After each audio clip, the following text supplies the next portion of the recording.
Well, we've got one hell of a haul. But without any further ado, let's get on the way, shall we?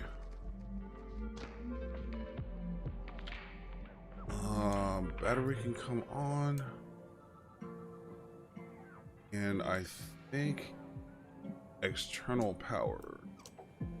Los Angeles clearance delivery Dow 1911 Heavy IFR to Honolulu, ready to copy. DAL 1911 Heavy is cleared to Honolulu Airport as filed. Takeoff runway 7 left climb and maintain 7,000 feet. Departure frequency is 128.2 squawk 0525. Yeah, we've got a ton Dow of passengers. 1911 Heavy cleared to Honolulu Airport as filed. Takeoff runway 7 left climb and maintain 7,000 feet. Departure on 128.2 squawk 0525.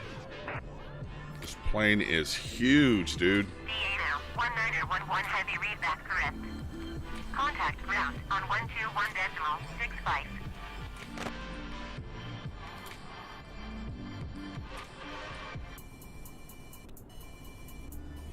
All right. We have all the passengers boarding right now. 361 souls on board.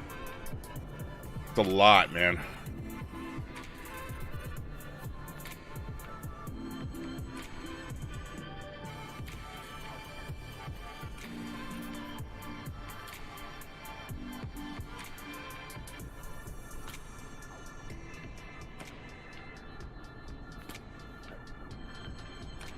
We'll let them load.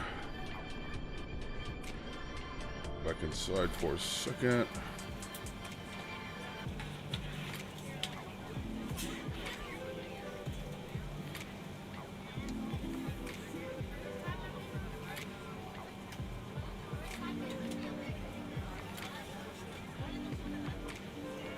Had a successful flight down to Miami last night in this Big Bird. Pretty cool. Very uneventful, very soft landing.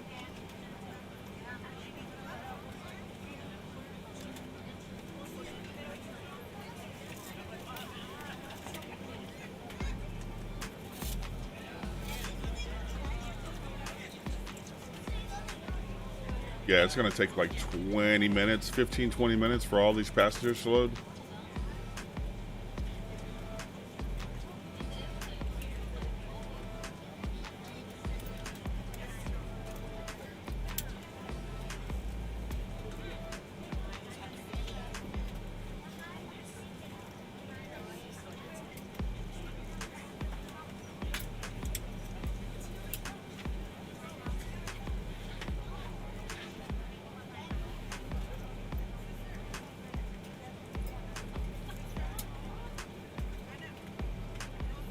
What do we need to do? Pretty much it until all the passengers are on board. We can fire up the engines and get the hell out of Dodge.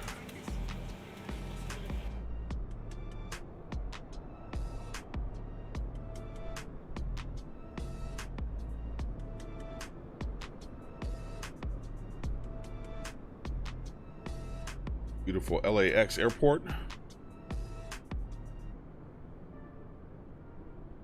Absolutely gorgeous.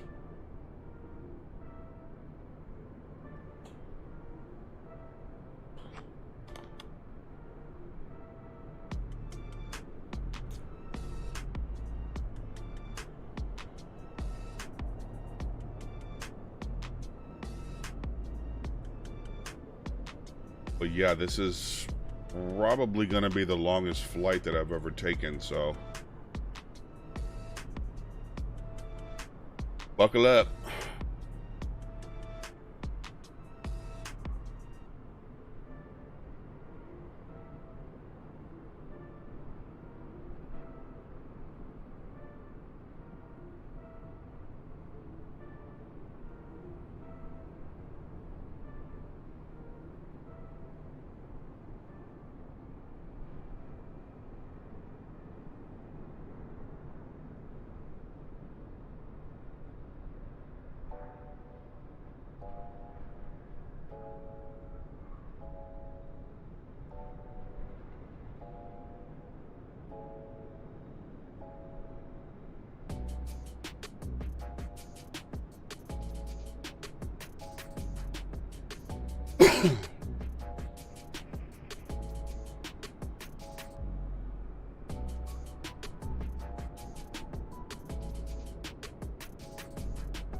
All right, let's check on these passengers.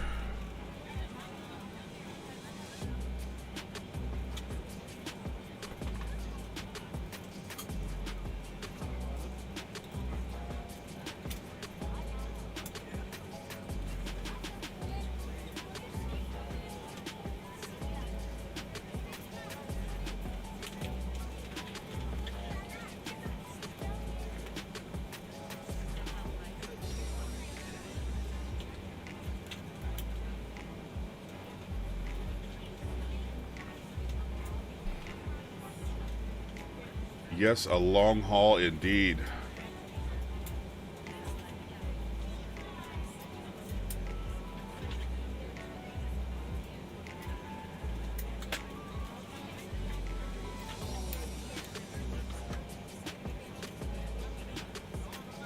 Let's see how long. We're still boarding. Let us know if you need anything. Damn, about 16 minutes. Okay.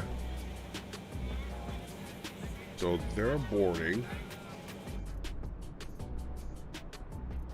Look at this beautiful bird. Beautiful.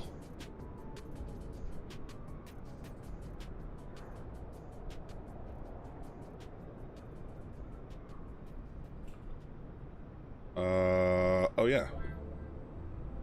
You can go ahead and request baggage Los service. Angeles ground, Dow 19er 11 Heavy, could you please send the baggage? DAL 19er 11 Heavy baggage is on the way. Catering. Los Angeles ground, Dow 19er 11 Heavy, could you please send the catering truck? DAL 19er 11 Heavy, the catering truck is on the road.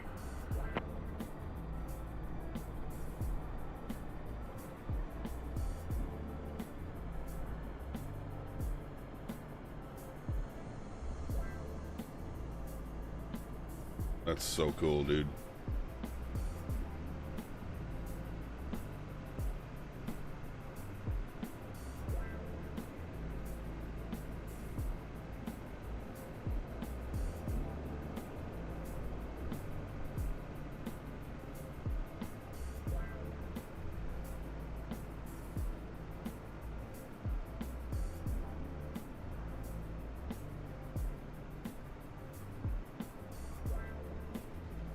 There's the catering truck.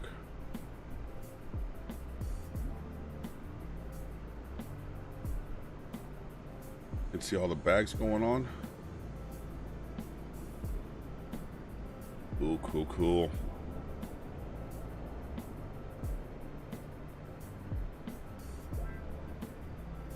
Man, look at the size in comparison. Holy shit. Big, big bird.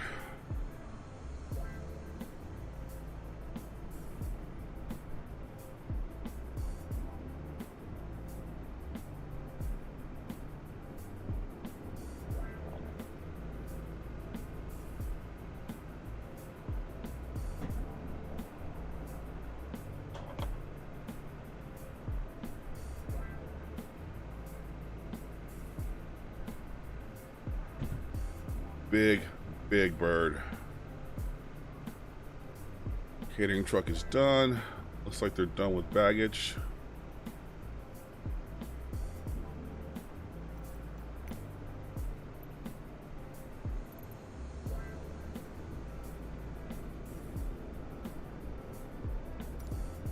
Los Angeles ground, Dow 19er 11 Heavy, I am done with catering services.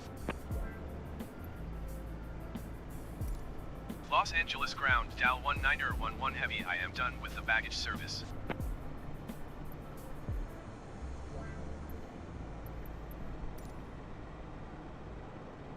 You guys are gonna close the door? What the hell, man?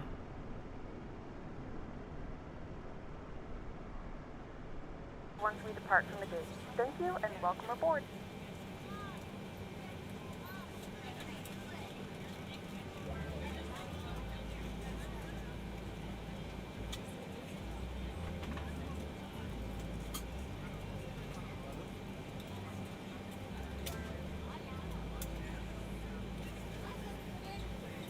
I usually fly the A320, but it's so riddled with bugs right now that I won't even touch it until they fix it, man. It is horrible.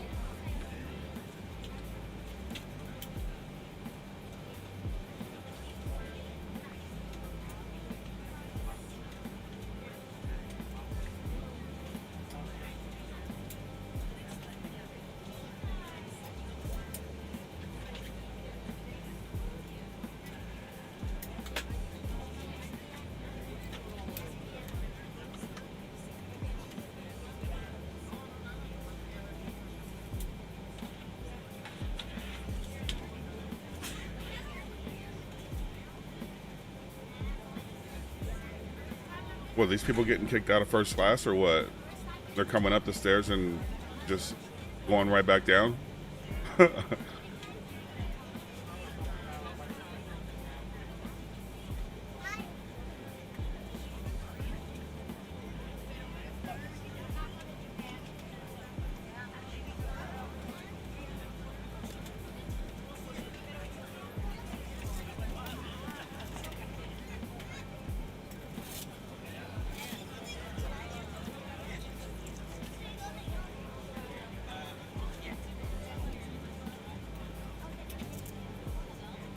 A lot of like young kids on this flight.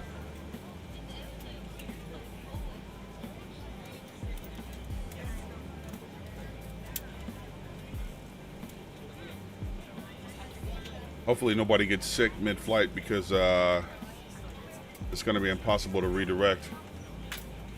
Hey. Oh, you're streaming How you right doing, now? son? Hi, my friend told me to.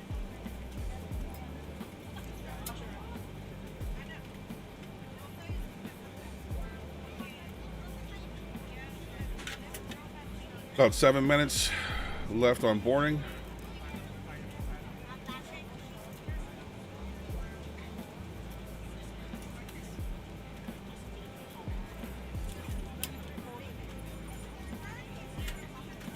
Let me see if I remember how to start this thing up. Yeah, I think I've got it. Yep.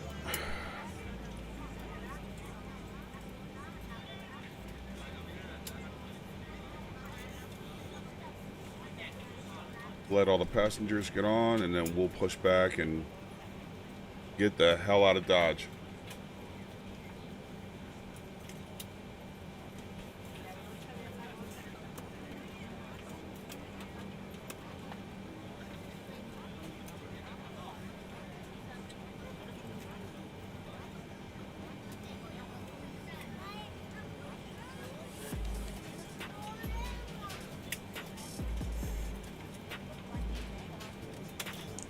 Turn on the flight director.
Oh, sweet. You got your truck parked right inside my engine.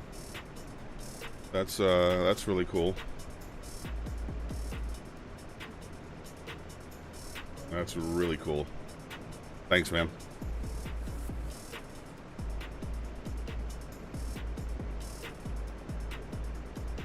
Did they ever close this door?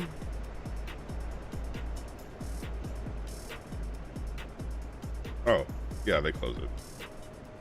Thought it was still open. Silly me, silly me. Get a picture of them, these engines starting up in about 3 minutes.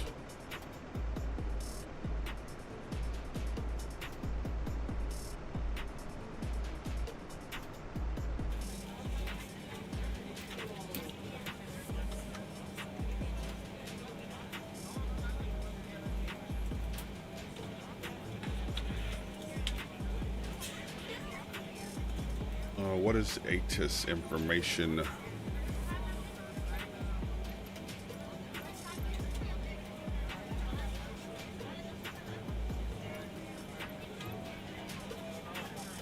Los Angeles Airport information, Golf 0000 Zulu. Flight 257 at 15. Visibility 10. Sky condition, few clouds at 600 feet, few clouds at 4,300 feet, few clouds at 12,200 feet. Temperature 21. 2.10. Altimeter 30.10. ILS runway 6 left, ILS runway 6 right, ILS runway 7 left, and ILS runway 7 right in use. Landing and departing runway 6 left, runway 6 right, runway 7 left, and runway 7 right. VFR aircraft say direction of flight. All aircraft read back hold short instructions. Advise controller on initial contact you have golf.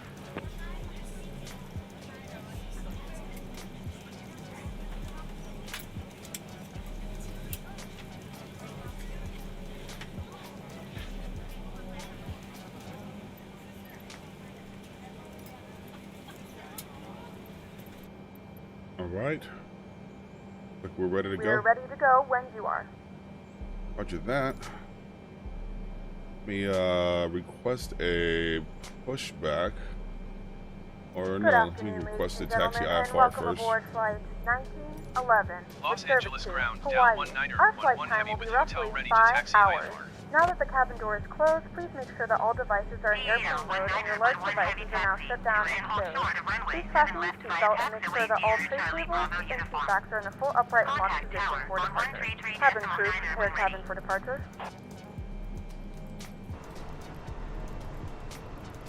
All right, so we're gonna push back to the right.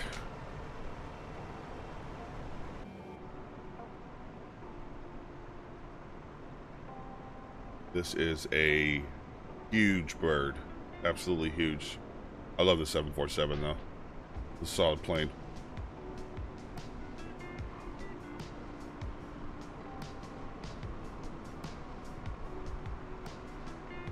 DA now, 1911 heavy acknowledged, last transmission. I acknowledge.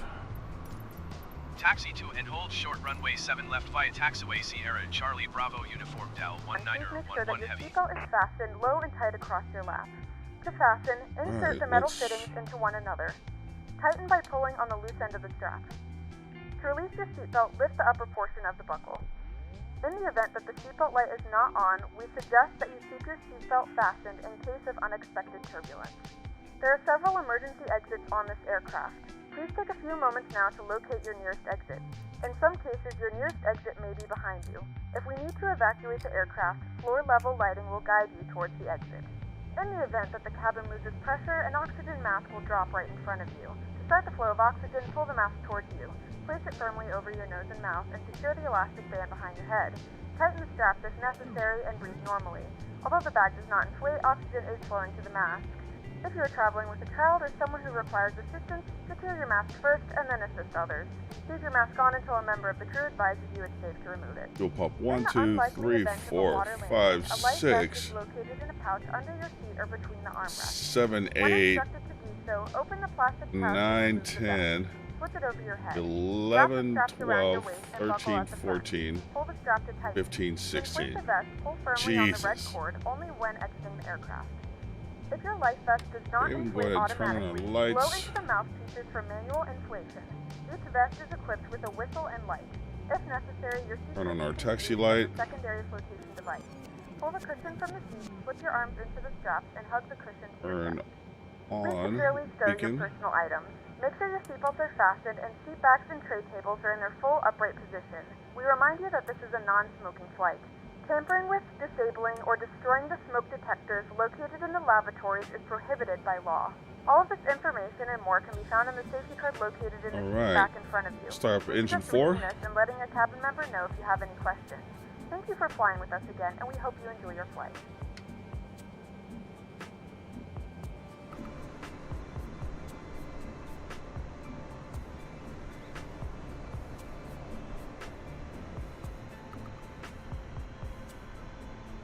Engine 4 is spooling up nicely.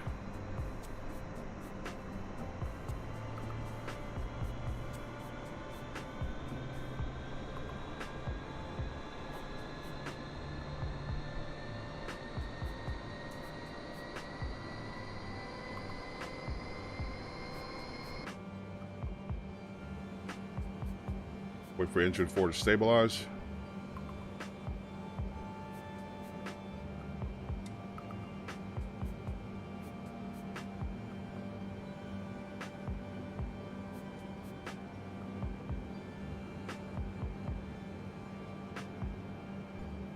Okay, looks stable. Go ahead and fire up engine 3.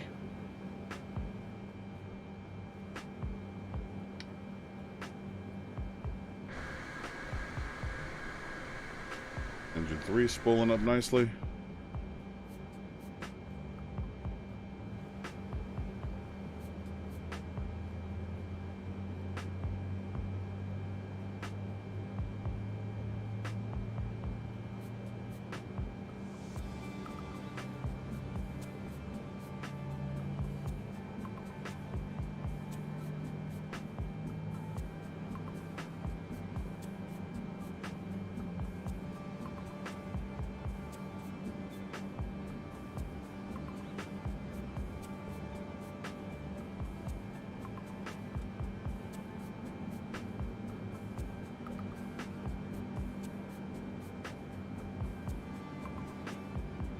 Okay, that is stabilized.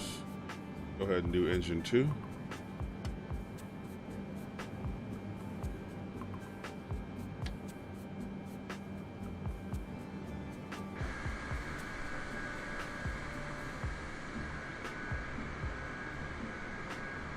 Engine 2 is spooling up nicely.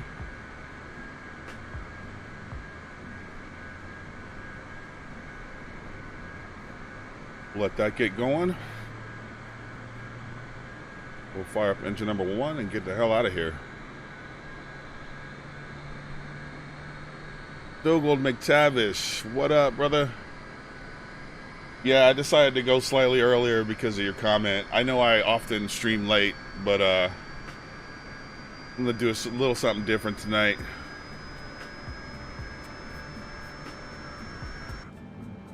But no, I appreciate you coming out, checking out the stream, man. Thanks a lot, bro.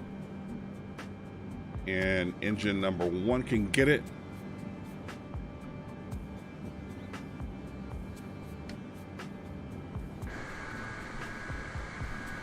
Okay, looks like we got 4 good working engines. Oh, we got to get out of here. Our expected departure is in 7 minutes. So, yeah, let's not be hasty.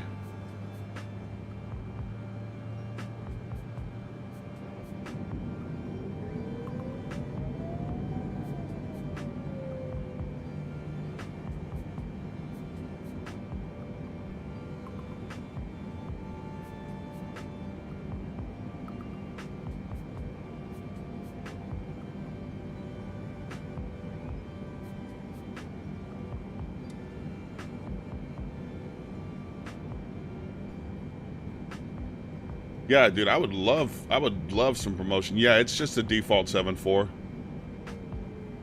But it's way more solid than the 320 is right now. The 320 is absolute shit right now, dude. It is 6:20 p.m. I'm in Dallas, Central Standard Time.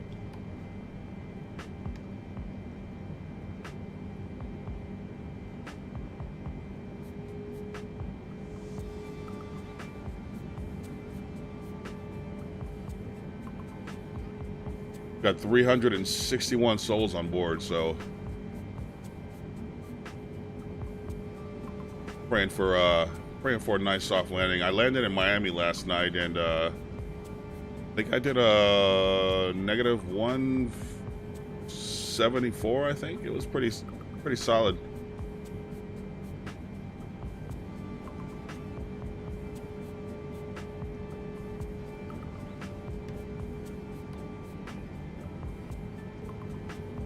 This thing does not turn on a dime, so I gotta plan my turns accordingly.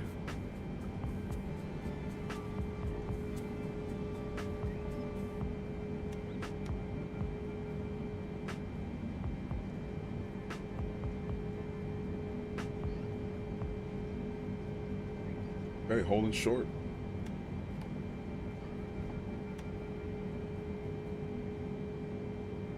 Los Angeles Tower Dow 1911 Heavy ready to go runway 7 left IFR to Honolulu. General Aviation. Yeah. 11 Heavy cleared for takeoff. I used to be hooked on it as well, and then I started getting into these airliners, and left Dow 1911 Heavy. I don't know, they just they took my life over.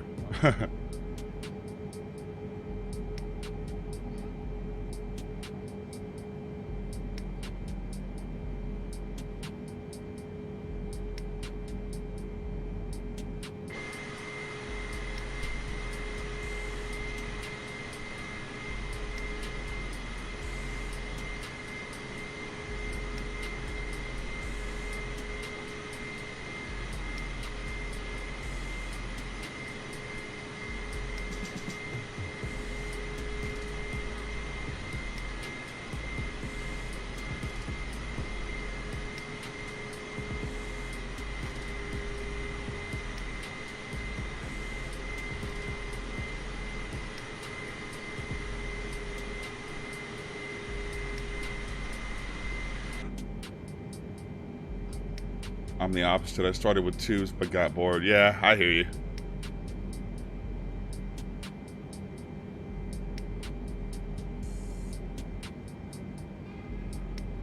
But yeah, dude, anything you can do to bring some people on board, much appreciated, bro. Like I said, I was streaming on Facebook a couple of months ago and just wasn't getting any kind of traction.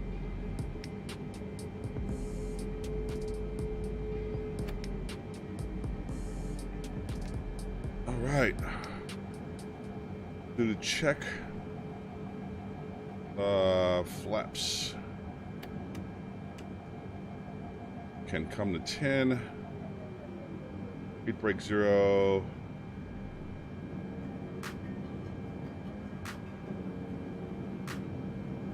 Yeah, I think we're all set.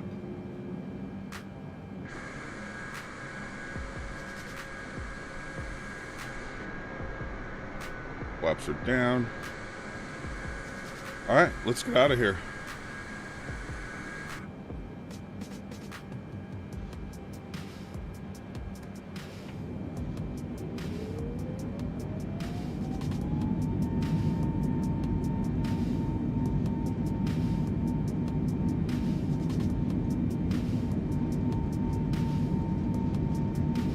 Facebook, yeah.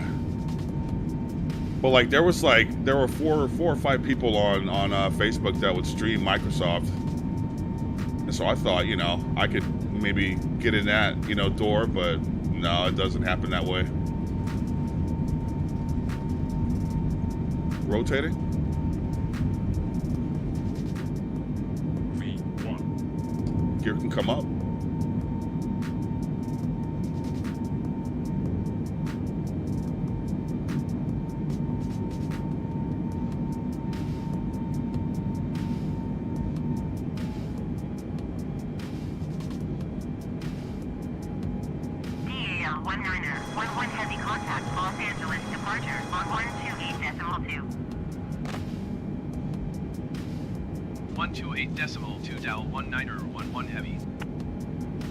Los Angeles departure Dow 1911 Heavy is at 1,500 feet, climbing 7,000 feet. Dow 1911 Heavy, Los Angeles departure continue as planned. Altimeter tree 0.10.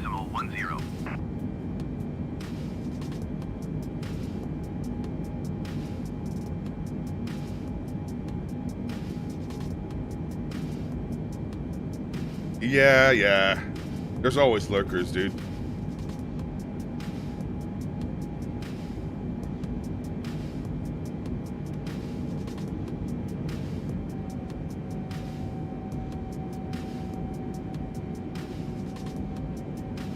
Always lurkers.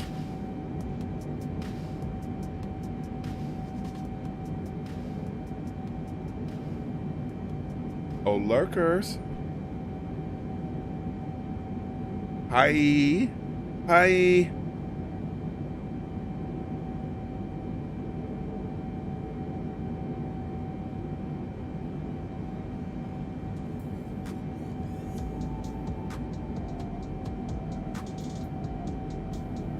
There is downtown LA right there.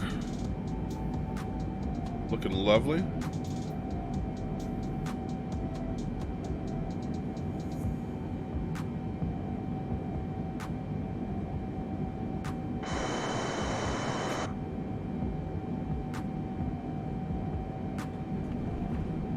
Whoa.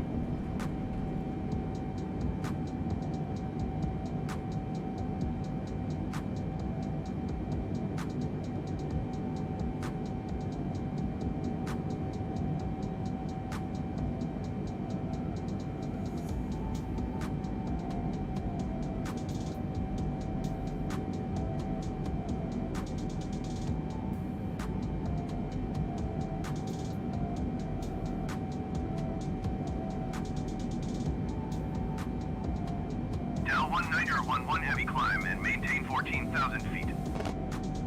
Roger that. 14,000. Climb and maintain 14,000 feet. Dow 19er 11 heavy.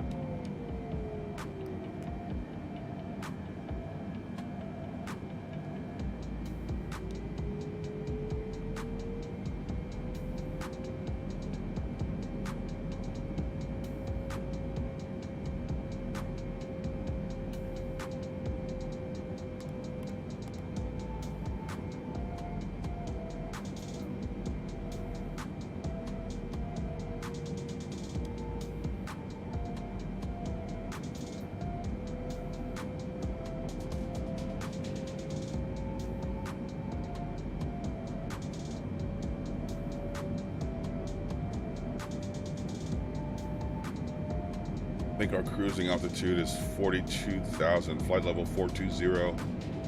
Way up there.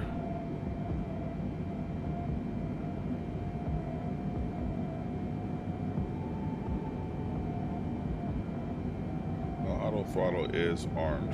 Okay, good. Dow 19er 11 heavy contact Los Angeles Center on 132.85. 132.85 Dow 19er 11 heavy. Los Angeles Center, Dow 19er 11 heavy is climbing through 9,200 feet for 14,000 feet. DAL 19er 11 Yeah, heavy, seriously, Los way Angeles up there. Center continued to chatty as planned. Altimeter 30.09er. Bus is equipped with onboard Wi-Fi. If you wish to connect to the Wi-Fi, you'll be directed to a page to pay a small fee for internet access. We do offer complimentary in-flight TV thanks to our partners. Connect to the Wi-Fi and you'll be able to access our wide range of free live TVs and paid movies library. Yeah, dude, it's like into the stratosphere and shit, you know? Way up there.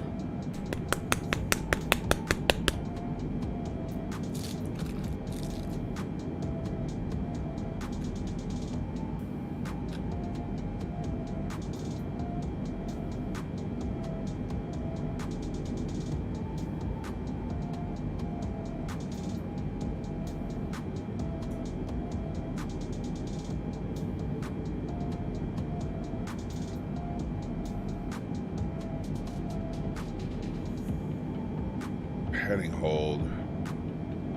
DAL 19er 11 heavy contact Los Angeles Center on 125.8. Go going to 125.8 Dow 19er 11 Heavy. Los Angeles Center Dow 19er 11 Heavy is climbing through 12,900 feet for 14,000 feet. Dow 19er 11 Heavy Los Angeles Center, continue to Shadi as planned. Altimeter 30.19er.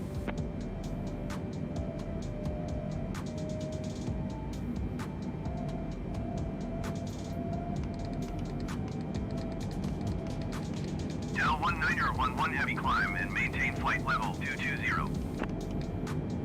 Roger that. Climb and 220. maintain flight level 220 Dow 19er 11 Heavy.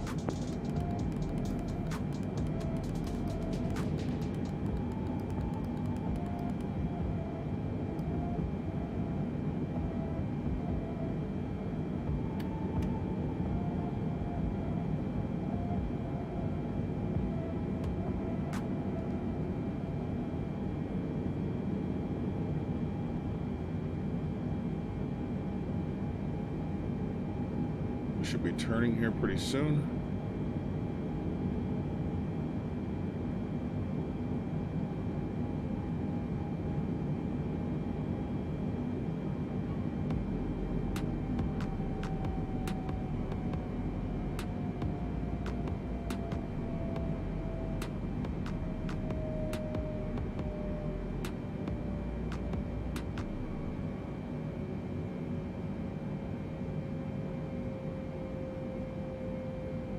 Come on, start your turn.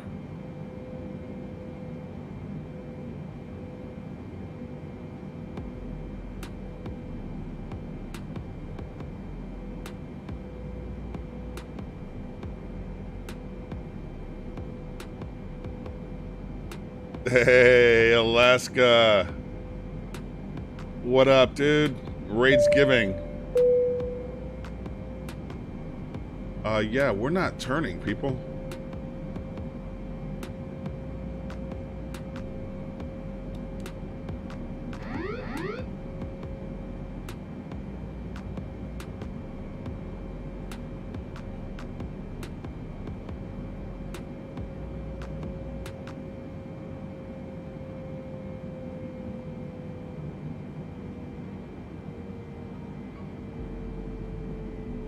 Yo, what is up, guys? Good to see you guys in the house, man.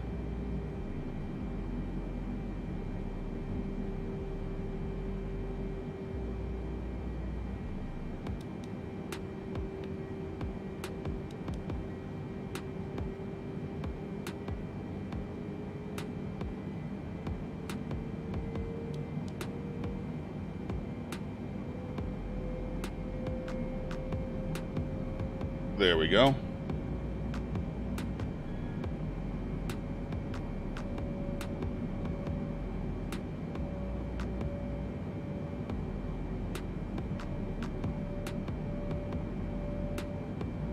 Aviation Master, I hope you have a great day as well, man. Good looking out, brother.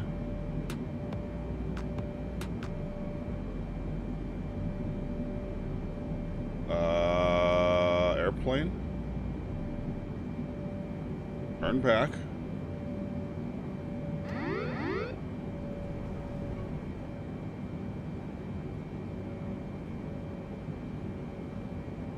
God, there's no way I'm gonna hand fly this all the way to Hawaii, dude.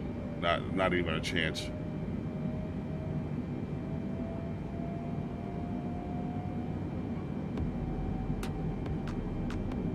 Mama Shark, what up? 11 Heavy contact Los Angeles Center on 135.5. How are you doing? How's Captain Geo? For Dow 19er 11 Heavy. Los Angeles Center Dow 19er 11 Heavy is climbing through 17,300 feet for flight level 220. Dow 19er 11 Heavy Los Angeles Center, continue to Foxtrot India Mike as planned. Altimeter 30.20. Yeah, what I'm gonna do is I'm gonna pass this waypoint and then try to kick on the autopilot again, and it should. No promises though, but it should behave then.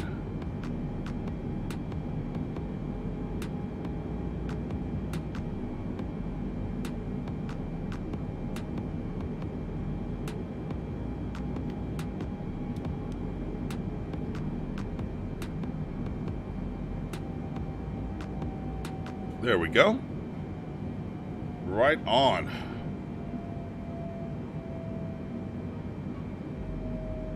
Mama Shark, Alaska, Dougal, Captain Sam, Raphael, the Mad Dog Gamer. What is up, people? How you guys doing, man?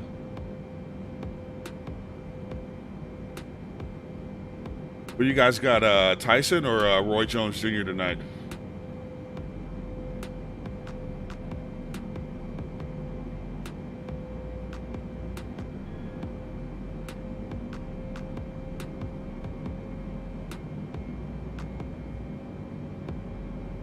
Drew Stone, what up, man? How's it going, brother? I hope you're doing well, man. Oh, so we can haul ass now. Let's crank it up.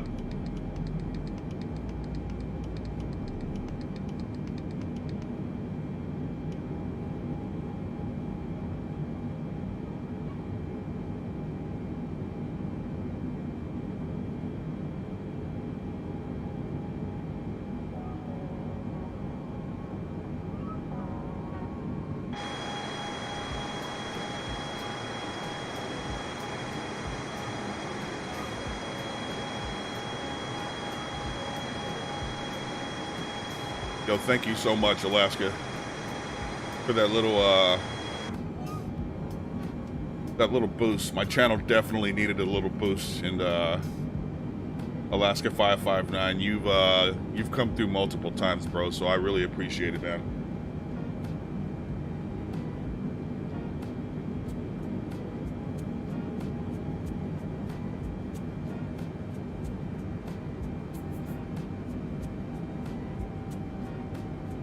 These mountains, dude.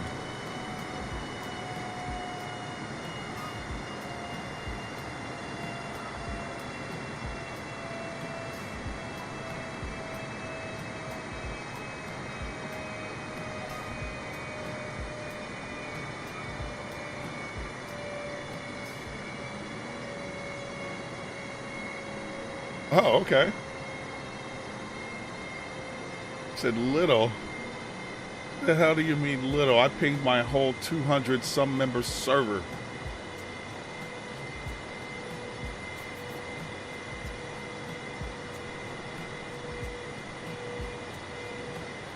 Yeah, unfortunately, I can't tell if the subs are coming through to Streamlabs. If you've subscribed and I didn't say anything, I'm sorry, but I'm not getting any notifications in Streamlabs. So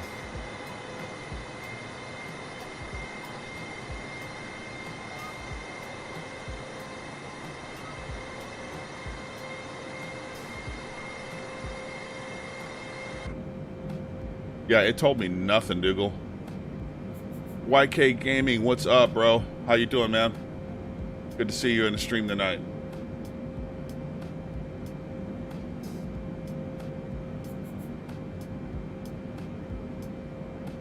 Oh, we can go faster?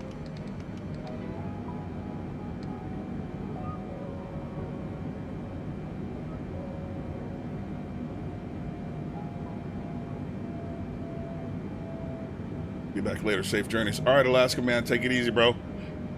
This will be like a 4 or 5 hour stream, so you got plenty of time, bro. Orlando Aviator, what's up, man? How you doing, brother? Dow 19er 11 Heavy, please expedite your climb to flight level 220. Oh, we need to go standard. There we go. Dow 19er 11 Heavy, climb and maintain flight level 320. Oh, it is working. Climb Okay. and maintain flight level 320. Orlando. Thank you so much for the sub, bro. Dow 19er 11 Heavy, contact Los Angeles Center. Means a lot to me. Means a lot. Thank you so much, brother. 119.05 for Dow 19er 11 Heavy. Los Angeles Center, Dow 19er 11 Heavy is climbing through flight level 220 for flight level 320. KL1911 Heavy, Los Angeles Center. Continue to Romeo Zulu Sierra as planned.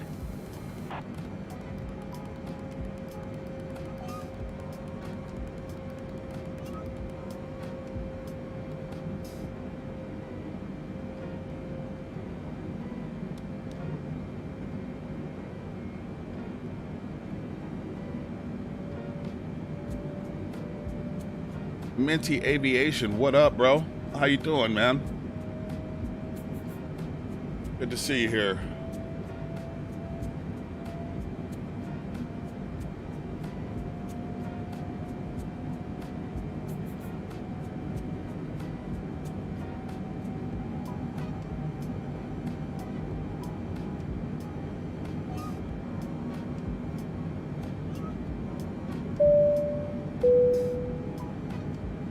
Minty Aviation, thank you so much for the sub, bro.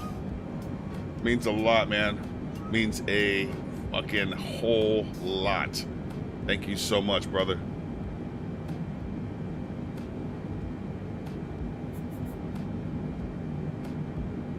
We're coming up on a left here. Yep. All is well in the Flight Sim 2020 autopilot world, at least in this plane. God forbid, dude, they completely trashed the A320.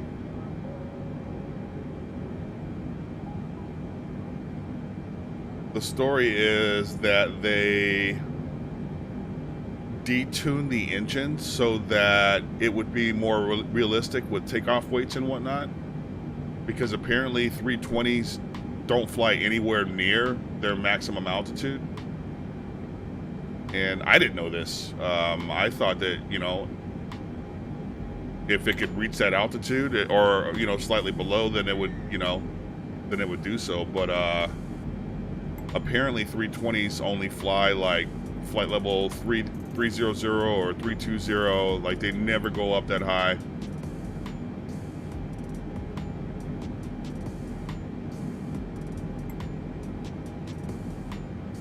And that's why we were struggling. But you guys want some in-flight entertainment?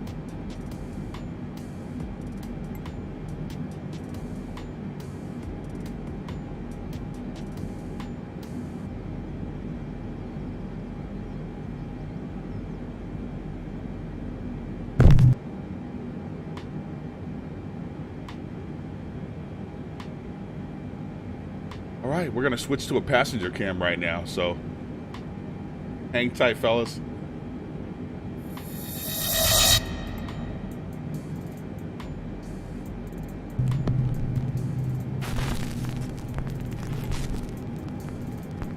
Top 5 ghosts caught on camera. Night shift. Andy Bick is the manager of a care home for residents with autism and learning difficulties in Gloucester, England. He says that recently his employees had been complaining about odd noises in the middle of the night. So, Andy decided to take the night shift himself. Late one night, Andy is sitting alone in the staff quarters. Suddenly, he hears a noise near the door.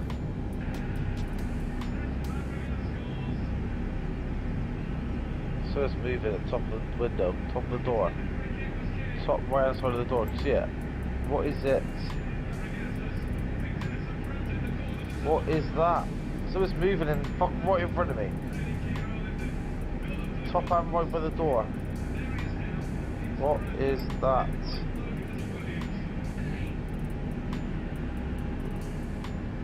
Oh my god, what is that?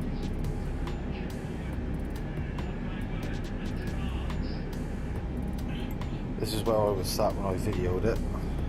Telly's still in the same place. That's the door where he walked from. Obviously the light's still there, but the shadow originally came from this wall. Where that wall is just there was a doorway which led into the flat.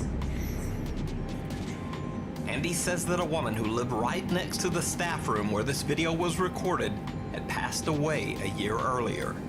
This wall used to be a doorway to her flat. Oh my god, what is that?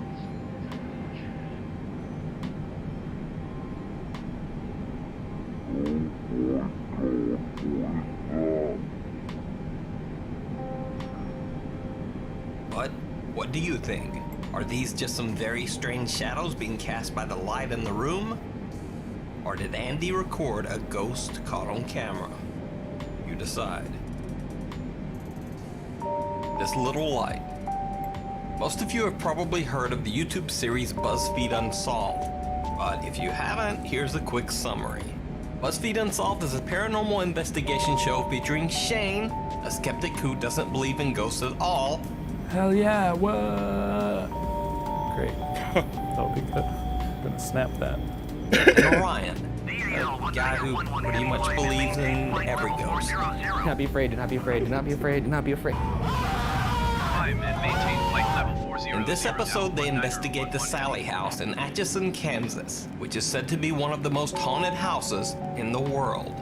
Initially, it was believed that the house was haunted by the ghost of a little girl named Sally, but now it is said that the house is haunted by multiple spirits and evil entities. The house's kitchen is said to be particularly active. All right, we are in the kitchen.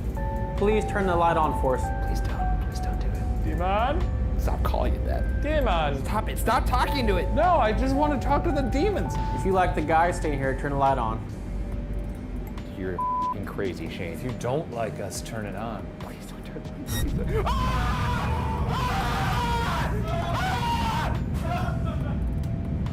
What the Oh, no!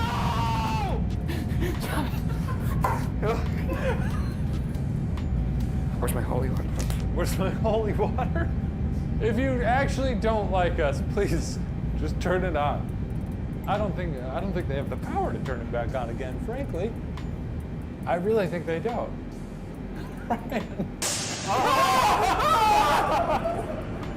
Are you kidding me? What the? Keep in mind, we have to spend the night here. Please turn the light off for us, spirits. Don't you do it. Turn it all the way off. Thank you. Oh. Oh my God. What Please try. Oh my God. You should have never talked to it, dude. That's a car going by. It's okay. No, that's the f***ing flashlight rolling in the background. Look, it's coming back. Oh yeah, it is. Well, it's a flashlight. It rolls. It's cylindrical. But it shouldn't roll back and forth like What? that. You should have never talked to it, dude. What is wrong with you? So was this a ghost caught on camera signaling Shane and Ryan? Or does the BuzzFeed team just have a wonky flashlight? Let me know what you think. What waits within? A ghost hunter in Saudi Arabia decides to check out an allegedly haunted house. Now, viewers of this scary video claim to see everything from ghosts to jinns and even strange creatures lurking in the shadows. But you decide for yourself. What do you see?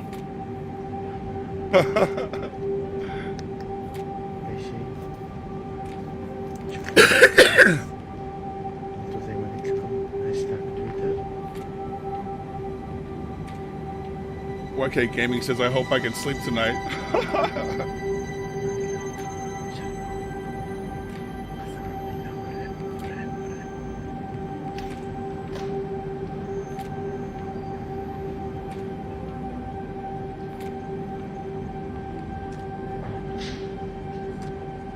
في حد؟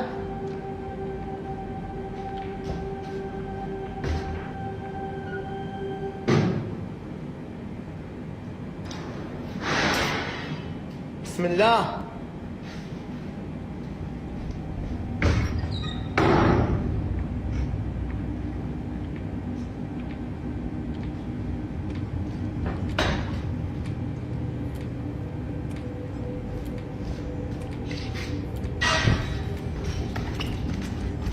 بسم الله.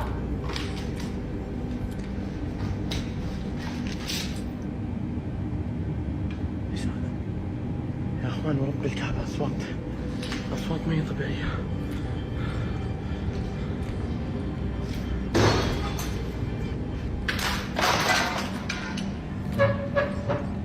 في احد في المكان؟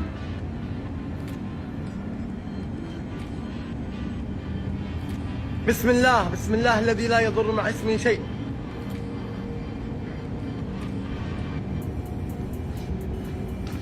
You ain't gotta tell me twice, dude. I'd be fucking gone. Gone.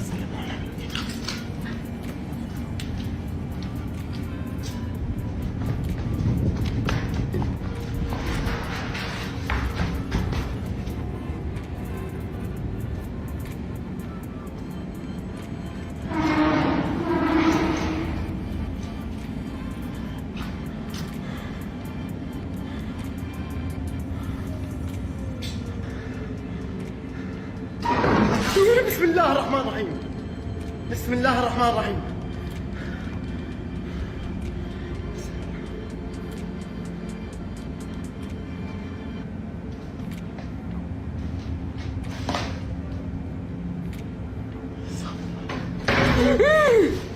بسم الله. بسم الله. بسم الله الرحمن الرحيم. أعوذ بالله من الشيطان الرجيم. أعوذ بالله من الشيطان الرجيم. أعوذ بالله من الشيطان الرجيم. أعوذ بالله من الشيطان الرجيم. بسم الله الرحمن الرحيم. بسم الله الرحمن الرحيم. حسبي الله ونعم الوكيل فيكم. حسبي الله ونعم الوكيل فيكم. بسم الله الرحمن الرحيم. بسم الله الذي لا يضر مع اسمه شيء في الأرض ولا في السماء.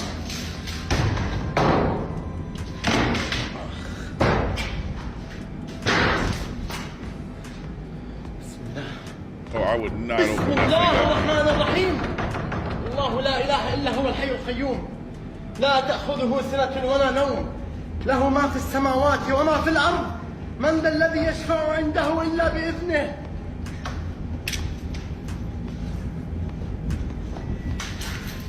يعلم ما بين أيديهم وما خلفهم.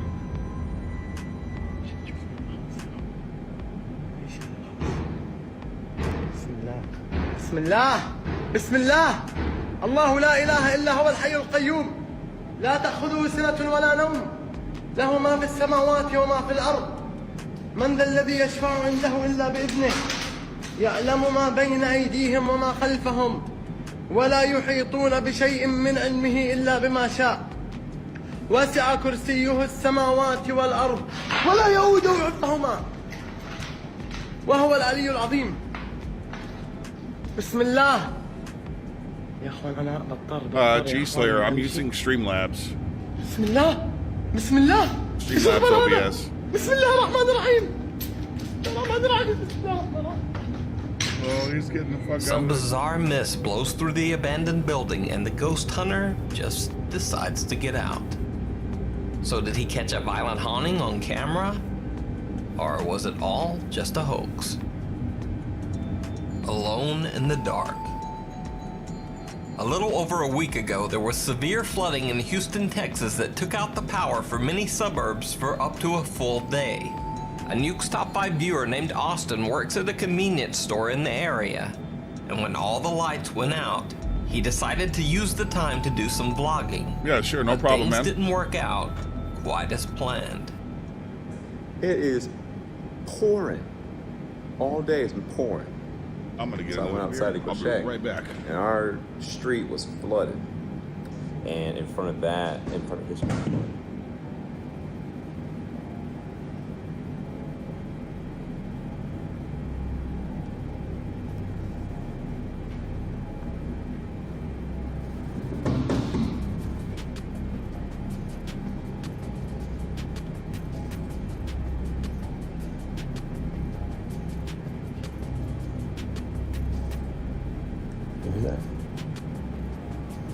DAL 1911 heavy climb and maintain flight level 420. Climb and maintain flight level 420 Dow 1911 heavy.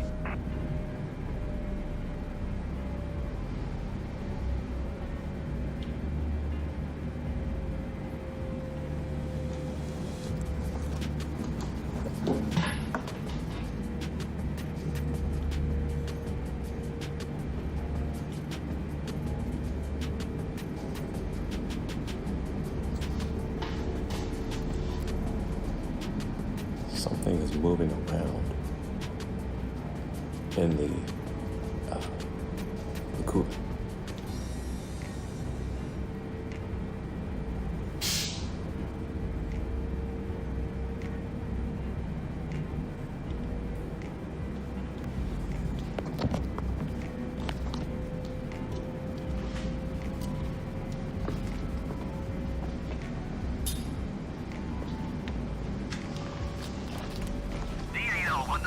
1 Heavy, please expedite your climb to flight level 420.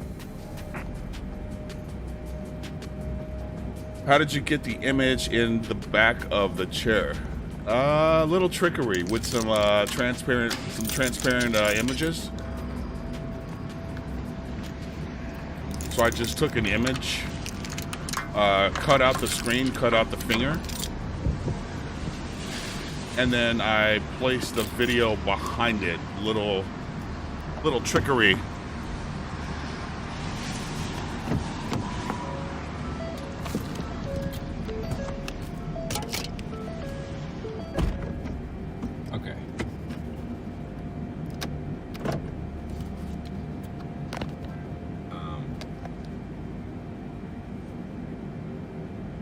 Screw all that noise. Alright, that was freaking creepy. And I know I wasn't just hearing because that happened twice. I heard it while I was talking, and then I heard it as I was looking back and listening to it. That was freaking creepy. And I was thinking, I was like, okay, something must have fallen or whatever. There's nothing that could have fallen from being like thawed out or whatever. And it literally sounded like someone was like in the cooler, tapping on the window. Mars Aviation, thanks, man. That was freaking creepy. You saw it here first. I don't know why more people don't do this. Fallen, unless someone's in there. Now, whether the noises inside the store were paranormal or not, who knows? But Austin says that he sat in his car till the end of his shift and didn't see anyone exit the store, and no one turned on a light inside. So, just what do you think those creepy noises from the back could have been? Birthday surprise. So a YouTube poster called Riley says that he is employed as a desk clerk at a hotel that was built in the 1970s. He's working the overnight shift when suddenly strange things begin to happen around the desk. I'm freaking the crap out.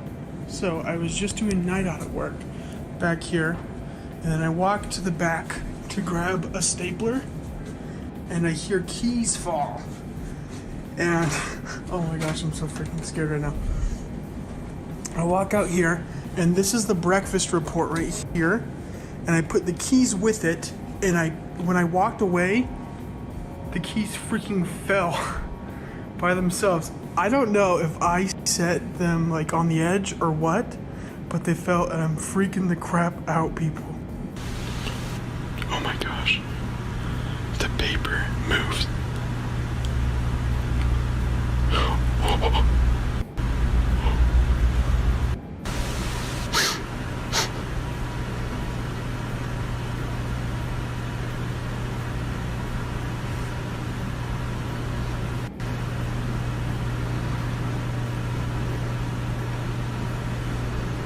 G-Slayer, I'm actually a software engineer myself. I should hook up with myself and do it. Yeah.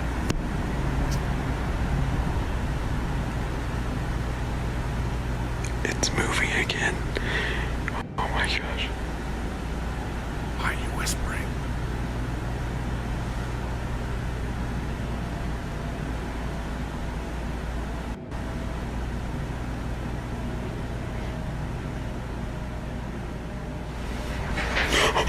Riley says that he's never experienced anything paranormal while working at the hotel before.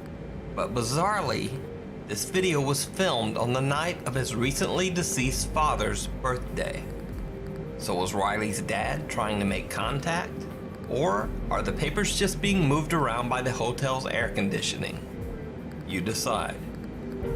Thanks for watching. Please follow me on Twitter at NukesTop5 for some more random weirdness. And if you want to suggest a video for the top 5, hit me at facebook.com/NukesTop5 and click send message.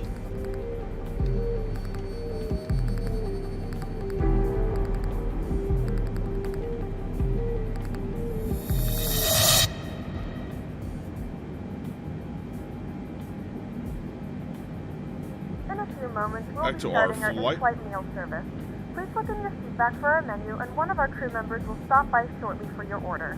If you would like to order additional menu items, please hit the flight attendant call button at any time and we'll be Satisfaction 100%. That's what I'm talking about. Here, let's get some outside views going.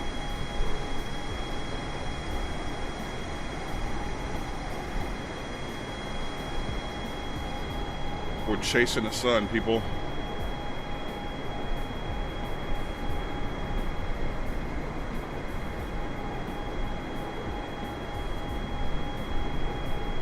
You know, I thought to myself, this guy's probably an engineer. Yeah, dude.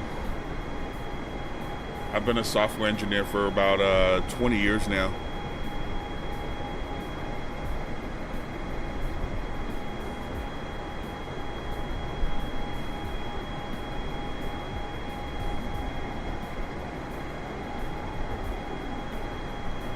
Serving dinner, right on.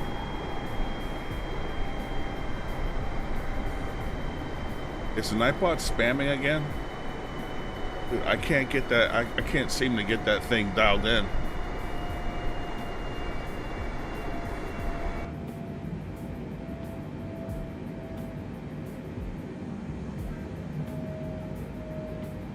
And we got a 44 knot headwind.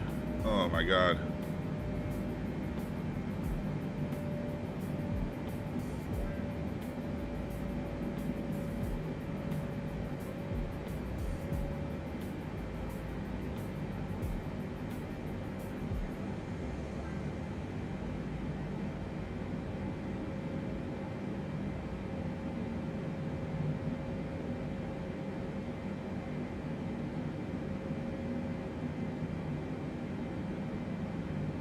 DAL 19er11 heavy contact center on 131.905.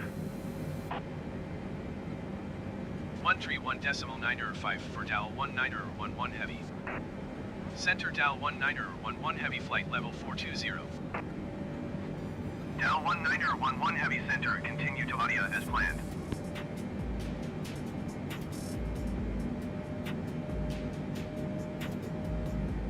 Yeah, the only thing about that that passenger view, I assumed that since I'm streaming on YouTube that I could play videos from YouTube, and apparently I can't play all videos from YouTube. Some of them are marked as copywritten, so.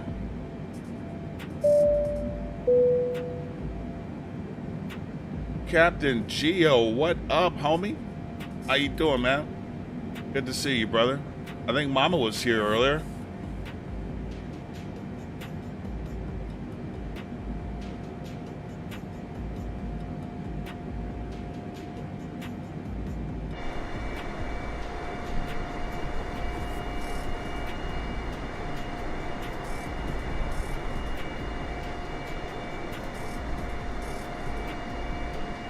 What was Delta's motto? We love to fly and it shows. Who comes up with these songs, man? 51% on serving dinner, 100% satisfaction rating, people. 100. I'm sure that'll go down now, but I found a couple ways to bring it back up.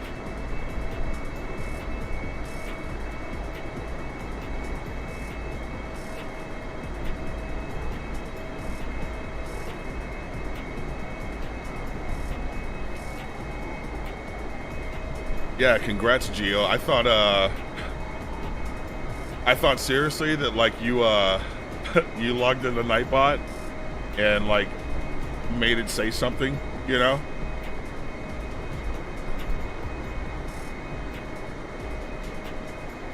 But nah, congrats, man. XP's doing big things.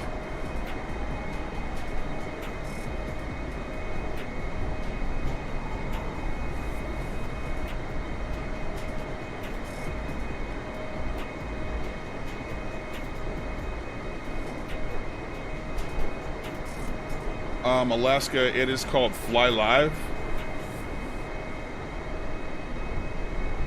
You put in your departure, your arrival, and your flight plan, or your flight number, and it calculates.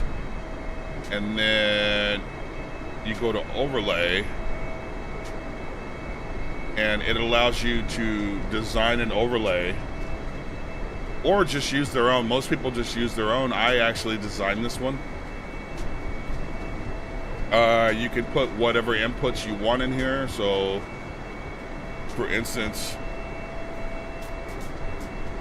you know, it has my departure data or arrival data, progress bar, and then what you do is you load it into Streamlabs as a layer.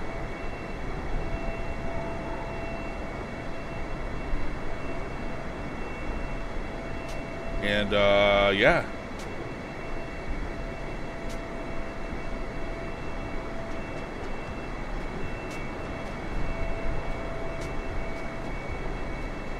Oh, you mean just the design? Yeah, I made the design.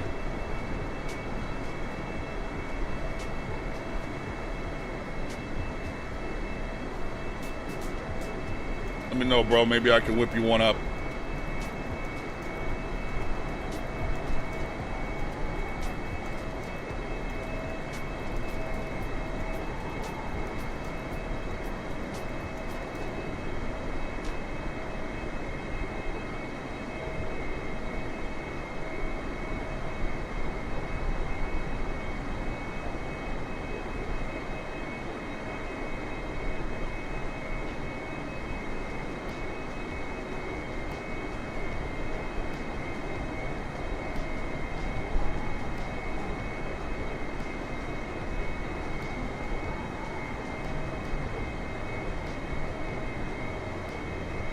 So who you guys rooting for? Mike Tyson or Roy Jones? Liked and sub. Thank you very much, Mars Aviation. Much appreciated, brother.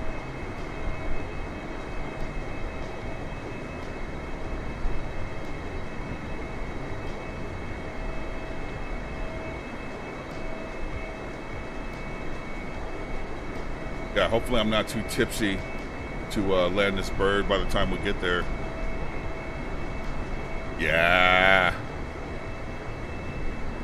I'm going for Tyson all the way, bro.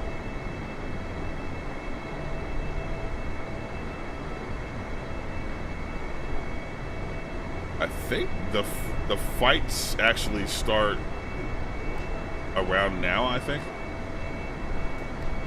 Oh yeah, dude, tonight.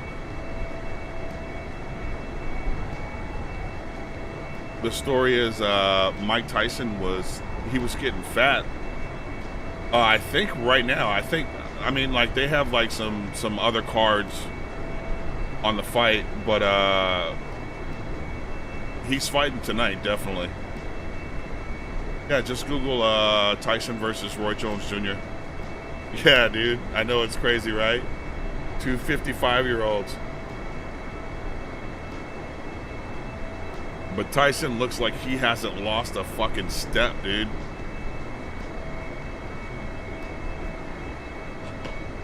Here, let me see if I can find something.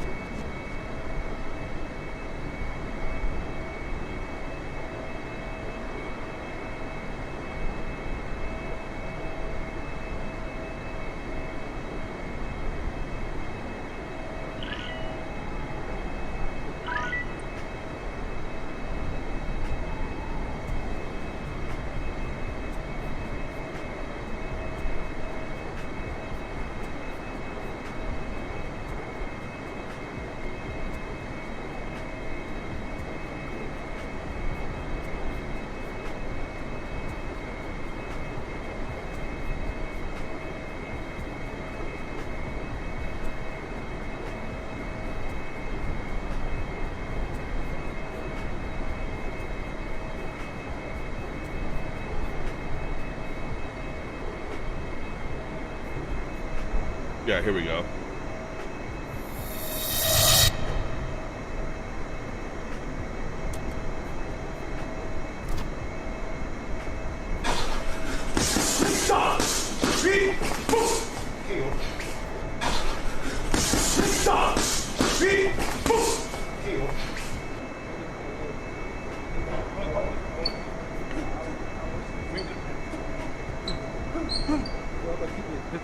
Outside of the shoulder.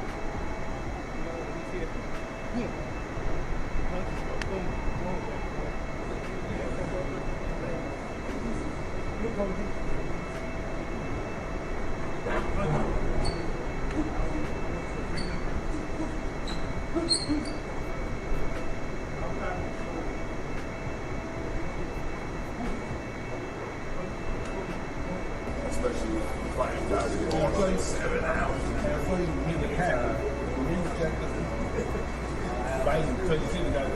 You got to get it. Wait till behind the jag. I never came to the straight up, but I was sort of going, yeah, he did. But whole thing forward. I'm like, I changed the light. I stay close. You have to go. You can't go work it out. See everything right. See your hands work. You hear that? Oh, dude, I loved it too, man. Yeah, I don't think Roy Jones stands a chance, dude. And the story is, apparently, like, he was getting, like, fucking really fat. And he was liking it. Like, he's like, I love it. I just fucking chill. I eat snacks. And then his wife said, like, why don't you get on a treadmill for, like, 15 minutes a day? And then 15 minutes turned into 30 minutes, which turned into an hour, which turned into 3 hours a day. And somebody approached him and they were like, yo, are you willing to fight again? And he was like, no, man. Not at all. I'm done with that. I'm retired. And they're like, how's $40 million sound? And he was like, okay. That sounds about right.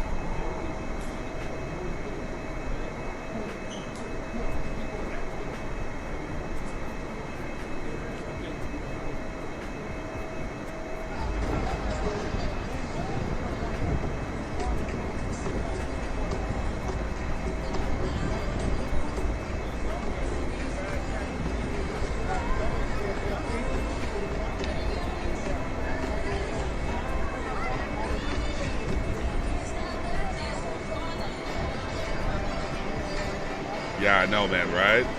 40 million big ones.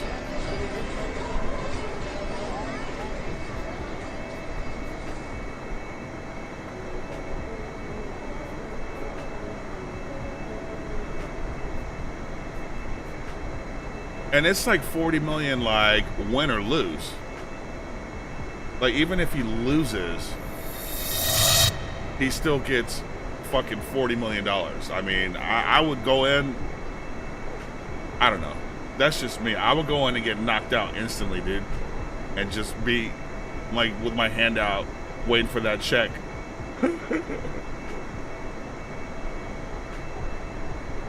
Instant retirement. I know, right?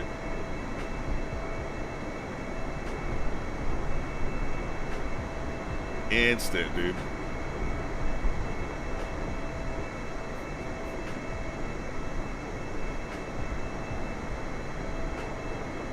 Captain Geo said, sweet baby Jesus, I feel bad for Jones.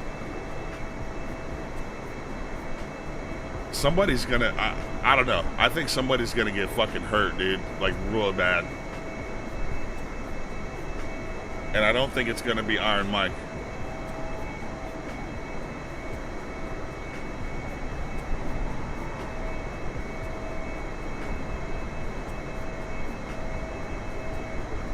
Let's take a look here. Probably all off course. Nope, we're still on course. Autopilot is functioning as expected. Oh, I can turn off some lights though. I always forget to do this.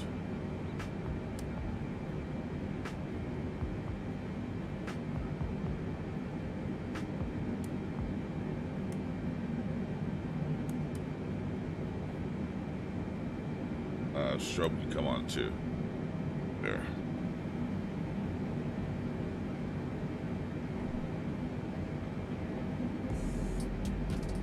Yeah, I mean, that's what I'm saying, dude. Jones, he wasn't one to be taken lightly either, so it should be pretty good.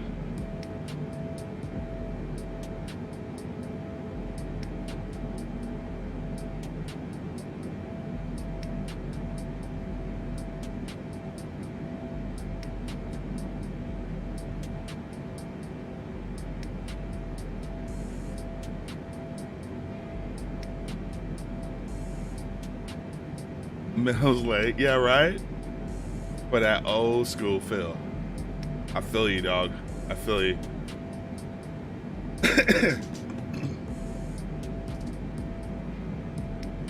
But there'll probably be somebody like fucking Mario Yamasaki or some shit. Big John McCarthy.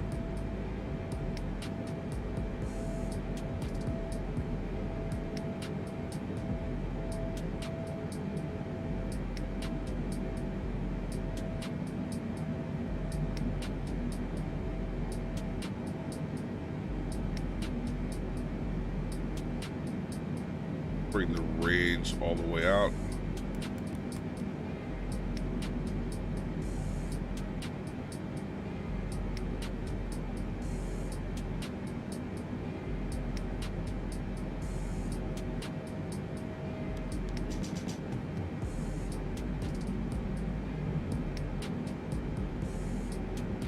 Yeah, this is probably the longest flight that I've ever been on, though. It's a doozy.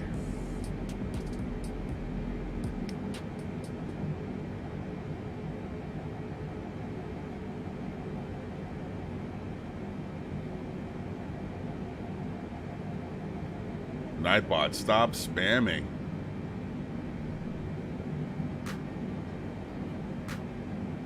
Anybody here use Nightbot? What did you set your intervals for on your timer messages?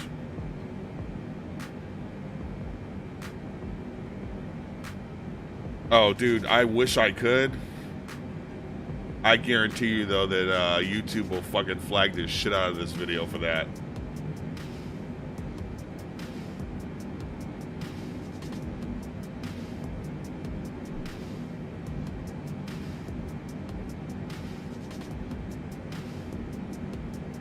But I am looking...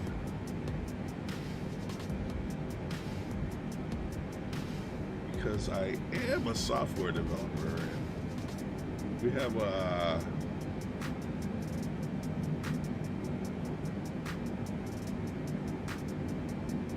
have some little secrets and shit that we save us $49.95, you know.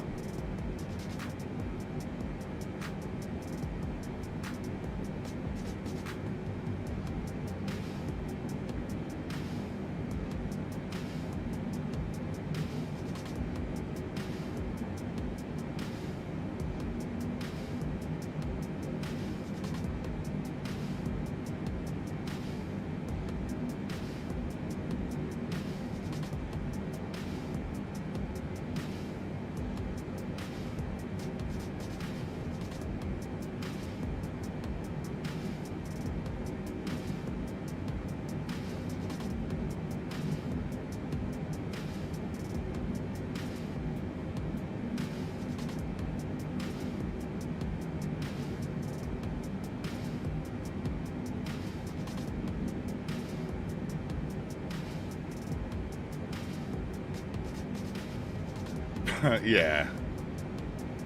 I never pay for fights, dude.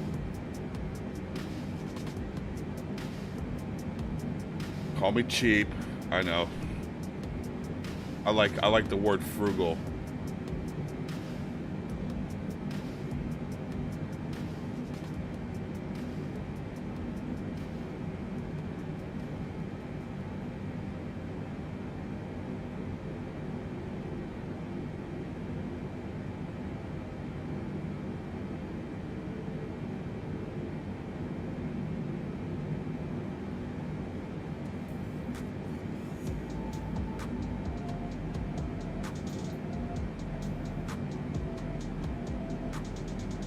you say you enjoy it, and tonight you were hearing all of the snap, crackle, and pop as we put the real and surreal, but these two guys are bringing it, chucking punches and bunches. Yeah, man, it gets very, very intimate when there's no crowd. You get to feel the energy of the other guy a lot more without the influence of a drunk crowd. You get to feel. Yeah, I think I just found the fight. Punches exactly where they're placed, and even the way they're breathing. You can hear your other guy breathing heavily. I think. When he's getting tired. It's a whole different game when there's no crowd. I love it. Ray, they are still very much in the embryonic stages of their program. Nice right hand. Bringing the power baskets.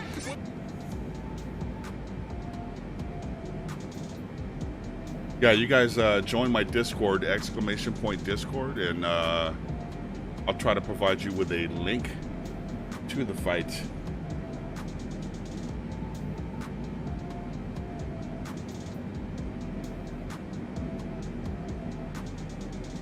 Prelims now, yeah, it is. Is there nobody in the audience? Are you seeing that too, G-Slayer?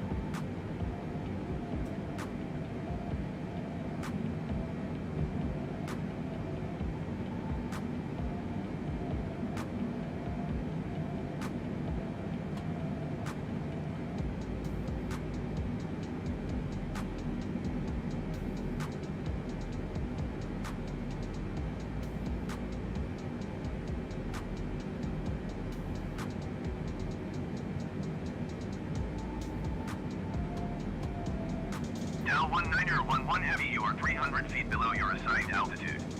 Climb and maintain flight level 420.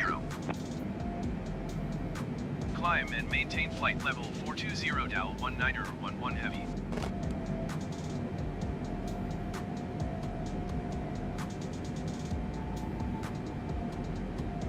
Yeah, the background's like very dark. Okay. Yeah, if you guys want to drop by my Discord, I will shoot you guys a link for the stream that I found.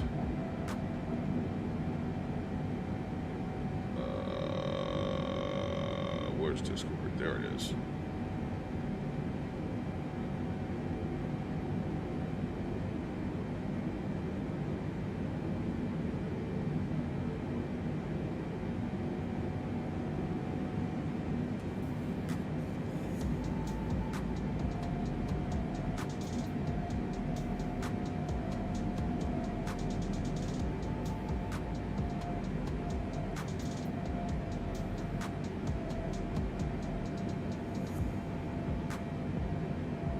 Oh, you know it, dude.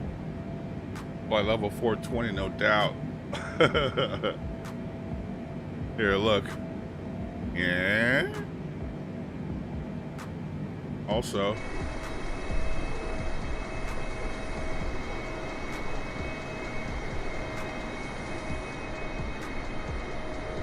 And.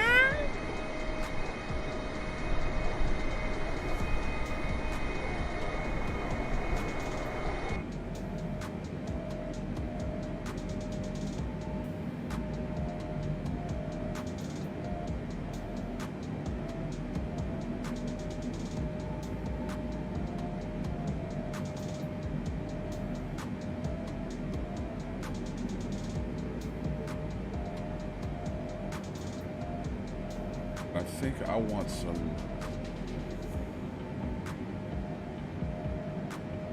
tired of this YouTube music.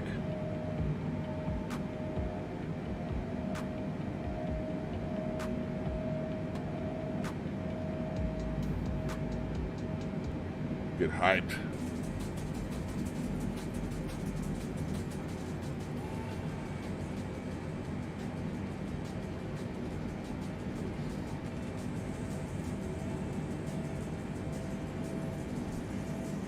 Let's see if we can find something else to watch.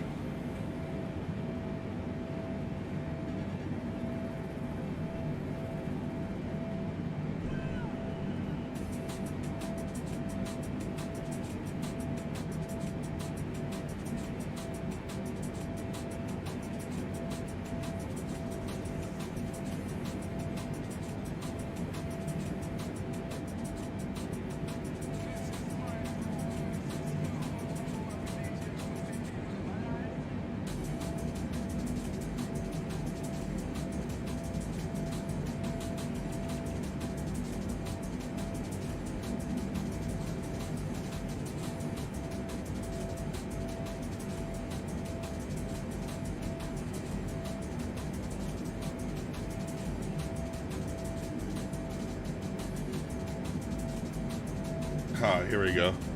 I love these videos. I noticed that when on the ground, very nice and subtle.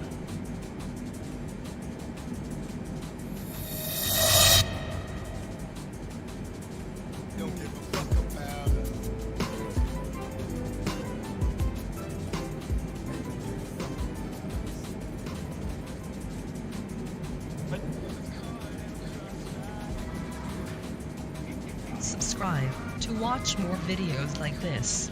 Email cops from Akagi PD physically grabbed me and demanded I return. I was at the Walmart in Akagi, FL for the Black Friday sale after paying for my Christmas gifts and exiting the store. Cops from Akagi PD physically grabbed me and demanded I return inside so a Walmart greeter could scan my items and receipt. I asked why I was being detained from leaving and was told theft by the cop, who then yanked away my card. That's when I pulled out my phone and started recording. Right now, you're being recorded for theft of my property. That's my property. I have a receipt right here, so I paid over $300.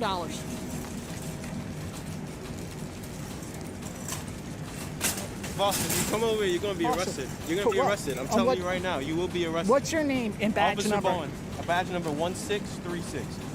Why are you taking these items from me?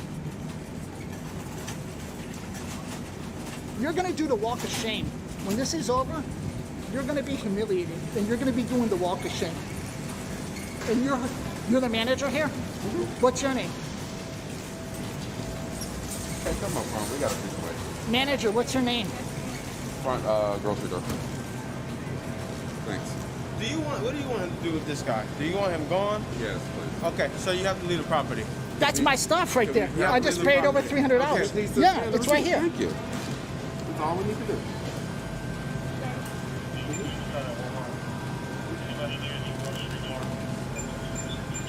Officer Bowen, you're going to be doing the walk of shame. You know what that is? You don't work for Walmart. You work for the public.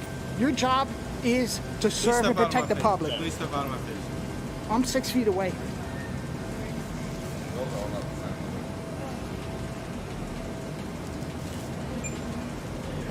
Here, manager, you want the receipt to confirm?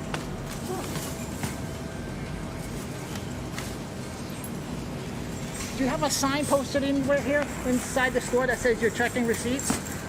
Or do you just... We don't allow it. This is my stuff. I'd be happy to go when I have my stuff back. Who's the manager here? He said he was the manager. He's the front end manager. I'm going to ask. What's your name? I'm going to ask. This is for my protection. I have a right. I have a right to record. It's a First Amendment right. Not in my store. Fine. When I have my stuff, which I paid for, then I will leave. Thank you. I said you'd be doing the walk of shame. Have a good day. Thank you. Have a good day. You guys will be on YouTube. Have a good day, sir. Walk of shame, my man.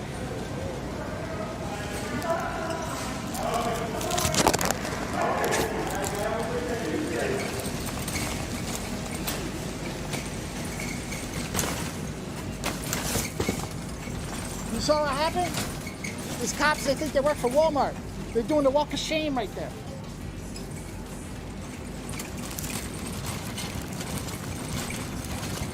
I don't know. You're actually walking.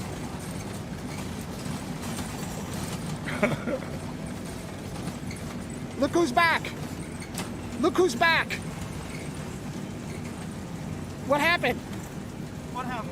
What did I do wrong? Why was I stopped? Sir, it's very simple. They ask you to show a receipt. That's their property.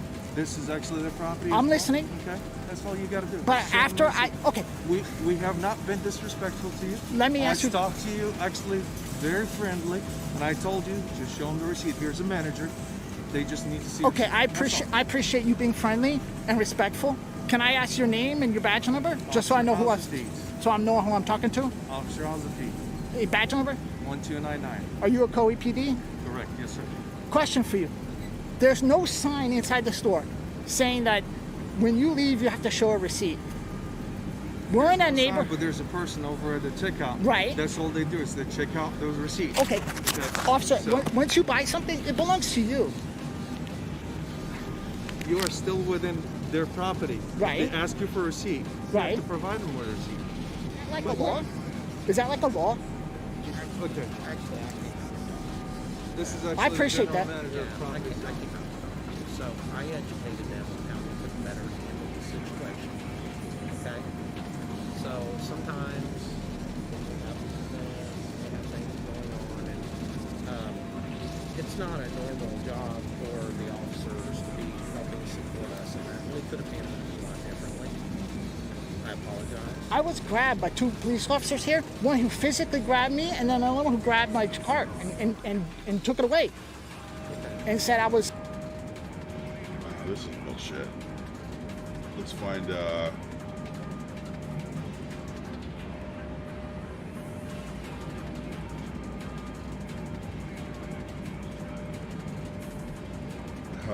yeah, this is a good one. They don't give a fuck about us.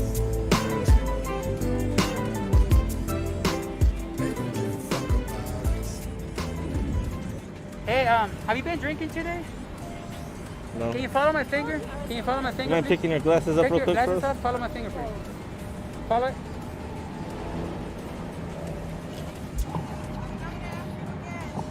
What? Who are you? What do you mean come over here and talk to you? I don't have to talk to you. Says who? Okay? They're calling and saying that you're creating a traffic hazard over here. What are you doing? Really? Yes, really. That's why I'm here. Well, they're lying. I'm not here playing around, okay? I'm not here playing around either. What's your name and badge number? Thomas. Thomas? Thomas 421 421. That's my badge. Alright, you're dismissed, Thomas. I'm not dismissed. Yeah, you are. Okay, no, you're being detained right now. For What what? are you doing What here? crime did I You're commit? creating a traffic hazard. They're calling it in. How? And you're not wanting to clear. That's how. The fuck, I'm on public. I'm not on their property. None of your business. It is. No, it's If not. I'm getting called for this, it is my business. Where's your supervisor? Your Are you the supervisor? Yeah, he's the supervisor. You're not gonna correct her? Here, go ahead. Oh, no problem. Will you let her know that I have the right to record right here? Huh?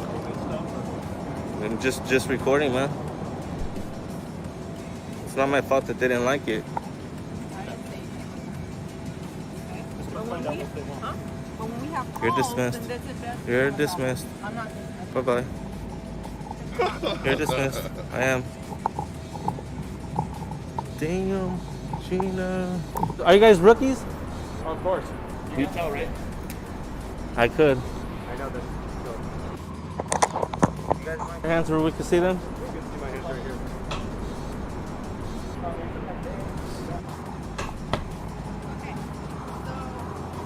You can record all you want, whatever you want, but here's the thing, coming in, okay? Don't obstruct the trucks that are coming in.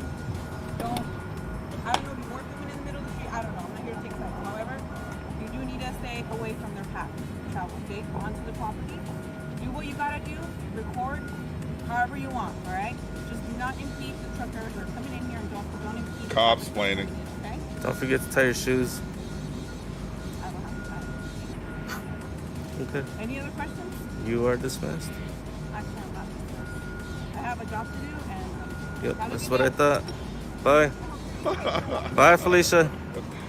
Oh, I am getting paid, just to let you know. So, are you guys harassing people?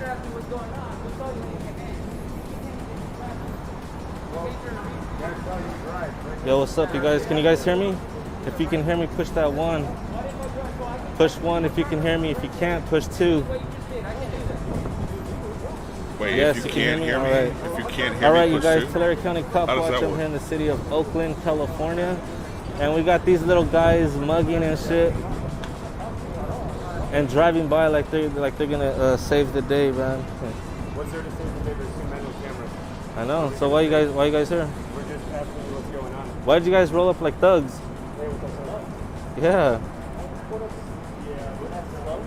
Oh yeah. You abuse your power, man. Do you abuse your power? What's up?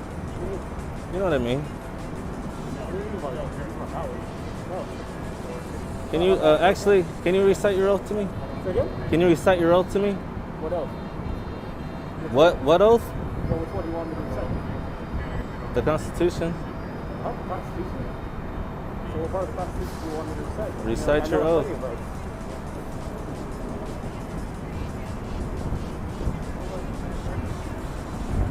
How do you pronounce your name? Win. Huh? Win. Nig. Win, Nguyen, Eugene,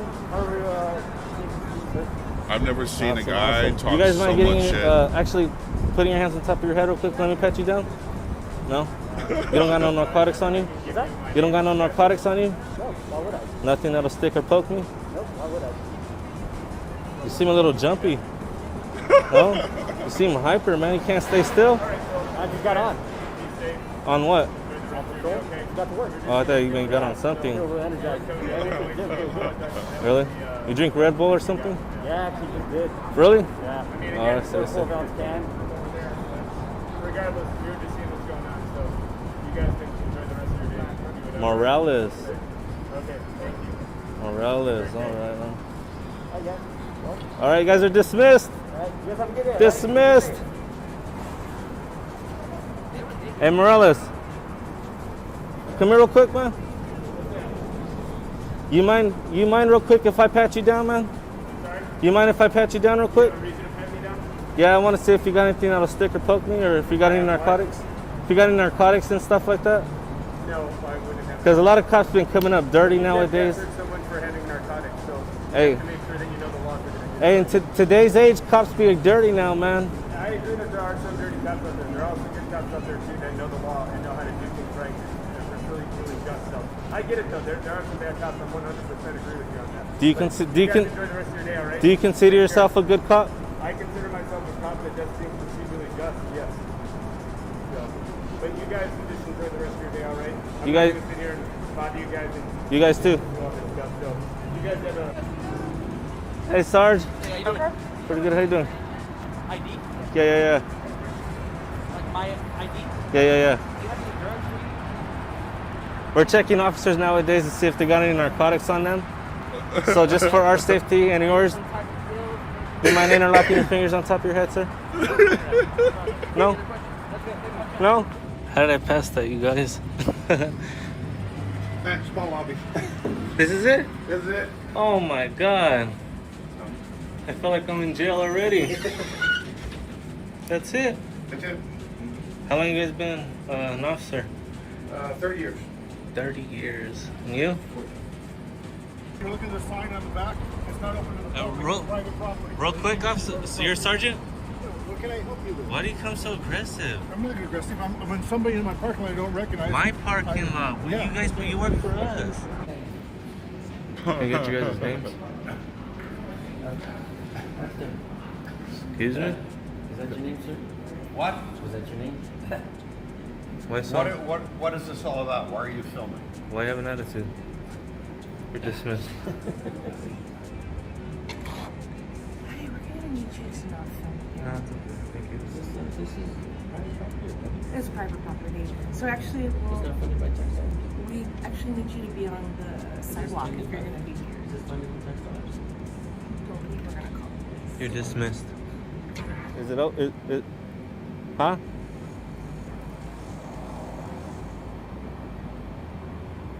I need to know if the office is open.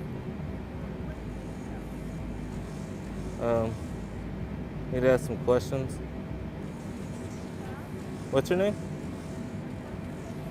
What's your name? What's your name? What's your name? No, what's your name? Aren't you a public employee? Then you're supposed to.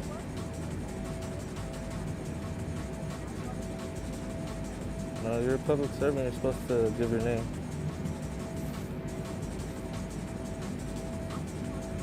What do you mean it's not gonna happen?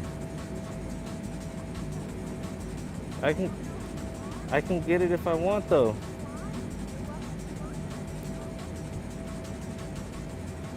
He talks so much shit, dude. You mind leaving? No. Why? Am I giving me your ID? No. I need your ID. This is suspicious. I need your ID. What's your name? What are you approaching us for? What's your name? What's your name? We own Says that. Who? Says who that I'm not allowed to? What law is that? Who are you? What law is that? Gina? Your jurisdiction is in there. Get back in there. Get back in there. This is not your jurisdiction. This is Sheriff and CHP jurisdiction. No, you don't. You don't. Nope. You don't. Security, you're dismissed. Go. You try. You guys got to see this view really quick. We are flying literally into the sun, dude. Chasing the sun down.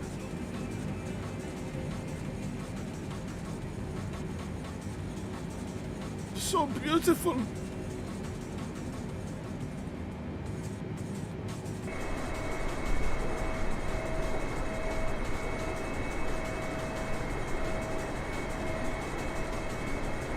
So beautiful.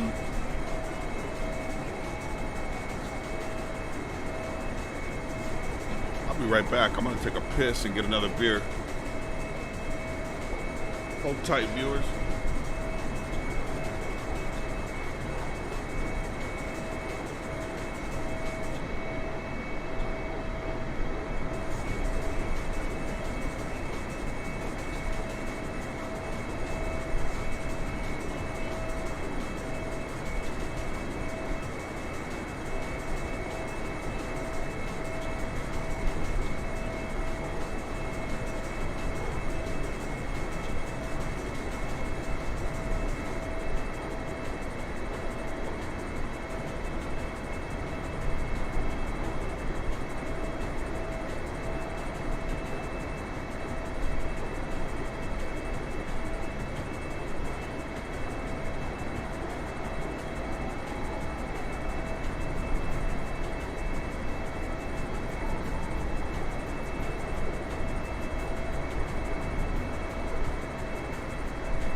Alright, what is up? I am back. We are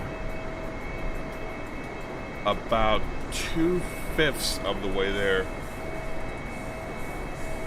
And I thought that I would be able to chase the sun at this speed. You know what I'm saying?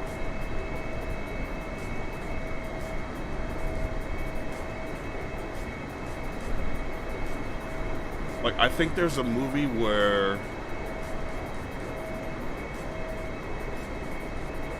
they're in a jet and they're like chasing the sun because the darkness, something about the darkness. I remember watching it. I was fucked up one night and I watched that movie.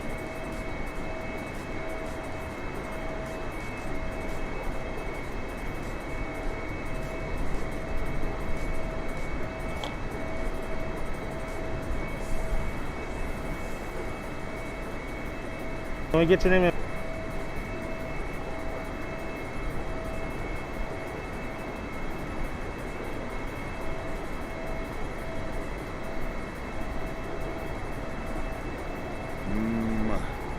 Shinerbach. Yes. Straight from the keg.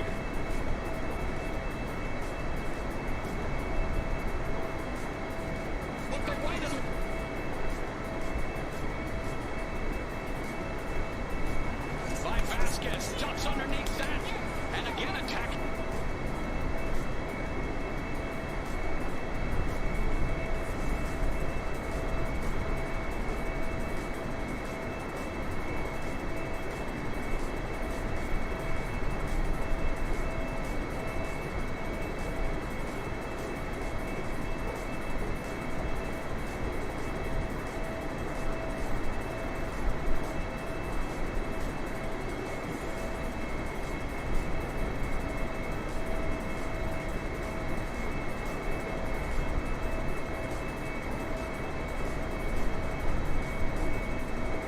This baby is solid. Solid fucking aircraft. But, you know, just wait a couple of updates and the Soba will find a way to fuck it up. I guarantee you.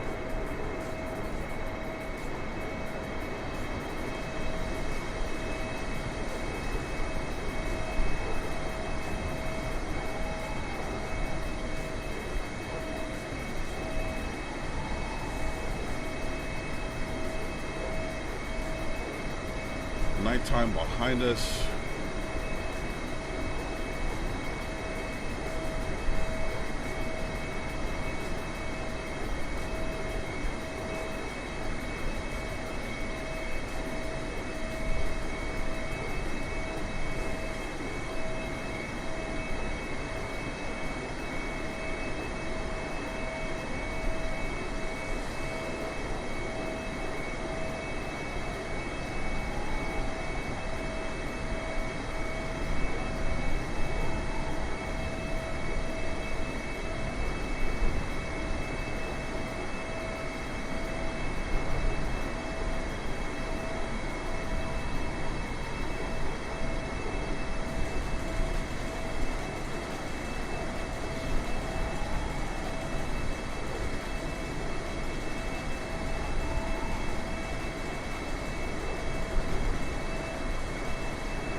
I still can't get over how something this big gets off the ground, man. And can also fly with 2 engines, I think. The 747 can operate with 2 engines on either side. Like, that's fucking amazing. It's amazing!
I think the engines are down-tuned a hell of a lot. Not just through the cost index, but they're way under-tuned, dude. And I think it's 2 engines on either side of the plane, so one wing could have absolutely no engines at all, and the other wing could fucking provide the necessary thrust to keep it aloft. So I mean, I don't understand what witchery.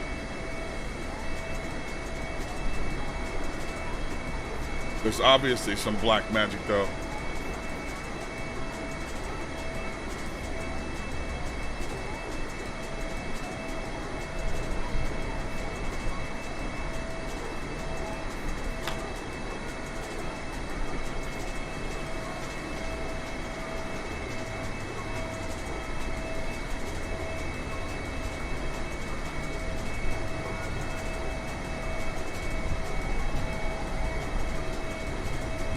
Yeah, I actually landed one of the first times I flew the A320neo. I started it up. I thought that both engines were running. I followed the checklist, and apparently only one of my engines was running. And I didn't realize until like I had already taken off. And I tried to restart the other engine mid-flight and was unsuccessful. But I landed the A320 with fucking one engine, bro, so redundancy. Now, it's not very fuel efficient, but you know, when safety comes to mind, it definitely keeps you safe, bro. Well, they say one of the safest forms of travel is in an airplane, so. Fuck, we lost the sun, dude.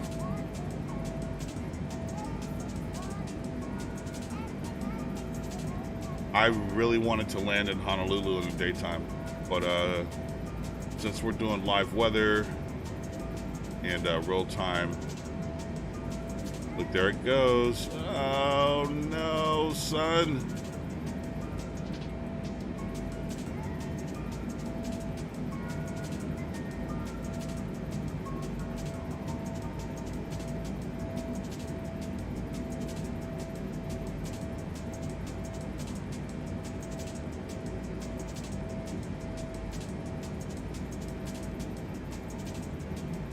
No, come back.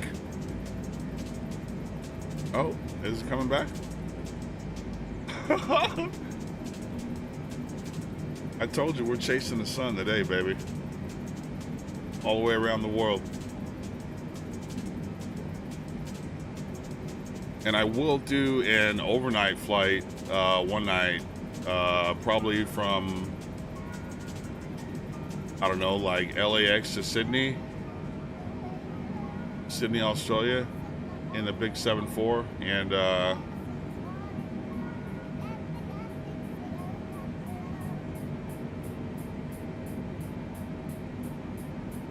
yeah, it keeps popping back up. So I mean, I'm making progress. See, they're advanced again.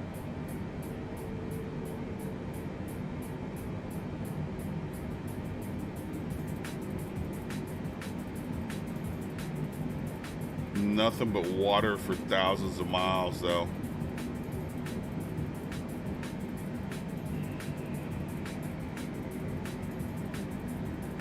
Well, let me go ahead and get it lit. Get it lit up in here.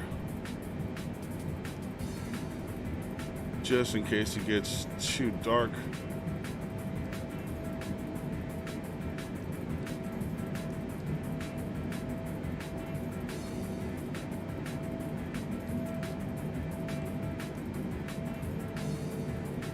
Cool.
Am I on a public roadway? No, you're not. Have I broken any laws? Private property, okay? Has the property owner called you and reported a complaint? Just wondering what you're doing here. Don't have to answer that. I'm not breaking a law. Okay. Do you have identification with you? Don't have to do that either. Okay. Is this your vehicle? What crime do you suspect me of committing, officer? Well, there's a stolen vehicle over there. Making sure you're not with that individual. Okay. What crime do you suspect me of committing to contact me? Investigating right now to see what Investigating what? Did you have a reason to suspect I've committed a crime? Okay. Have a good day. Thank you. This guy did and said everything he was supposed to on this traffic stop, if that's what you want to call it. He was actually sitting on private property when approached by an officer and asked to identify. This is an exclusive video that you haven't seen before because it's been on unlisted on this guy's channel. And that one subscriber that you see there, well, that's me. Because the San Joaquin Valley Transparency channel highlights amazing police interaction videos, people know where to send their videos, right here. Subscribe now if you haven't yet. Make sure to hit the top bell so you get my next notification. Let's point out what this guy does right. First of all, he didn't roll his window all the way down. This stops the officer from reaching in to unlock your door. Because you're sitting here observing this activity over here. I have the right to do that. I have the right to do that. Okay. Am I on a public roadway? No, you're not. Have I broken any laws? Private property. Okay. Has the property owner called you and reported a complaint? Just wondering what you're doing here. Don't have to answer that. I'm not breaking.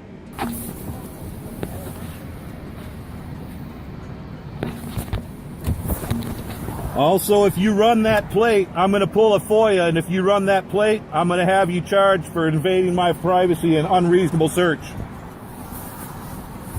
I'd also like to know what your badge number is. Officer, I'd like to know what your badge number is. Officer Peppers, I'd like to know what your badge number is.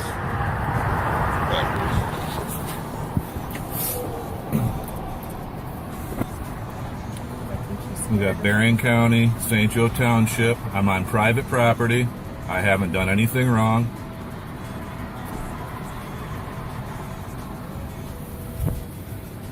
$11,045, Unit 42, 11042 Sheriff's Patrol.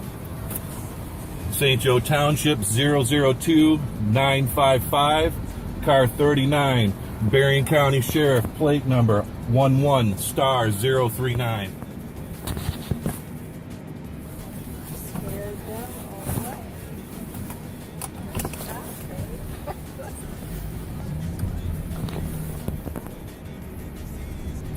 Now we have the state police here.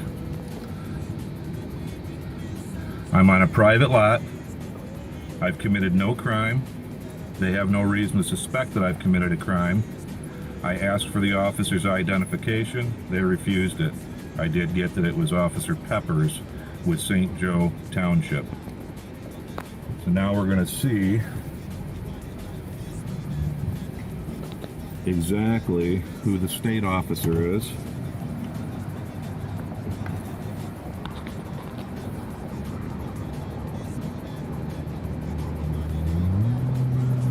Yo, they got a fucking...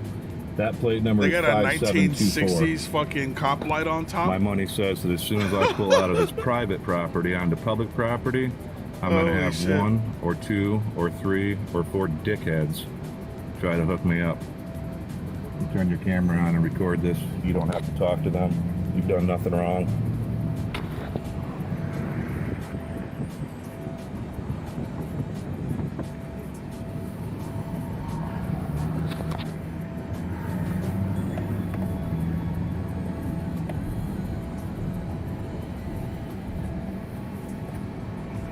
California police officer's oath states, I do solemnly swear that I will support and defend the Constitution of the United States and the Constitution of the State of California against all enemies, foreign and domestic. That I will bear true faith and allegiance to the Constitution. In many videos, police officers are asked if they can state their oath.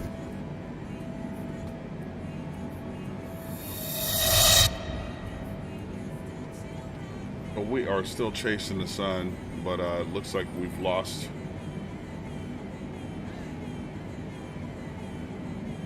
Looks like we're gonna land at Honolulu in the nighttime.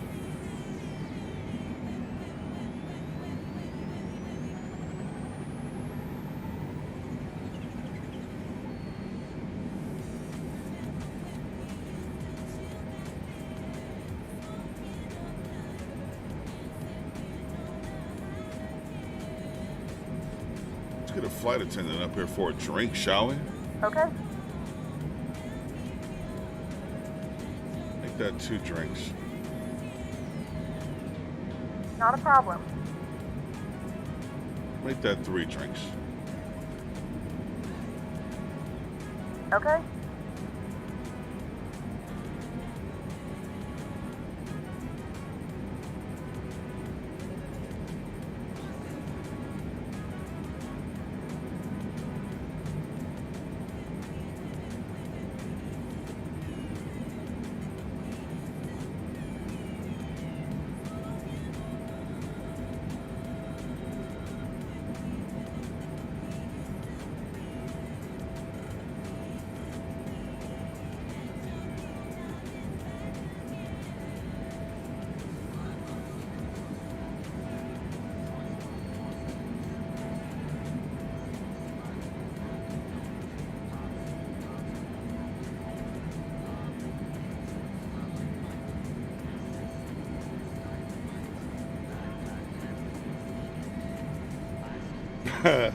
Make that 4 drinks.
Get some external views here going on.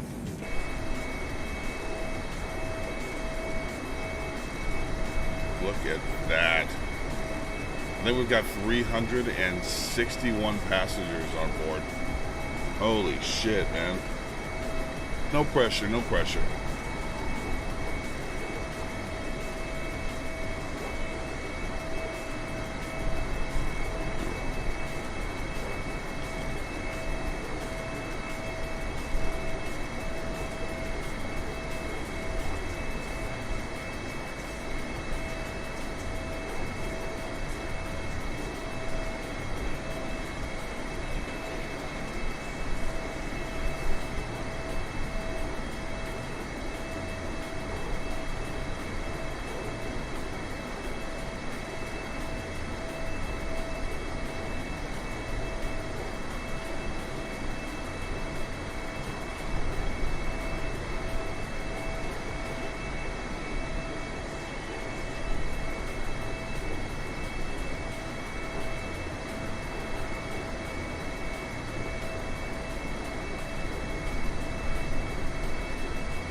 Aviator Dan, what is up, man? How you doing, buddy? I hope you're doing well, man.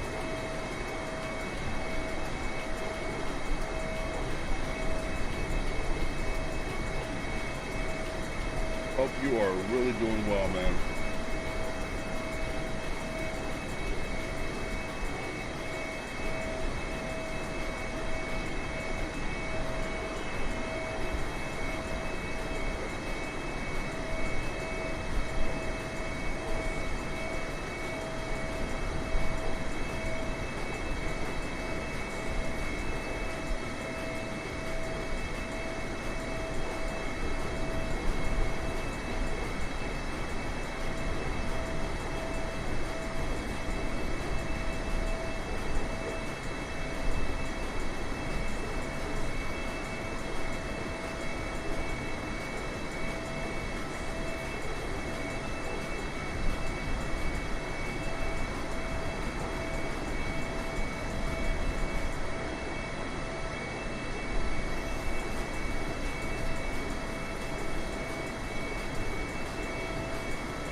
Oh, man.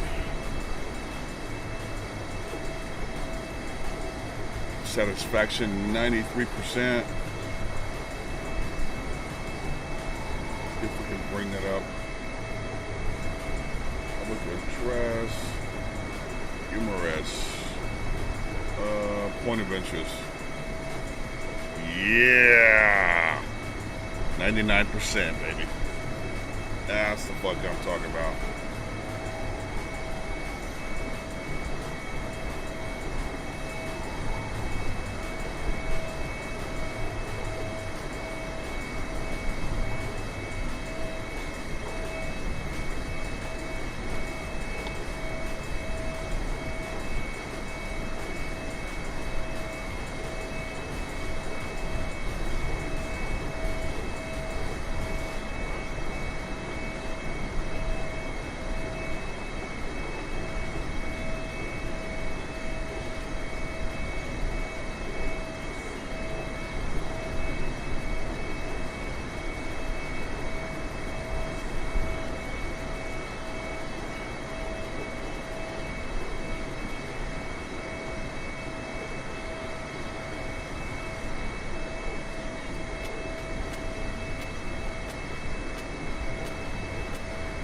Alright, sorry about that.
All right. Just trucking along here.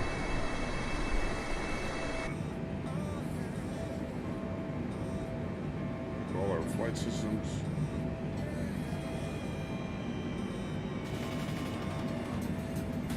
Everything is looking A-okay. I keep thinking I see land, but I know that there isn't land for thousands of miles, so.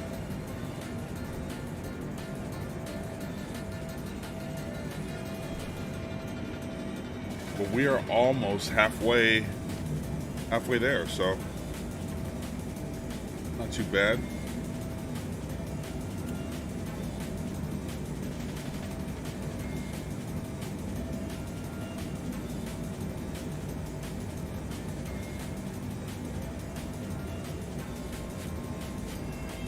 Not too shabby.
Excuse me.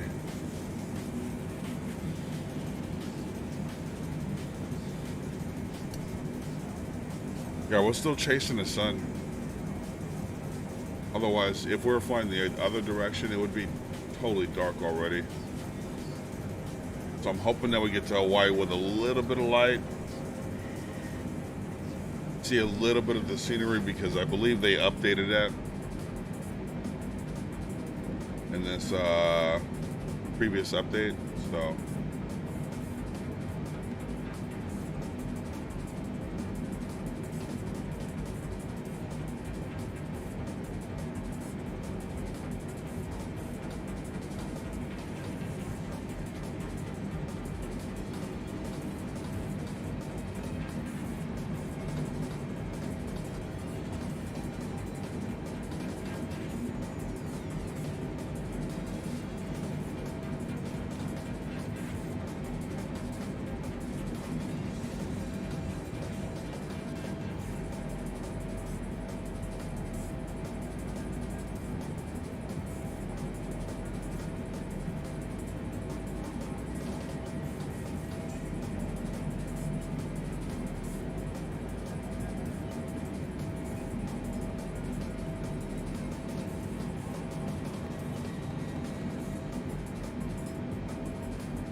sorry guys, I'm kind of slightly distracted over here.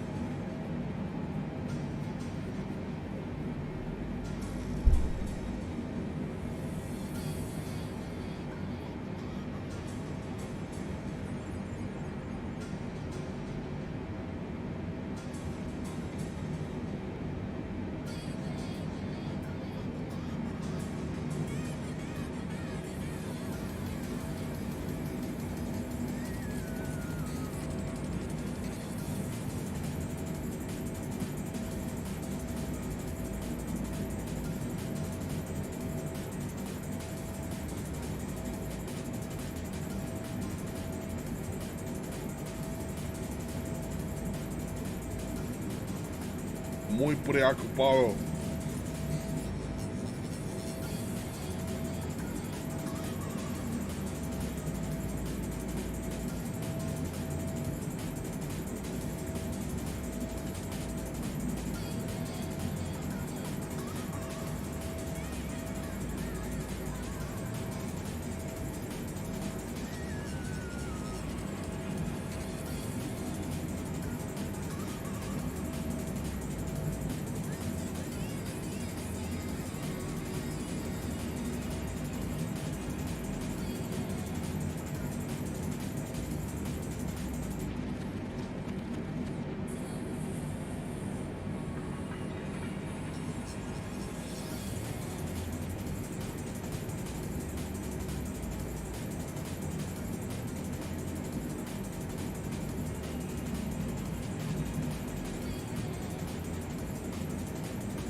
boy.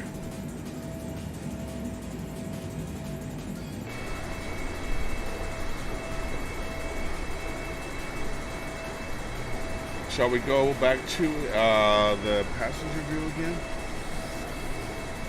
Let's see if I can find something to watch.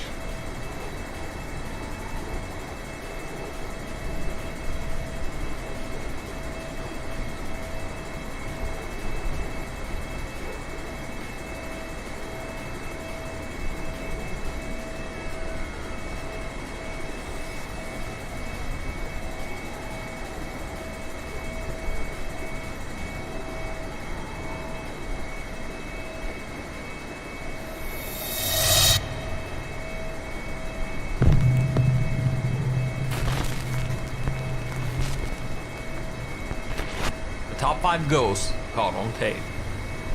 The doorway. The Barton Mansion in Redford, California is considered by many to be one of the most haunted locations in the state. Way back in 2001, two young men decided to investigate the abandoned house. What they caught on tape remains one of the most controversial ghost sightings ever recorded.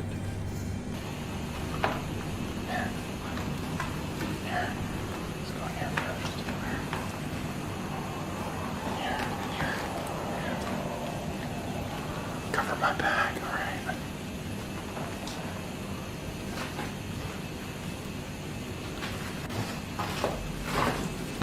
What the hell's that? Down on the floor. Right there.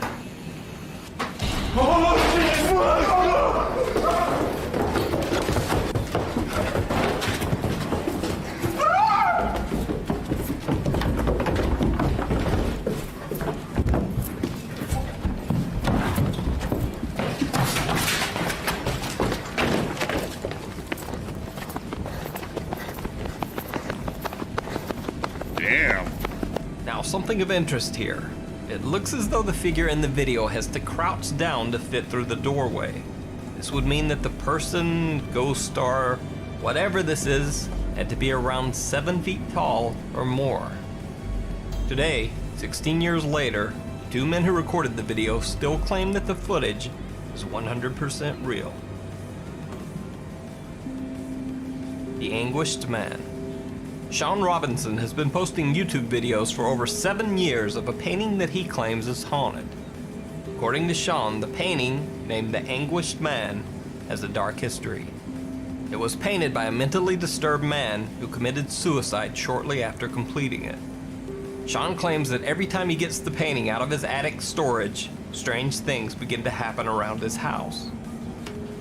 So I'm going to set up the recording equipment and leave it for approximately 8 hours, and I'll leave the light on.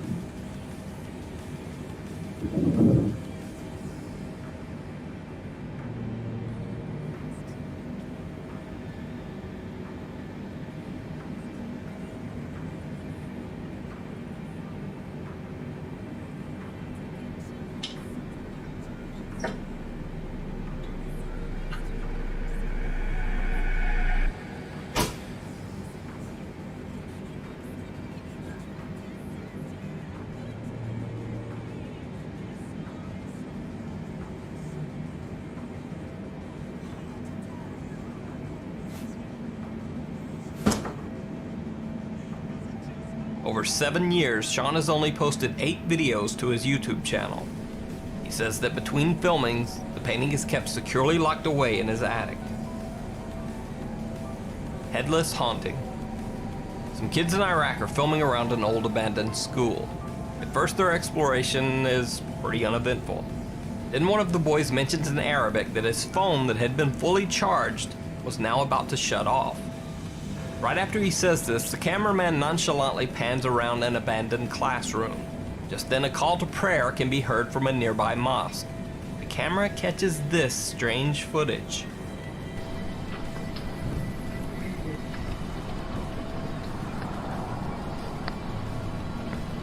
والله بخدمة والله بتعرف The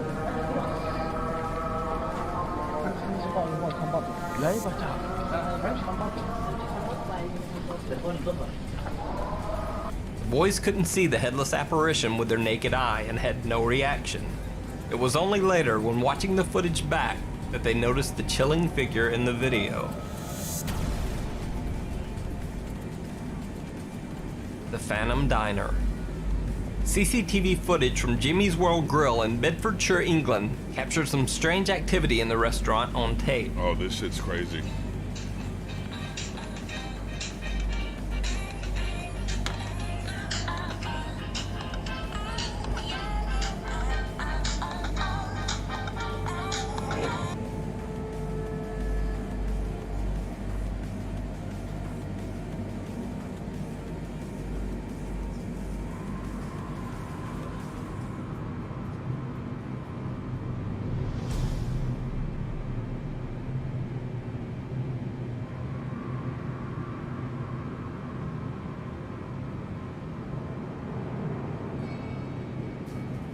Now, if this scene were being faked with multiple hoaxers pulling fishing line or strings, it seems like it might attract a little more attention from the other diners. But in the footage, no one even looks up until the noisy plates and silverware hit the floor.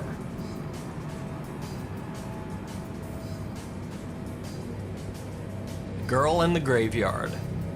In this next clip from all the way back in 2005, Mexican TV personality Facundo Gomez is filming himself in what is supposedly a haunted cemetery in Mexico City. Suddenly, he hears someone crying from somewhere in the distance and goes to investigate. No sé si es cosa mía. No sé bien mal, güey.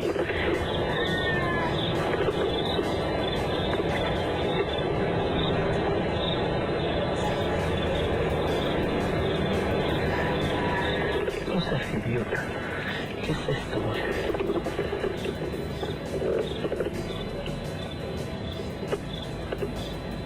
No está nada lógico una niña llorando en un cementerio a las 12 de la noche. Bueno, más. A la 1:30. Escuchar a alguien ahí. Sí. Amiga, ¿cómo te llamas?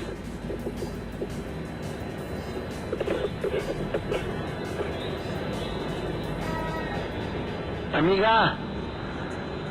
Niña. Ay, no seas imbécil. Bienvenido a la...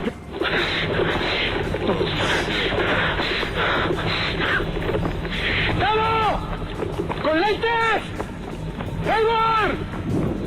¡Venga, güey! ¡Venga, güey! ¡Por favor! Now, this clip was first posted to the internet over 12 years ago. Despite rampant online speculation through the years that the film is a hoax, Facundo Gomez still claims that his clip is 100% real, and that he captured an actual ghost on tape.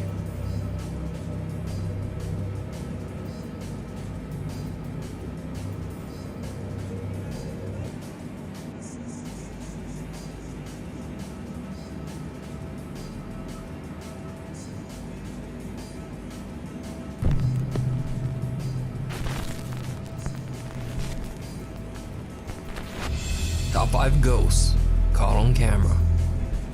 A cry for help. The Foreman brothers, Josh, Sean, and Rocky from the YouTube channel Paranormal Nightmare, were contacted by a mother and daughter who claimed to be living in a haunted apartment in Bucyrus, Ohio. The apartment has a dark history, as 2 women and a little girl tragically lost their lives inside its walls. Oh, fuck that. 1 month after moving in, Heidi and Callie Prater begin to experience terrifying paranormal activity in their new home. Callie says that when she's upstairs, the strong smell of sulfur often makes her feel sick. She and her mother Heidi have heard footsteps and chilling screeches in the night. They say that lights turn on and off by themselves, and that they have seen multiple unexplained shadows. There's times, like I said, you can hear people walking up and down the steps, but you can definitely hear certain screeches, certain noises. Since we've moved in here, we've had noises all the time upstairs, lights shut off, been touched, seen a lot of shadows. Visitors to the house have had similar haunting experiences. Ever since I've been coming over here, I get really bad negative vibes. Lights have turned off on their own, shadow figures walk through the rooms, and it's honestly kind of scary. We've heard the little girl call out mommy, and I never was a believer in this whole paranormal stuff until I moved out here and seen it with my own eyes. I just really don't like being here. You want to leave? Yeah. Thank you. Heidi Prater explains in an interview with the Foreman brothers how it breaks her heart sometimes to hear the unexplained voice of a little girl calling out to her mother. In the same interview, they hear something truly chilling. It breaks my heart, you know, to think this little girl, and you can hear her hollering for her mommy. Keep hearing somebody saying mommy. She is here, and she is looking for her mommy. I thought I just heard somebody say mommy. Did you hear that? Yeah. It breaks my heart that she's still here, wandering around looking for her mommy. It makes me want to cry. After the emotional interview, the Foreman brothers begin their investigation to find out exactly who or what is haunting the Praters' home. If you're in this house, can you communicate with us? Give us a sign you're in here.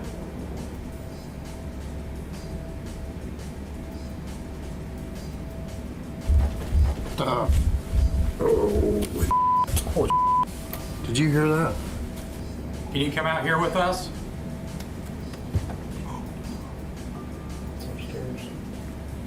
The mysterious sounds continue to be heard throughout their investigation, but nothing compares to what happens next. The family that lives here say that they see shadows, hear footsteps, loud banging, the voice of a little girl.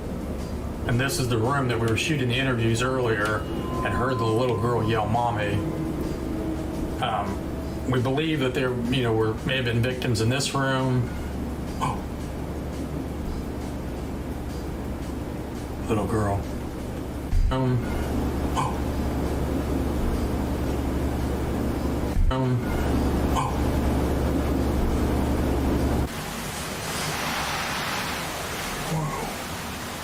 Hear that kid screaming?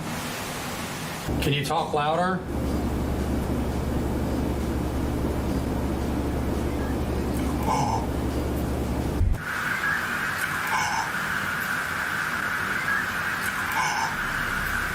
The high-pitched voice of a little girl seems to be desperately calling out for help.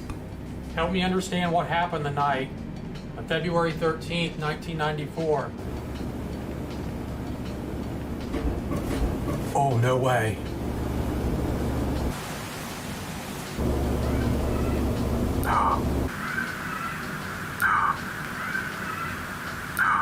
God, I hope my audio's picking this up. Been in over probably 400 haunted locations, done hundreds of residential cases, and I have never in my life experienced something like this before, ever. Could this be the ghost of the little girl that met her tragic end inside the house? Let me know what you think. Be sure to check out the full video over on the YouTube channel, Paranormal Nightmare TV series. Meanwhile, on TikTok. TikTok user Pershka recorded a quick video intending to show her noisy ice machine on TikTok. But when she was about to post it, she noticed something truly chilling.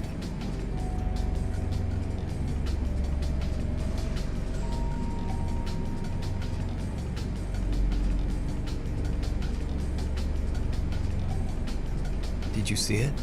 Right before she flips on the light switch, what looks like a little girl can be seen standing right next to the ice machine. But as the light turns on, no one there. Is it just a trick of the light? Or could it be a TikTok hoax? I leave it to you to decide. TikTok user Bike Kill and his friends are exploring a creepy old abandoned tunnel. Then this happens.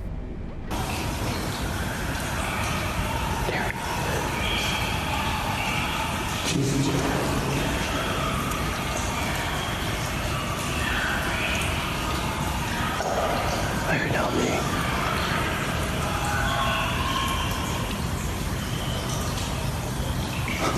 Fire down me. Yeah. For the boys. There's no one here. This is not a joke.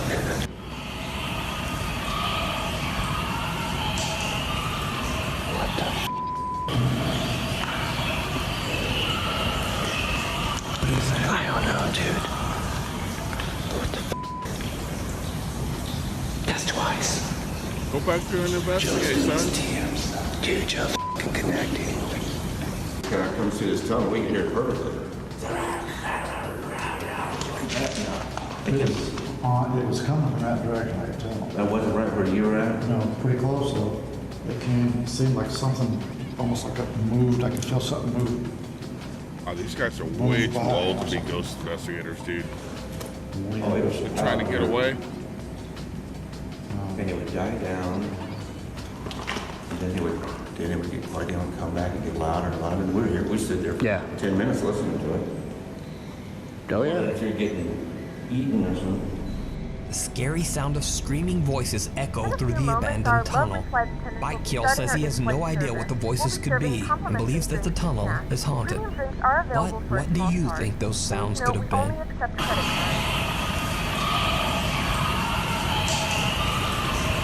Another TikTok user that goes by the name of Julian R. Angel 925 claims that his coworker caught this next video on camera while at work.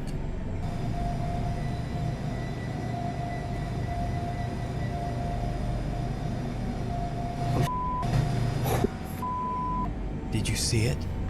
A dark shadow figure can be seen lurking in the corner of what looks to be a large banquet hall. Now, like most TikTok clips, there is no extra information about where this was filmed or what happened next. Oh, wow. So is it real, or is it just another TikTok hoax? What do you think? Chernobyl. Ukrainian YouTuber Vlad Reznov and his friends do a challenge for YouTube to spend the night in an abandoned village in the Chernobyl exclusion zone. Now, the exclusion zone's purpose is... Really? That just sounds fucking idiotic, dude. Not just spending the night in an old haunted house, but in an exclusion zone? Oh my god, dude. To restrict access to hazardous areas around the dangerous Chernobyl nuclear power plant. In recent years, this area has spiked the interest of tourists and has been accessible for safe tours and explorations with Ukrainian tour operators. However, individual parties are still prohibited to access the area and can receive severe criminal penalties and fines. Because Vlad Reznov and his friends want to explore at night, they are very careful to avoid Ukrainian authorities. Надеюсь, мы доживем до утра, но потому что реально очень страшно. Там что-то шурудит, что-то бегает, что-то мычит. Я не знаю, я продолжу съемку, когда мы найдем какой-то домик, чтобы переждать хотя бы какое-то время. First, they explore the abandoned village, and then they decide to get some sleep in one of the old decaying buildings. But they don't sleep long. Vlad wakes up to bizarre sounds coming from the remote woods surrounding the building. Yeah, it's probably a fucking six-legged moose or two-headed fucking deer or some shit. Ребята, только что, короче, ветка упала, я подумал, что ладно. Вы это слышали? Что-то шурудье. Нет, там что-то лазит по-любому. Я один туда не пойду. Ну, походу, где-то там. Где-то там. Just so you guys know, Alborovin said, it is very smart idea. I purchased property for 7.2 rubles in exclusion zone. Very, very good investment. Big, big profits. Yes, yes. Твою ж мать! твою ж мать, блин, что это было?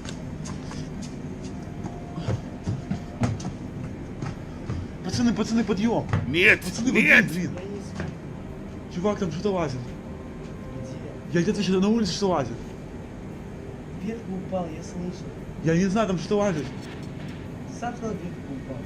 Чувак, я видел что-то, я тебе отвечаю, я снял это на видео. Ну ты слышал, как лес гудит, что ты гонишь? Did you hear the Сам, я forest снял humming на видео, again? я серьезно. He's like, come on, dude. You woke me up for this Да shit? какой пранк, чувак, я тебе отвечаю, я там что-то видел. Ну где ты видел? Там, ну там в конце, где-то в углу. Дай а? Вот там сидел, вот там. Ну что там нет? Вот там где-то, вот туда, вот как раз туда побежал. Нету там ничего. Чувак, я там что-то видел, я тебе отвечаю. Я там спать не буду.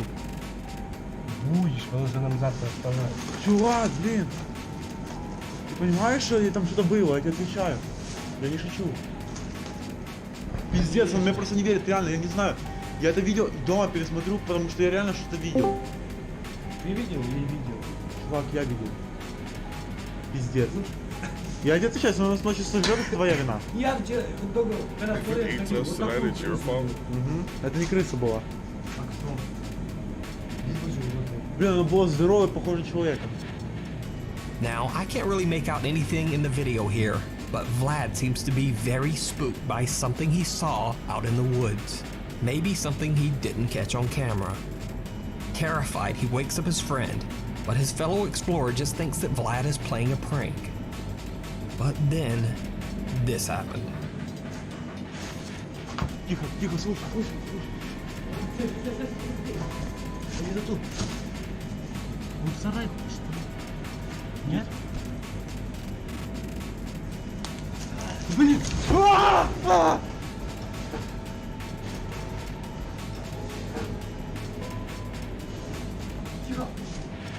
Holy shit. Держи быстрее. А куда держи? Я дверь закрою. Ты закрой дверь.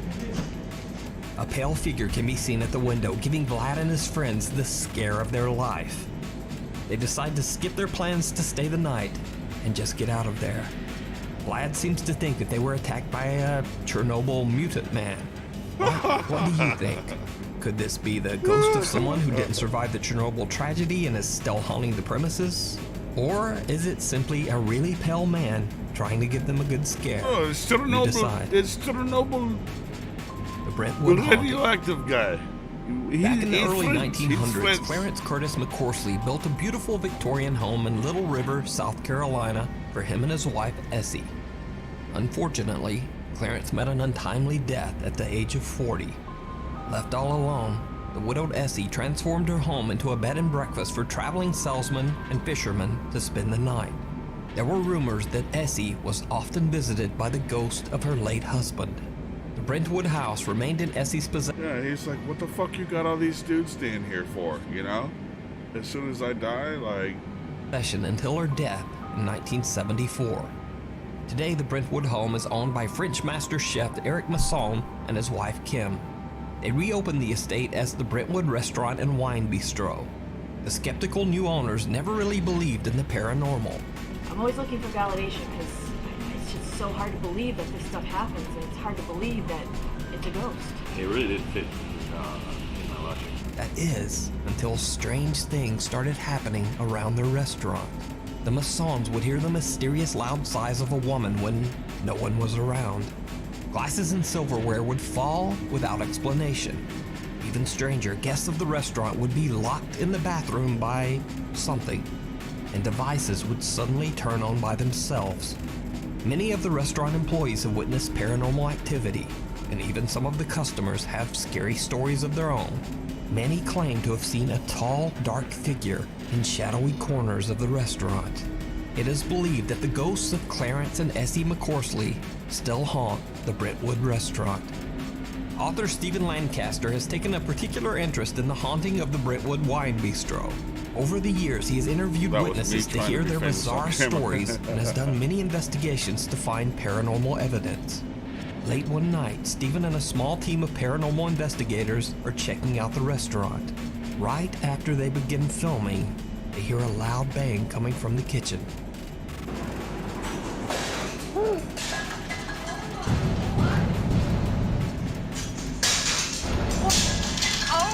God! Did you just see that? Holy Hey! How are you tonight? Holy cow, I think my heart just skipped like 50 beats. Restaurant surveillance footage shows a glass mysteriously falling on the floor as investigators Eddie and Tina enter the kitchen. Although startled by the chilling experience, they continue their investigation. In the downstairs men's room, we've had some issues with this room tonight.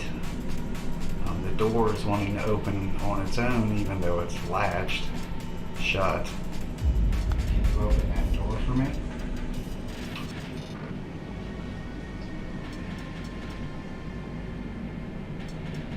It'd be really, really cool if you could open that door.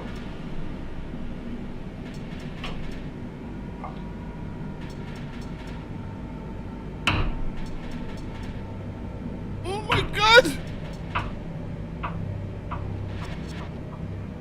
The strange activity doesn't stop as random things continue to mysteriously fall on the floor, and the restaurant's dumbwaiter starts moving up and down on its own. Then, things get truly bizarre. So is there anybody up here that wants to say hello? Make their presence known to us? You know what, I really would love to see the tall guy tonight. Yeah, is the tall guy here? That's them. So is there anybody up here that wants to say hello? Make their presence known to us? You know what, I really would love to see the tall guy tonight. Yeah, is the tall guy here? That's them. Do you hear a whirling noise? Like, Sounds like somebody on the staircase. that was them. The mysterious figure of a man wearing a fisherman's slicker or pea coat seems to be quietly moving in the background as they talk. Stephen Lancaster didn't notice the strange apparition at the time and only discovered it later when he reviewed the footage. So, did Stephen and the team of paranormal investigators capture the ghosts of Clarence and Essie McCorsley, forever haunting their old home? You decide. Watch Stephen Lancaster's full documentary investigation of the Brentwood.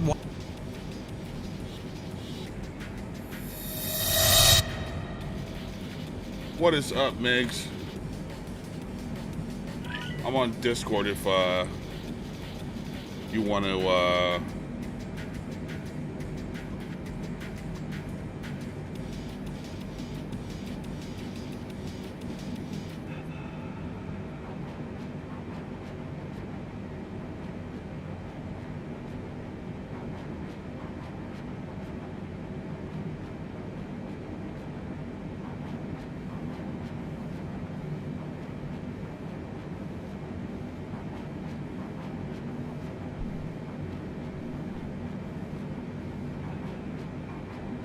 Hey, can you let them in? Thank you. It's raining out there too, so he's gonna have to come right back in. You wanna go outside?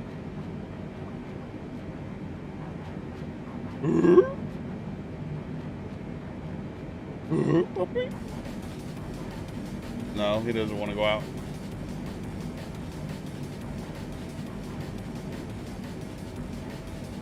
It's raining, dude.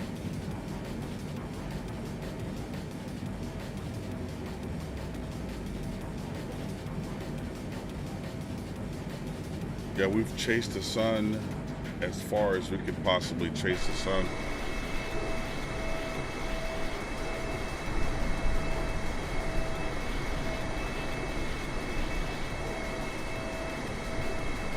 What? Yeah, they're here.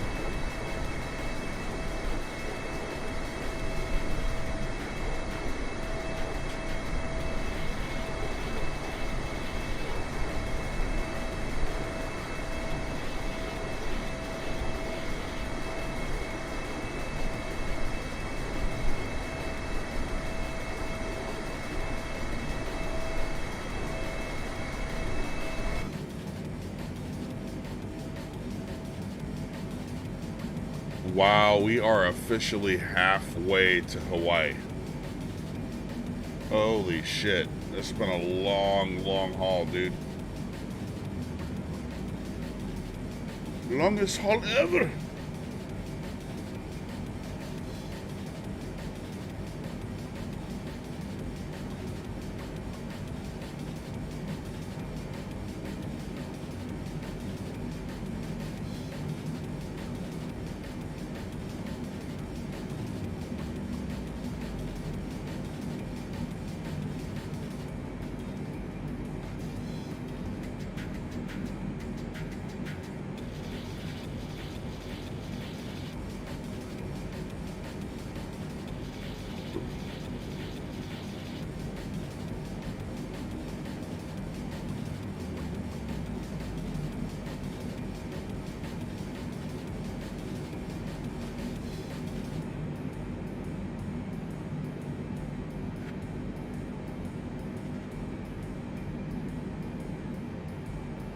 Get some beats pumping.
Borvin said, yeah, I need to start a long haul flight in the 787, or I tried to start a long haul flight in the 787 last night.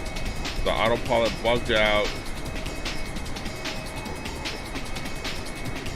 but I got it to work. However, the game then proceeded. Oh, fucking sweet, dude. I mean, that's what you pay for, right?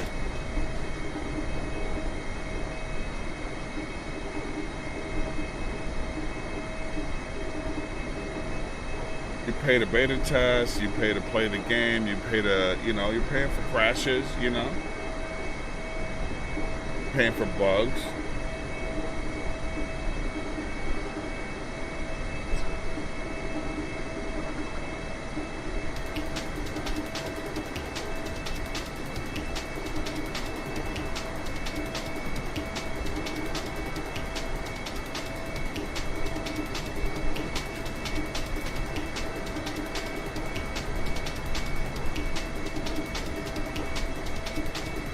You're definitely not winning.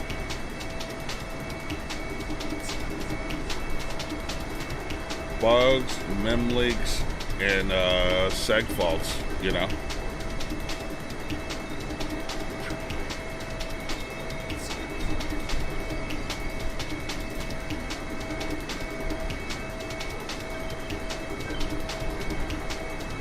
Bugs lead to things like mem leaks, and then mem leaks lead to things like seg faults, where your fucking whole fucking computer just fucking locks up, you know? But that's not as common anymore these days. I don't know why. Maybe they got their shit together, you know?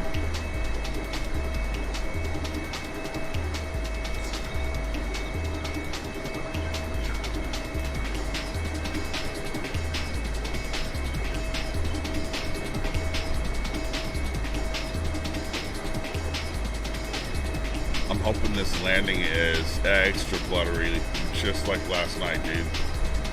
I can't see myself putting down a bird this big. Like, I don't know, it's truly amazing.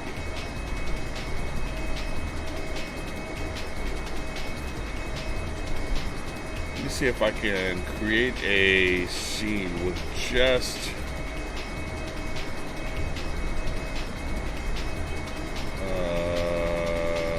duplicate.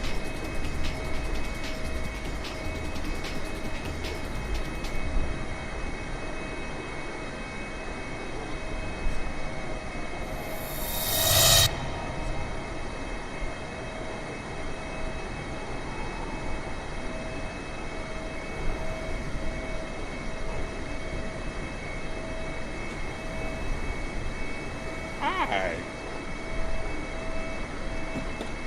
What are you?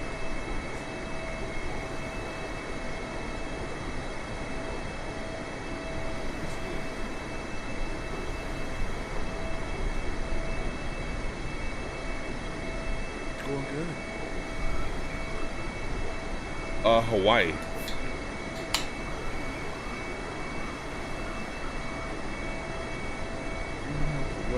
We can kill fly live. We can kill the follower goal. We can kill the webcam.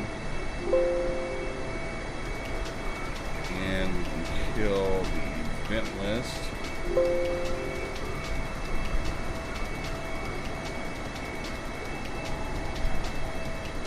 Yeah, and that's all we're left with. Huh? Oh yeah. That 747 girl. 74. But now I have a full screen view of just the plane, which is pretty fucking awesome. That's a huge bitch. You ever seen, wait, what? No, that was, it was in, the Rob Schneider Gigolo movie. Wait, American, no. Who's Bigelow? American Gigolo. That's a huge bitch! He said, Yuri, that's a huge ditch.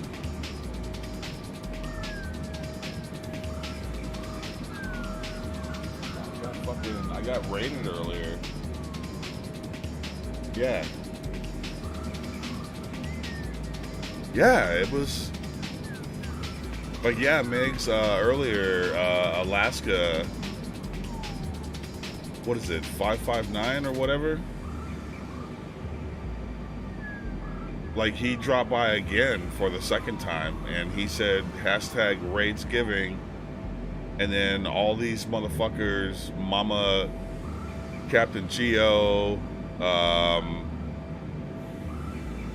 what's her name? Mama,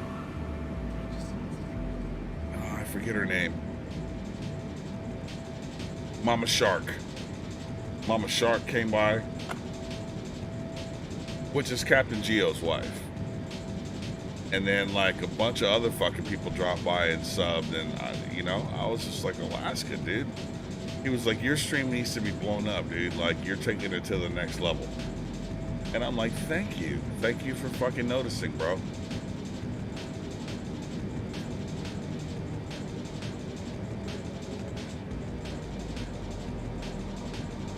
What are you drinking?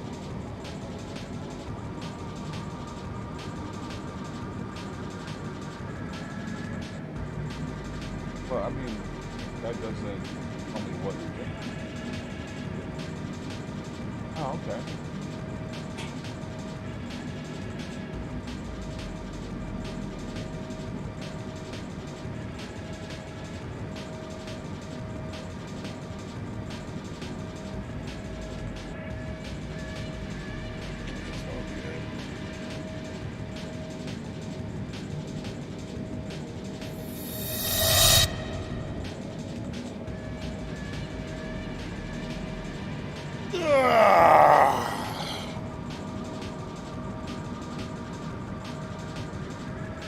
Pilot must stretch legs.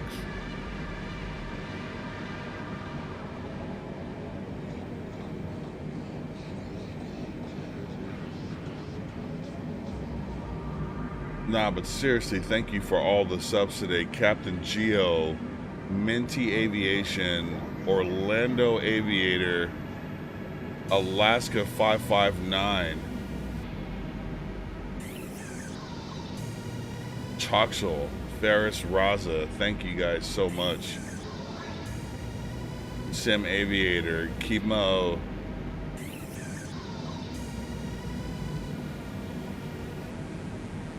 You guys are what makes this community strong, so much appreciated.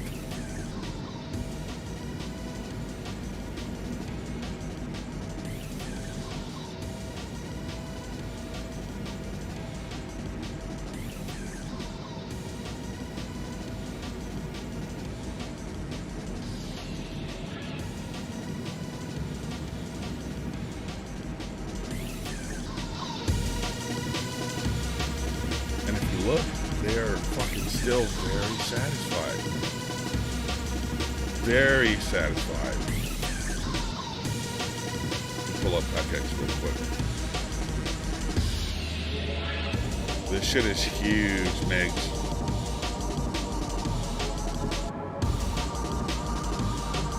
All the broke people in the back. And then we got cabin level 2. With its own stewardess, roaming the aisles, going downstairs right now.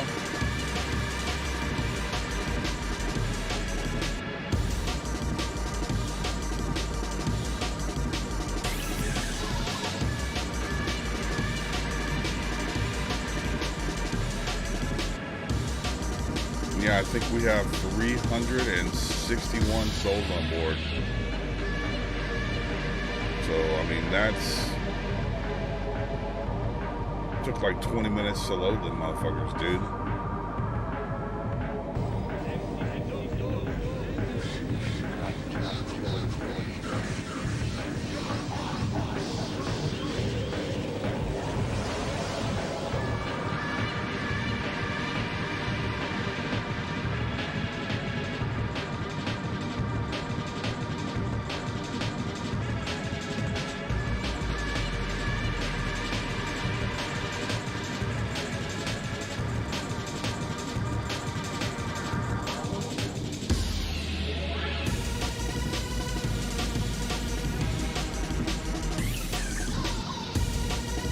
Yeah, it truly is an awesome idea.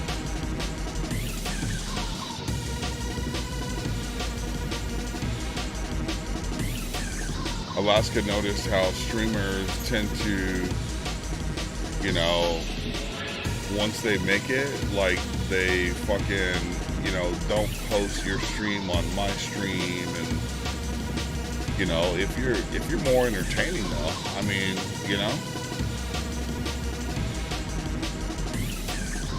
Their perspective is like, well, if you were more entertaining, you'd have all my subs and then some.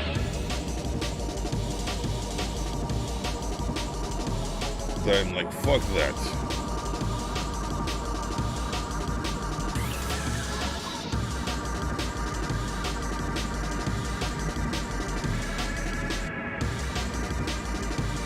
Two hours left to go.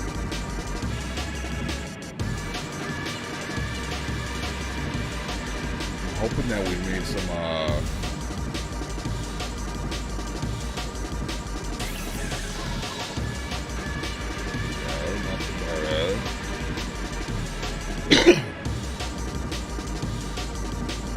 but we're seriously hauling ass right now.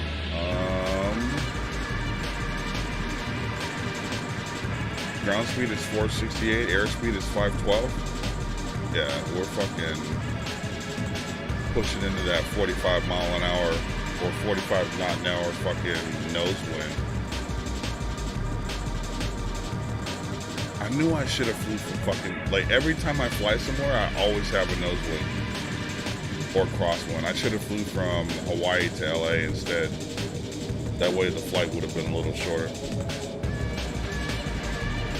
But would it have been shorter? Because you're basically chasing down your destination when you're flying from east to west, or from west to east, right? Because of the spin of the Earth.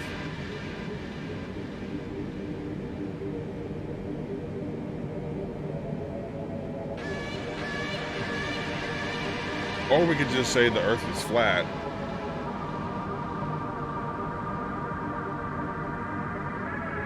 What do you guys think? 40,000 feet? Looks flat to me.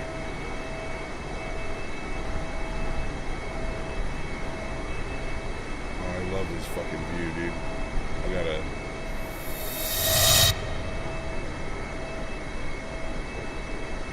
Yes. Yes. Oh, we got some lightning down below?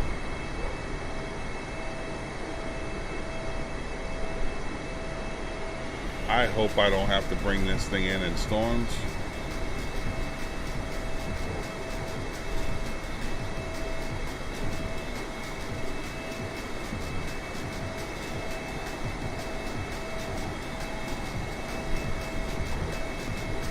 Although headwinds always play a bigger factor. I thought headwinds was what you get after somebody slobs on your... Wait, no, never mind.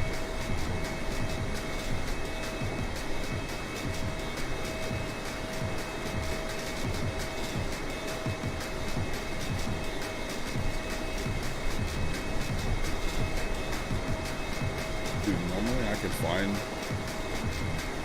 the fight.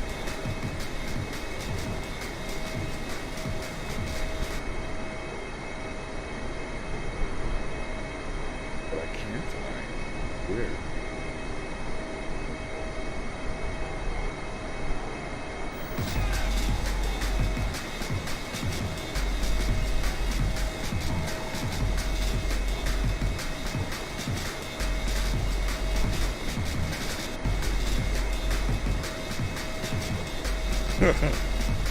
He said in before Google moderator shuts down your stream, you filthy flat earther.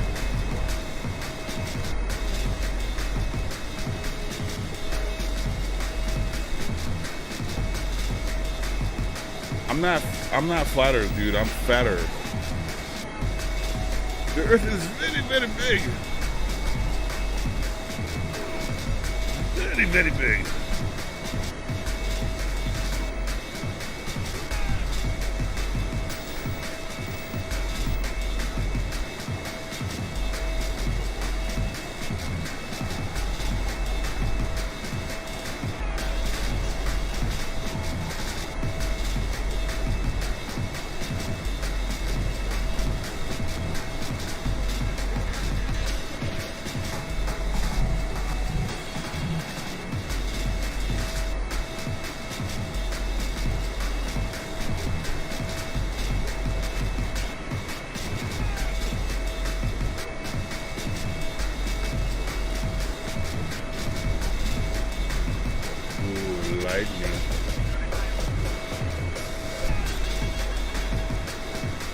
I seriously hope when I get to Hawaii, it is not stormy.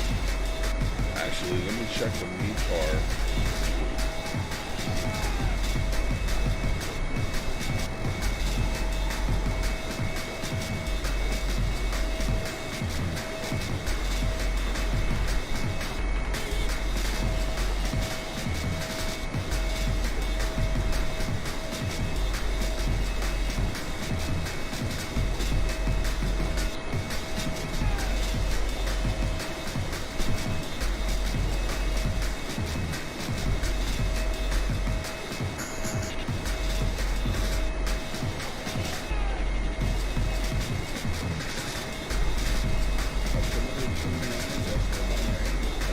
like it's raining. But who knows with this fucking game?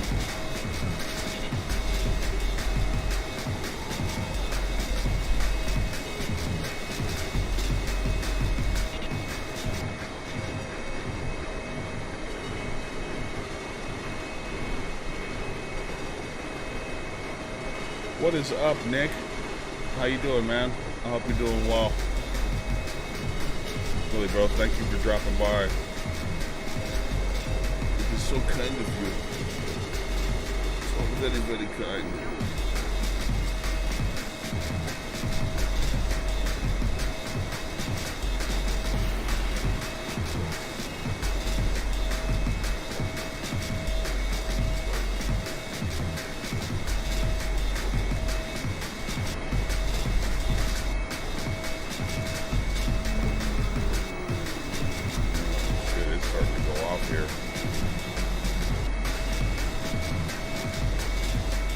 Storms are east and the planet spins the way that it does. Because I'm looking at Hawaii weather right now and it says that it's pretty, you know, few clouds.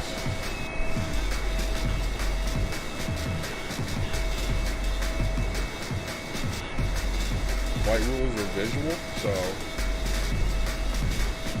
that means that it's clear enough for you to see, you know. For no unnecessariness.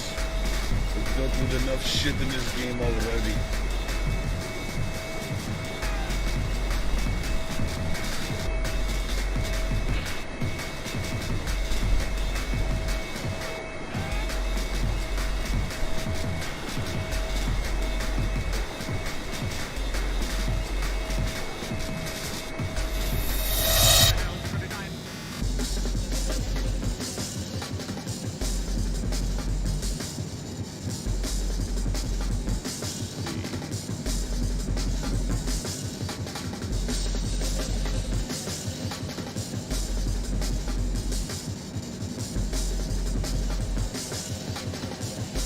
Yeah, dude, we're a little bit over halfway. Almost 3/4 of the way. Sit back and relax. We shall be arriving very soon.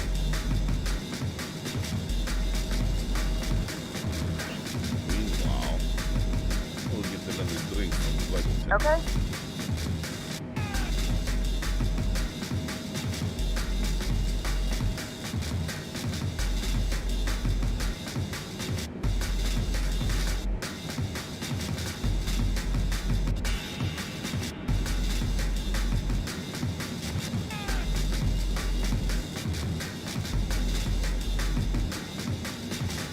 I better butter this landing, dude.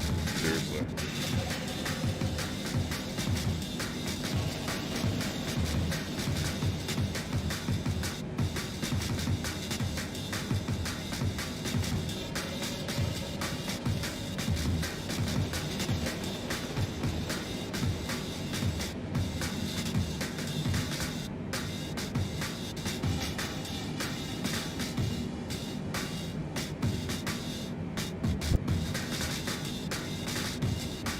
Go ahead and go back to the in-flight view 2. Nah, that one's too small. I have to adjust that one still. Yeah, I think it was 1. Yeah. There we are.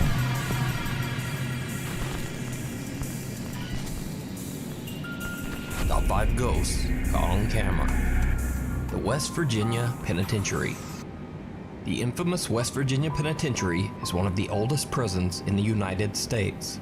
The sprawling fortress-like prison operated from 1876 to 1995. It housed some of the world's most dangerous inmates. In fact, after numerous horrifying attacks and homicides in the penitentiary, the U.S. Department of Justice named the prison one of the 10 most violent correctional facilities in the U.S. Holy Almost shit. 1,000 men lost their lives in the West Virginia Penitentiary, either by sickness, execution, or the frequent brutal attacks by fellow inmates. The Foreman brothers, Josh, Rocky, and Sean, from the YouTube channel Paranormal Nightmare, traveled to the small town of Moundsville to investigate the allegedly haunted West Virginia Penitentiary. Right now we're here at West Virginia State Penitentiary. We're going to get started in the cell block area. This is already over. This area here is where they housed most of the violent inmates. In 1986, a brutal attack by a fellow inmate ended the life of prisoner Red Snyder. Many claim to have seen Red's ghost. still walking the prison halls. Hey, Red. so apparently, My name's Josh. Tyson won. This is Rocky and Sean. He fucked up fucking Roy Jones Jr. They were talking about in you a earlier major today. way. That one of your friends brutally Got murdered you news just right then. here in this cell. Can you see us? Let us know if you're in here. And then whenever I stopped, it stopped. Then I asked. West Virginia. I asked. Mountain Mama. Josh and Rocky Foreman head to the second floor cell block to do a spirit box session. They capture some very bizarre and unsettling responses. Is this your cell? I'm no longer in prison. Where are you at if you're not in prison?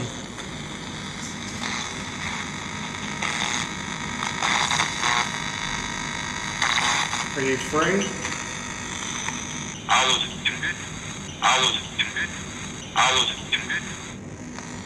Can you still hear us? Yes? Can you say Josh? absolutely cut. Then say it. Say Josh.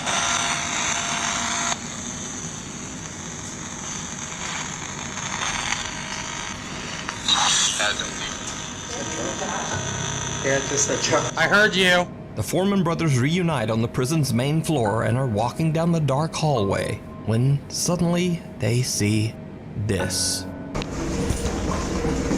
Josh, Rocky heard that talking sound again down there. Oh, did you see that? I caught that. Oh, shadow. Shadow. A dark, shadowy figure seems to just appear out of thin air at the end of the hallway, then walks out of sight. This handle. Look how high that handle is. Holy shit, my heart is racing. Go stand by it, Sean. This handle. You can clearly see on the video as Sean walks by, his shadow is cast on the inside wall. The Paranormal Nightmare team tries to debunk this bizarre shadow figure, but they come up with no answers. So is this the ghost of one of the inmates who lost his life in the prison? You decide. Over on their YouTube channel, Paranormal Nightmare TV series, you can check out more of the Foreman brothers and their paranormal investigations. Hider in the house. Chilean TikTok user Franco Villegas claims that lately odd supernatural activity has been occurring in his home. He says that he's seen unexplained shadows, experienced sleep paralysis, and most bizarre of all, he says that some unseen thing actually bit him on the back. Franco decides to set up a small CCTV camera to record himself as he sleeps.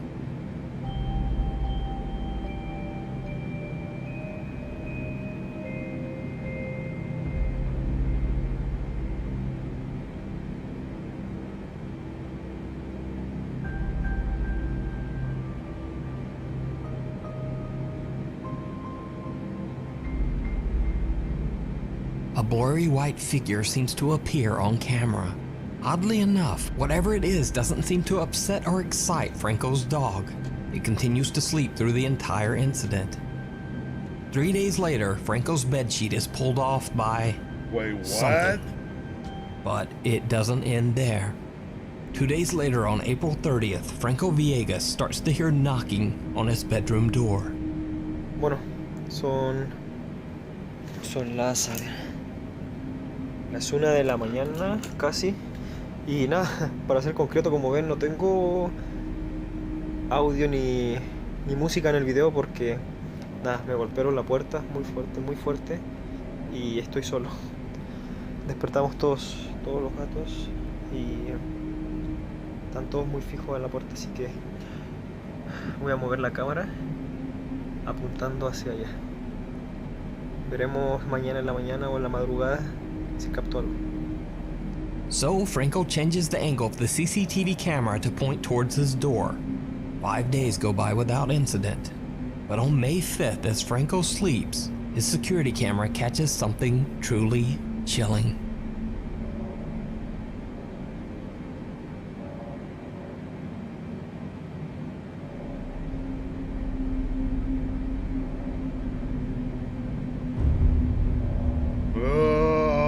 What?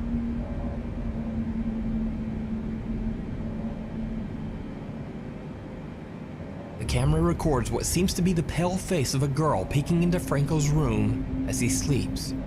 In desperation, Franco asks his TikTok viewers for advice on what to do about the strange spirit that seems to haunt his home.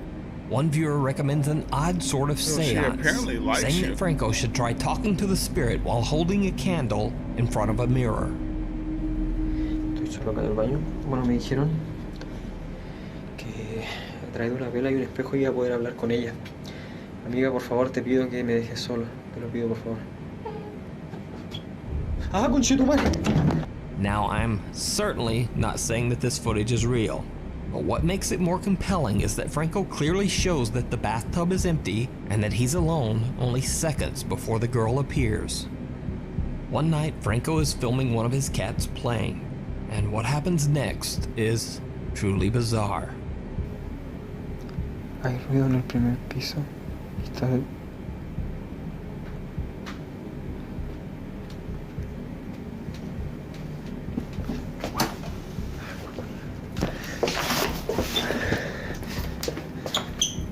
Wow. ¡Ah, conche! ¡Ey! ¡Ey! Ah, no, güey. ¡Ah, conchetumare!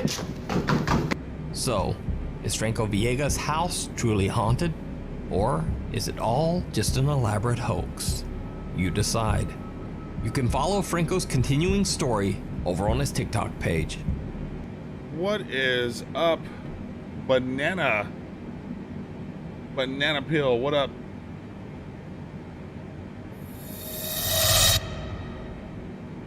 How you doing, man? Hope you're doing well out there in digital land, out there in COVID-19 land.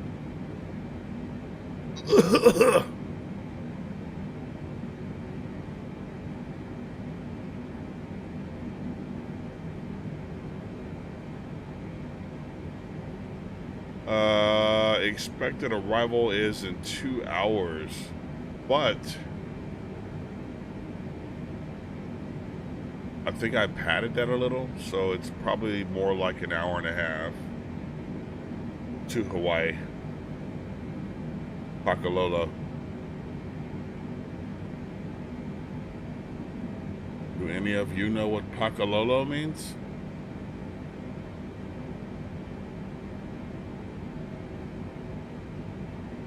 I'll give you a clue. Oh, do you? So you know what Pakalolo means, right? I'll give you a clue.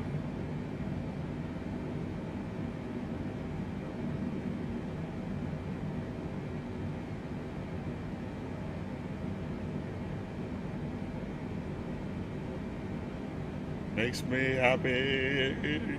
Makes me snappy.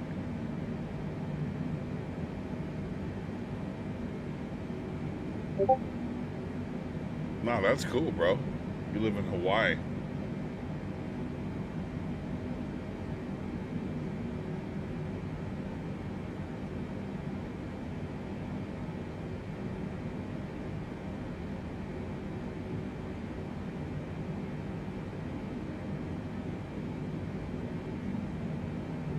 Very, very cool.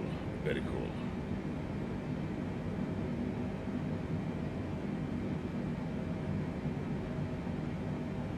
Yeah, I thought we would be able to chase the sunset.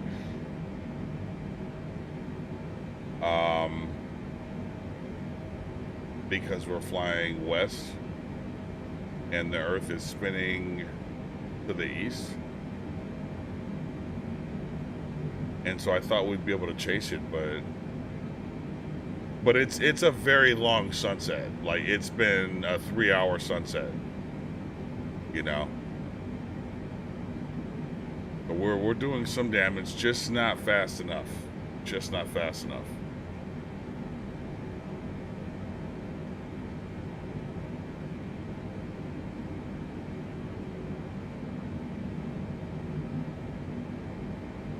It's only 5:31 p.m., so the sun is still up, right?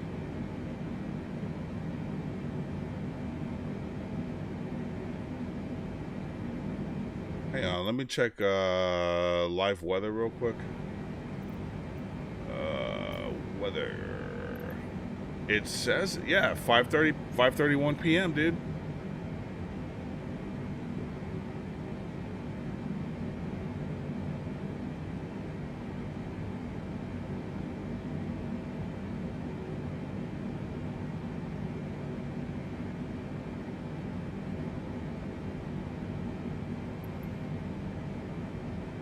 I mean, we could change the weather to whatever we want, but if it's like, is the sun going down over there? I wouldn't think, I mean, yeah, it's not at the top of the sky anymore, but I would think there's still plenty of light, you know, at 5:30 p.m.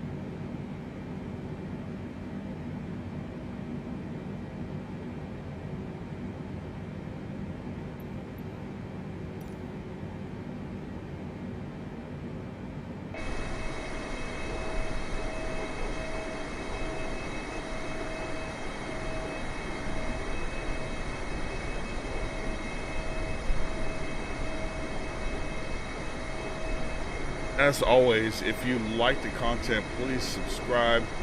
Please like this video. Please share this video with your friends. I think I might do a time-lapse version that's like LA to Hawaii in 5 minutes or some shit, you know?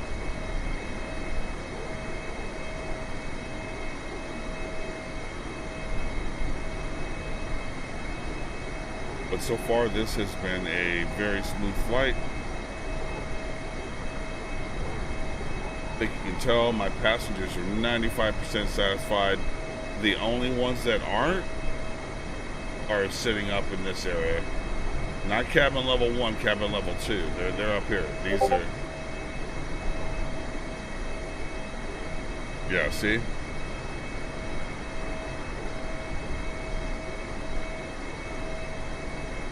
If you're somewhat tired, take a nap. If you're somewhat hungry, eat some food. You know what I'm saying?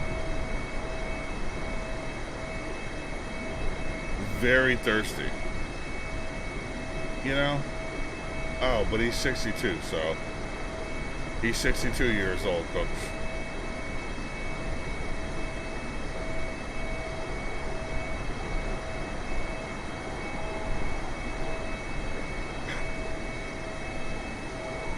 Let's look at some other pissed off people.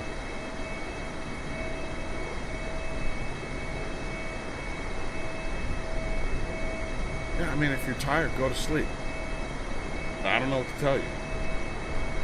Is it the airline's fault that you're tired? No, fucking go to sleep.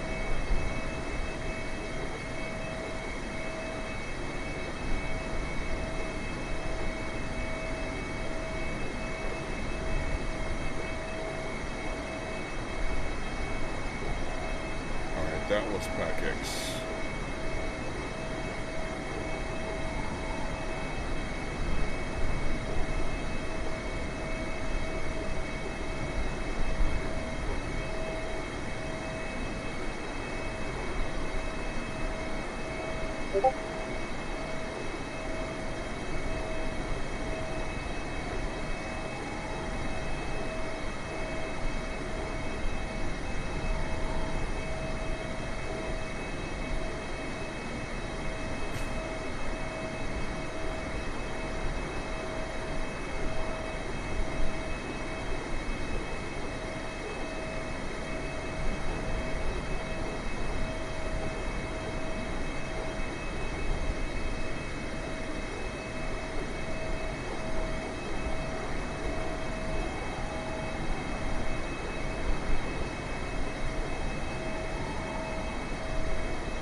Yeah, I know you might be a little intimidated, Migs, but this thing is fucking solid, dude. It's what the A20 was before this last update, you know, or the A320. And I don't know if you saw XP stream today, but he had a flawless flight to where he was going. I think he flew from Manchester, England to was it Paris? Yeah, he flew from Manchester to De Gaulle, and he had a flawless flight. And then his return flight, he had to fly entirely by hand.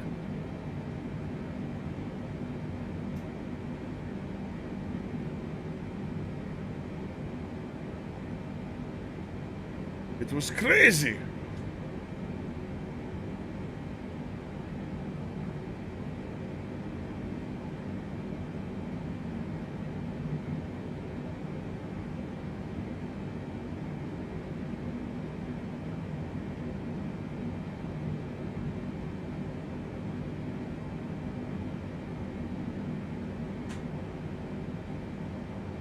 So let's watch something else, shall we? Oh, is that Sebin already?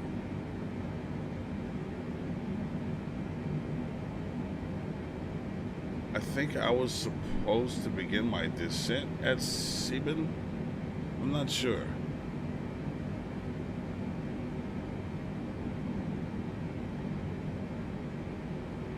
Yeah, that's green. Turn on data. Well, no, it's not giving me.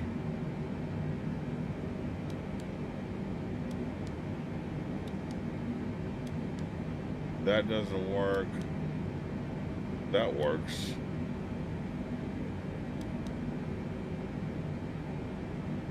Okay.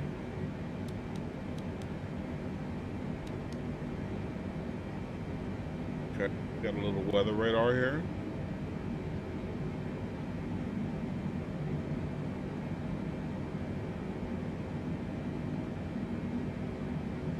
Fucking pushing a limit on the speed. That's good. Right up to the fucking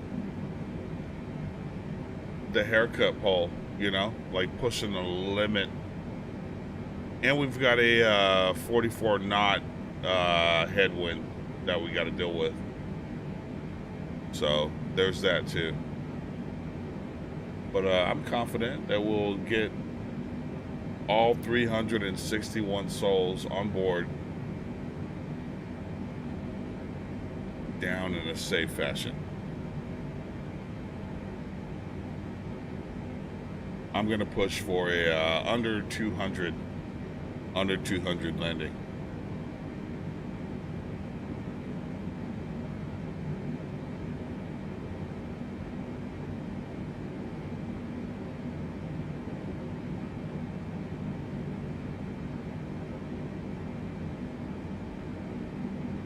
This should be a beautiful landing now. The sky the way it is.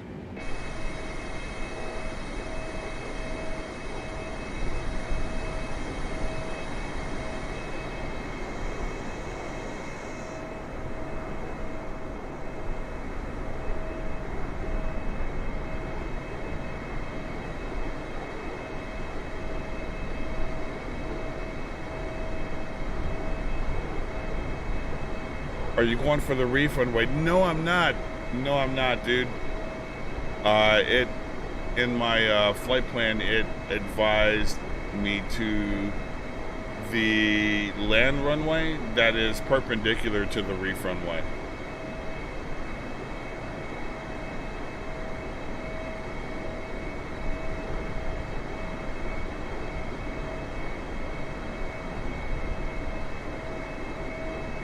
Yeah, good question. You really are from Hawaii, aren't you?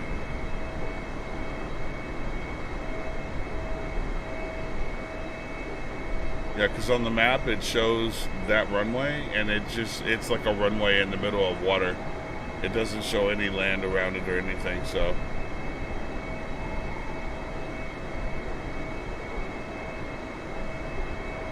But no, I'm willing to bet that I could, you know, stick that landing as well, you know?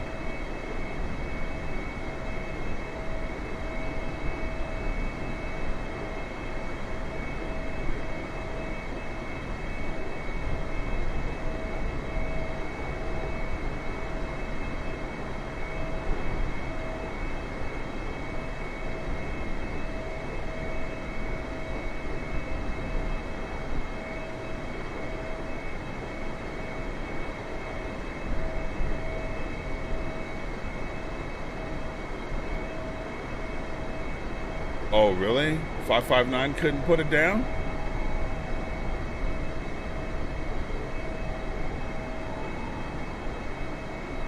I understand there is crosswind. Oh my God. Okay. Thanks for telling me that. He did it on a stream? Yeah. Yeah, he's a homeboy, dude. He's definitely a supporter of the flight sim community and the streamers as well. So big up Alaska 559.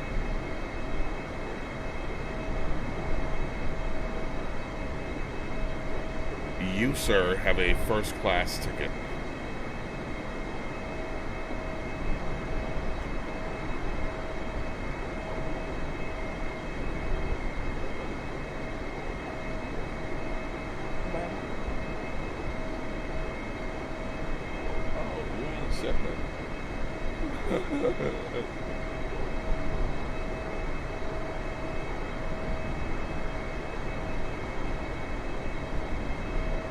So XP has the hand of God. What should this hand be called?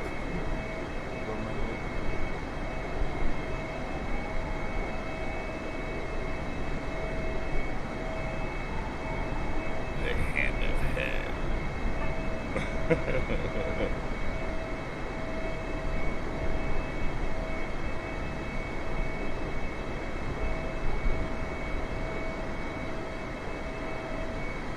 She gives me no bullshit. Absolutely no bullshit.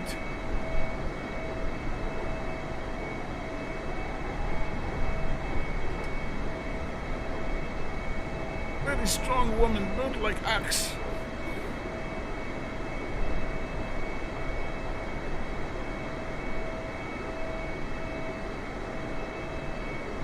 Yeah, we need to start descending soon, dude. We are 3/4 of the way there.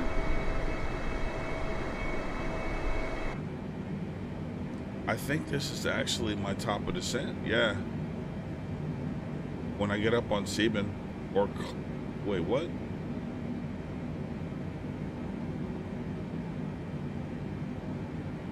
It's either Sebin or Klutz. I gotta start descending at. So I gotta start my depend or descent. I gotta start depending at that point.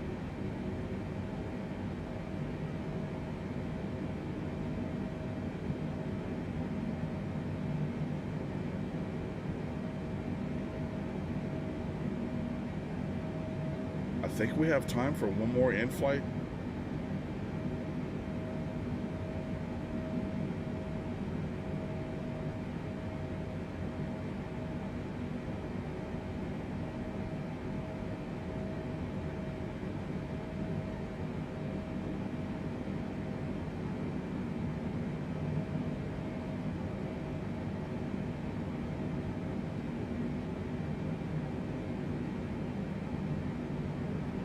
All right, here we go.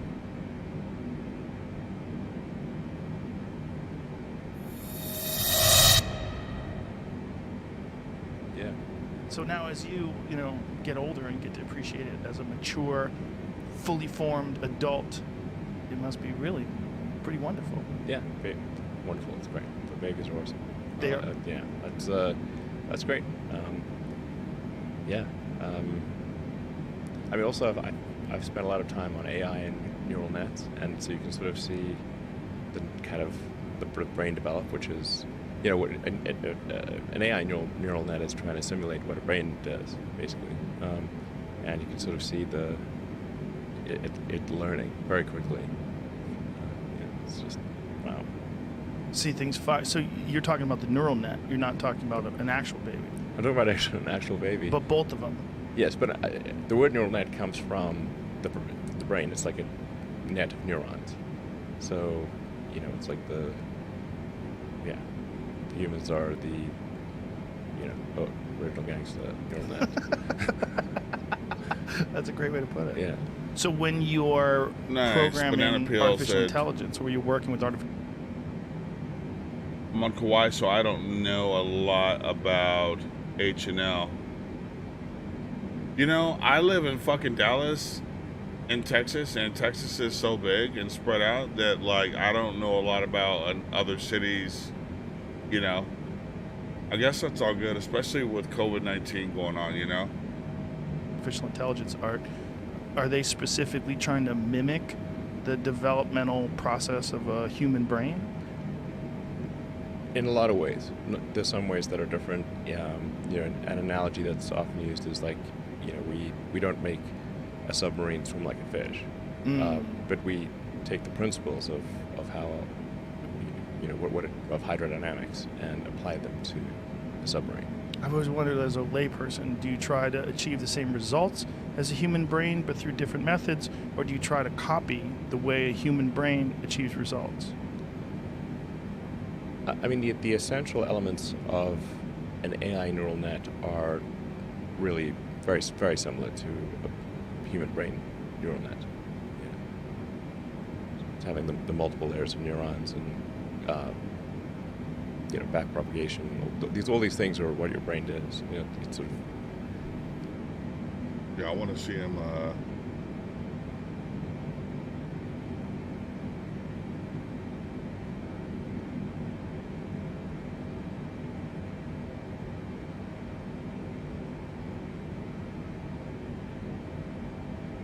I got that in Mexico. I was hoping it holds joints. Does it do anything? It seems to open. No, it's just a hole. Just a hole. You could store things in there. But like, try to put a joint in there and close it. You put like one blunt. One. But it seems pretentious, That's the idea behind it.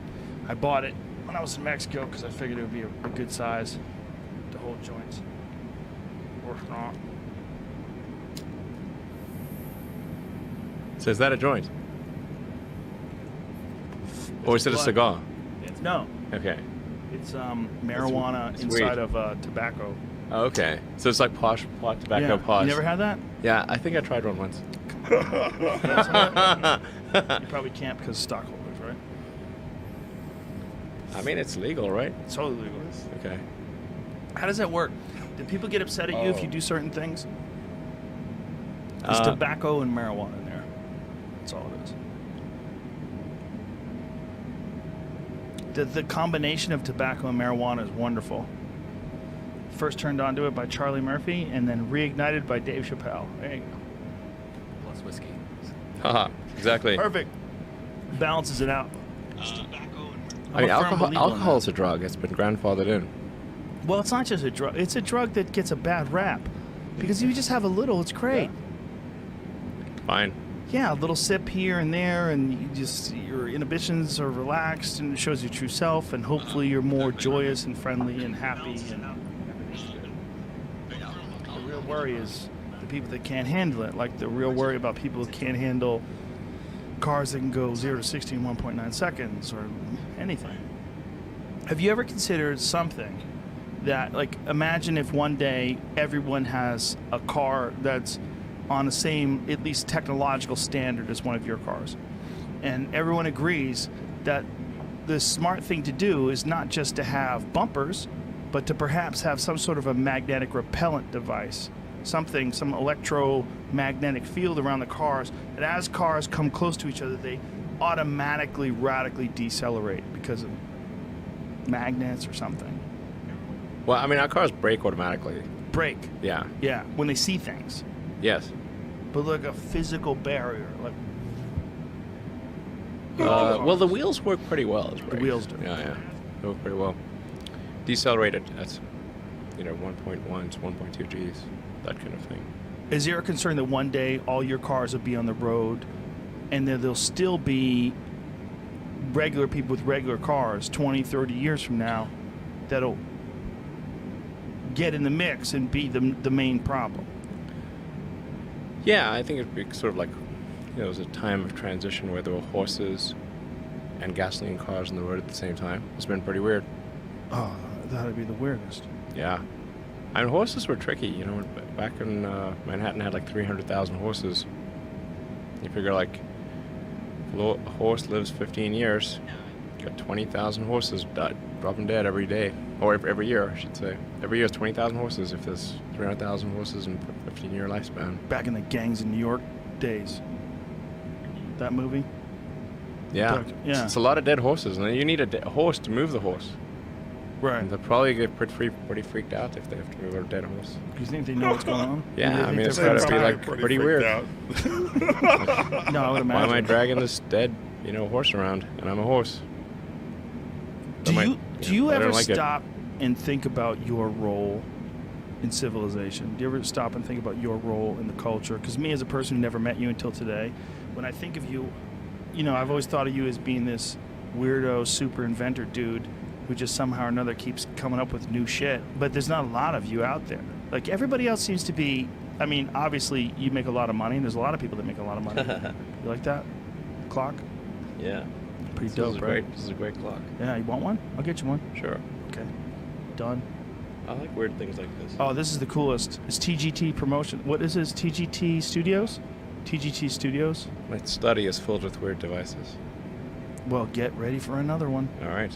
I'm sending it your way. Cool. You want a werewolf too? I'll hook you up. All right. I'll take one. One werewolf and one clock coming up. Do you think about your role in the culture? Because me, as a person who never met you until today, I've always looked at you and like, wow, like, how does this guy just keep inventing shit? Like, how do you keep coming up with all these new devices? And what do you ever consider how like, I had a dream once that there was 1 million Teslas. Instead of like one Tesla, there was 1 million Teslas. Okay. Not Tesla the car, but Nikola. Oh, yeah, sure. And that in his day, there was 1 million people like him who were radically innovative.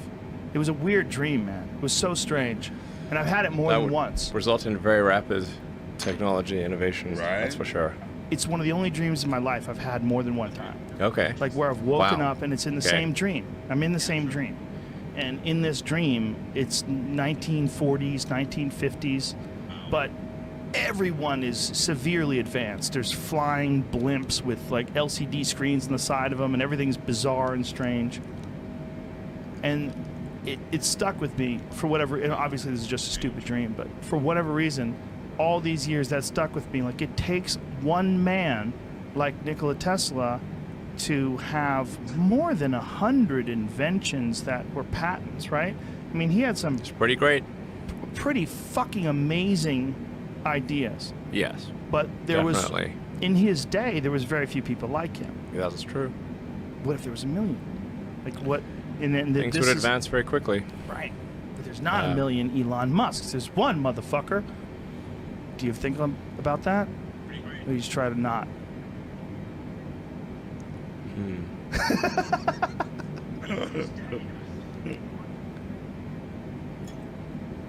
I don't think you'd necessarily want to be me. Well, what's the worst part about you? I don't think people would like it that much. Well, most people wouldn't, but they can't be you. So that's like some superhero type shit. You know, you wouldn't want to be Spider-Man. I'd rather just sleep tight in Gotham City. I hope he's out there doing his job. It's very hard to turn it off. Yeah. What's the hardest part? It might sound great if it's turned on, but what if it doesn't turn off? Now, I showed you the isolation tank, and you've never experienced that before. No. I think that could help you turn it off a little bit, just for the night. Yeah, just give you a little bit of sleep, a little bit of perspective. There's magnesium that you get from the water as well that makes you sleep easier because the water has Epsom salts in it. But maybe some sort of strategy for sacrificing your not sacrificing, but enhancing your biological recovery time by figuring out a way, whether it's through meditation or some other ways, to shut off that thing at night. Like, you must have like a constant stream of ideas that's running through your head all the time. getting text messages from chicks? No. I'm getting text messages from manager? friends saying, "What the hell are you doing smoking weed?" Is that bad for you? It's legal. It's government approved. It's not, you know. He's fucking stoned I'm off not his a ass, regular dude. smoker of weed. How often do you smoke it? Almost never. How does I it mean, feel? it's. I don't actually notice any effect. Well, there you go. Yeah, right? There was a time where I think it was Ram Dass or someone gave some Buddhist monk a bunch of acid. Okay. And he ate it, and it had no effect on him. I doubt that.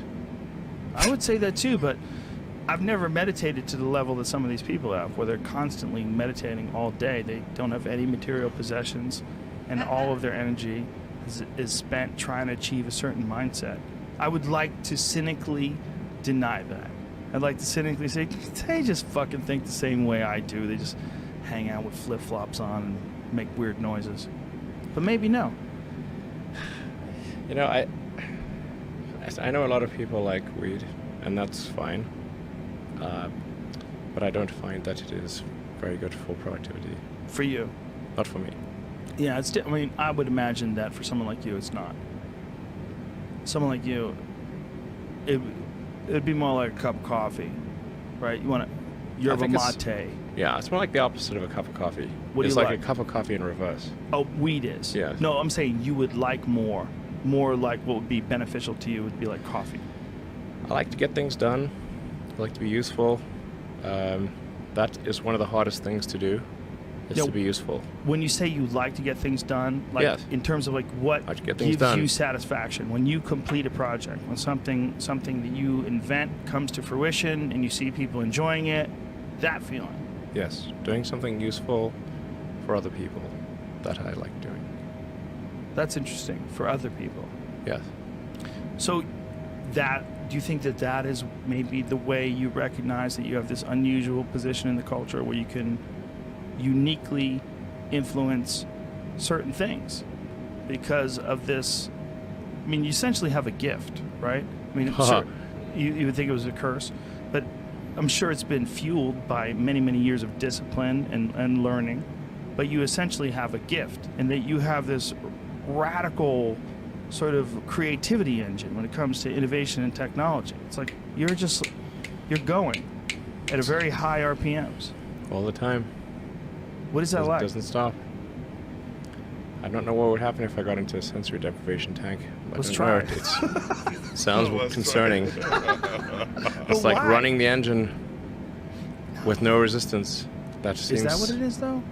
Maybe it's not. Maybe it's fine. I don't know. I'll try it. Have you ever experimented with meditation or anything? Yes. What do you do? Or what have you done, rather? I mean, you just sort of sit there and be quiet and then repeat some mantra, which acts as a focal point. It does still the mind. But I don't find myself drawn to it frequently. Do you think that perhaps productivity is maybe more attractive to you than enlightenment, and or even the concept of whatever enlightenment means? Like, what are you trying to achieve when you're meditating all the time? With you, it seems like almost like there's a franticness to your creativity that comes out of this burning furnace, and in order for you to like calm that thing down, you might have to throw too much water on it. It's like a never-ending explosion. Like, what is it like? Like, try to explain it to a dumb person like me. What's going on in the head? Never-ending explosion. It's just constant ideas, just bouncing around. Yes. Whew. Damn. Yes. So when everybody leaves, it's just Elon sitting at home, brushing his teeth. Just a bunch of ideas bouncing around your head. Yeah. Whew. All the time. When did you realize that that's not the case with most people? I think when I was, 5 or 6 or something. I thought I was insane. Why'd you think you were insane? Because it was clear that other people did not. Their mind wasn't exploding with ideas all the time. They weren't expressing it. They weren't talking about it all the time. And you realized by the time you were 5 or 6, like, oh, They're probably not even getting this thing that I'm getting. No. It was just strange. It was like, I'm strange. That was my conclusion. You're a weird person, right? I agree. Yeah. Like, what if there's a million Elon Musks? Well, that would be very, very weird. Woo. Yeah, it'd be pretty weird. I agree. Real weird. Definitely. Yeah. What if there were a million Joe Rogans? Oh, there probably is. There's probably 2 million.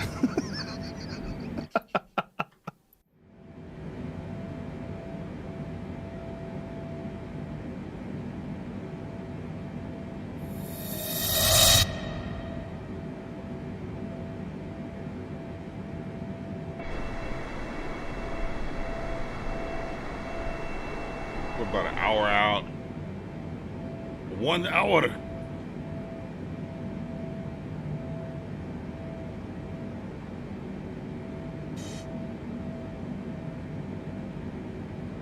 Who's spamming the mic on Discord?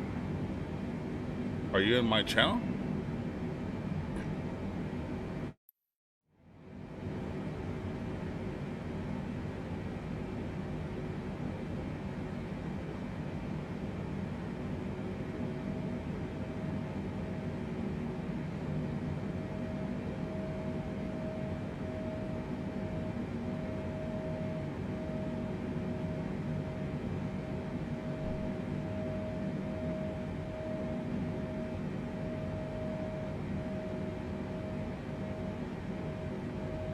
What channel?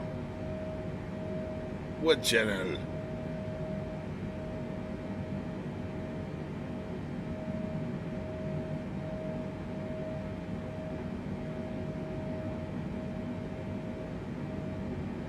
We just gotta tough it out. Fucking 5-hour flight, 5-hour stream, you know? I'm here for you guys. I'm here.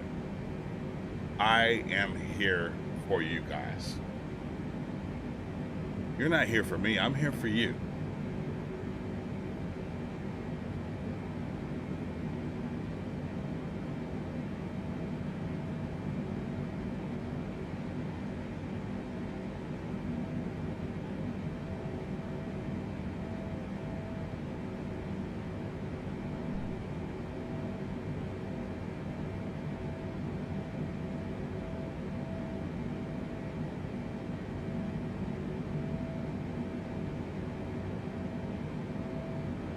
Are you playing multiplayer? Says Banana Pill. No, I'm not. I have live weather on. I have live time of day on, and I don't, mainly for screenshots, you know, like I don't want to hit this button and see like a bunch of other people in my shot, you know? Except for Migs. Alborovin, he's my peeps. He's definitely my peeps.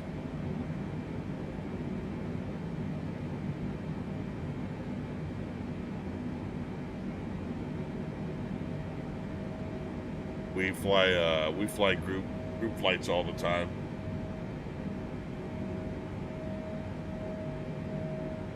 But I've known him for years. Like, I'm a DJ as well. And he, I don't know, it was like 12 years ago. Like, we met through me doing a gig online. And then just became fucking friends ever since. I mean, a lot of people like that.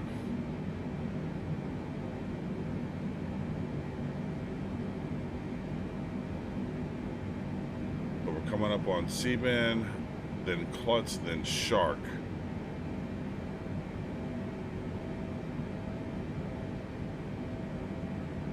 Does that say 2200?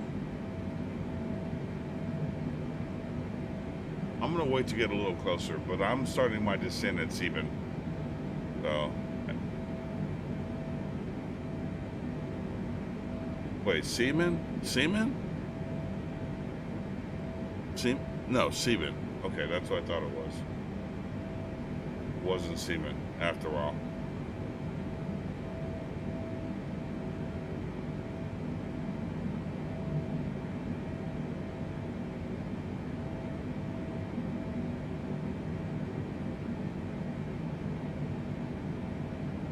This has been one hell of a flight, dude.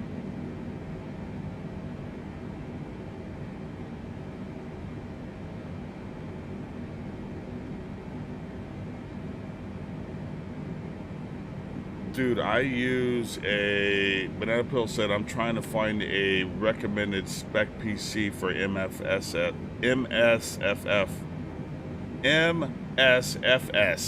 God damn. Can you help a brother out? Dude, I literally use a gaming laptop that's about $1,500 now, and I can run my shit on Ultra. I got out of building PCs years ago. But yeah, this is my setup. I got the laptop. I got my 32-inch, and then I have a reference monitor over here as well. My keyboard, old school Logitech Extreme 3D Pro, you know, mouse, audio interface, whatnot, and a bunch of shit in the background. And this wonderful lady sitting over here. Hi, Ingrid. How are you?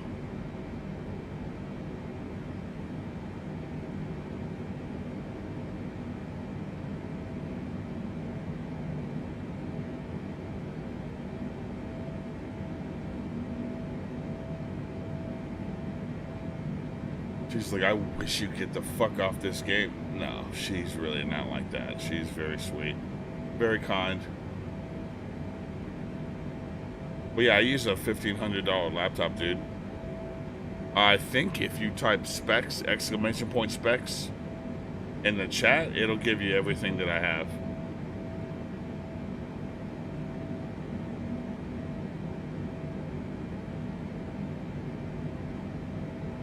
And let me leave you guys with at least one more video before we land.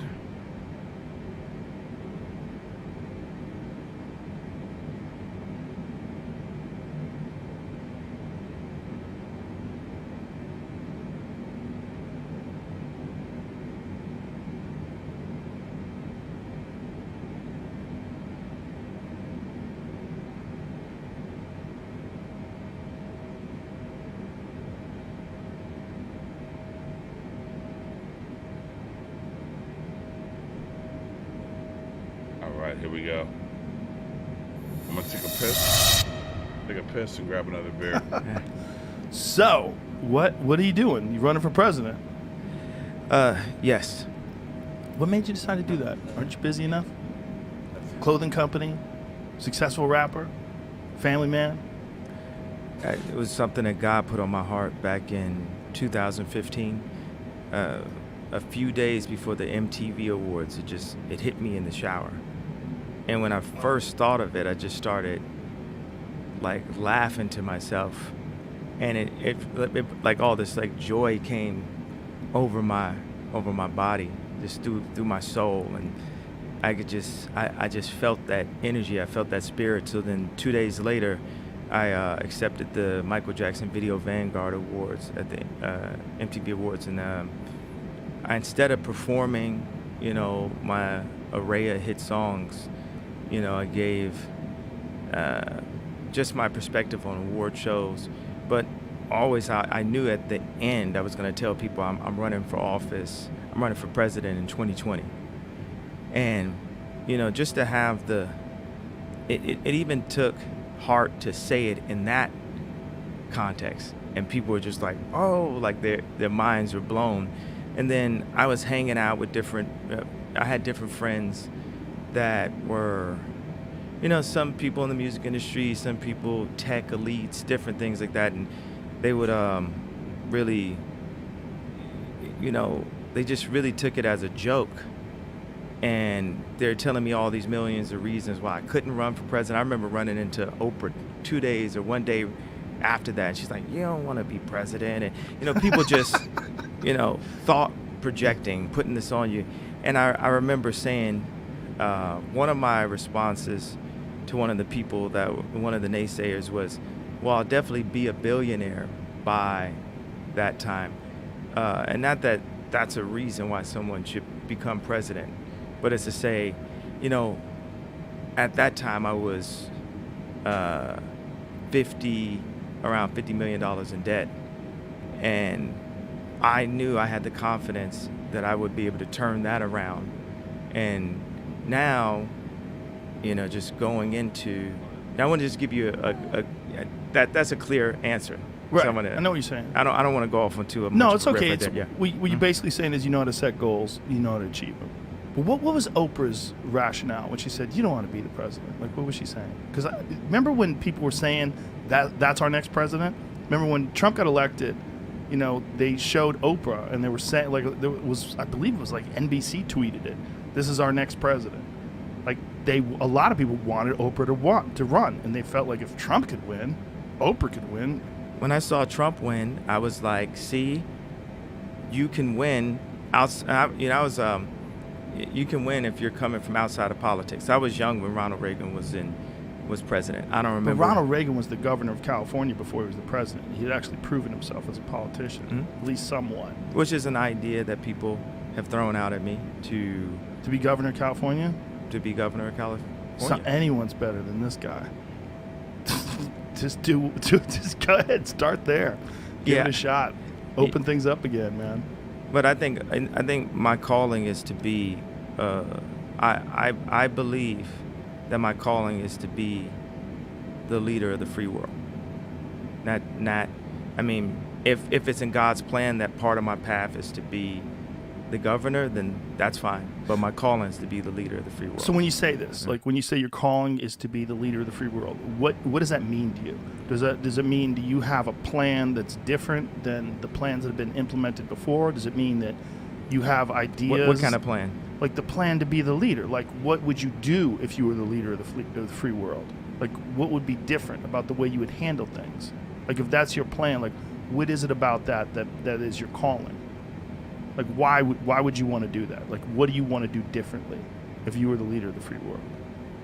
Well, there was a couple questions in there. You said why is that your calling?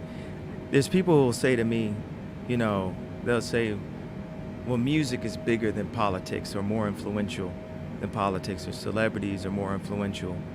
And I thought of it like if I was a pastor of 100,000 person church, but then I was also a captain, a sailor, and then we went to war, and I said, I'm gonna man this ship that has 1,000 people, 1,000 soldiers on it, because God is calling me to take this position, even though I'm the pastor for, however big my audience is in hip hop.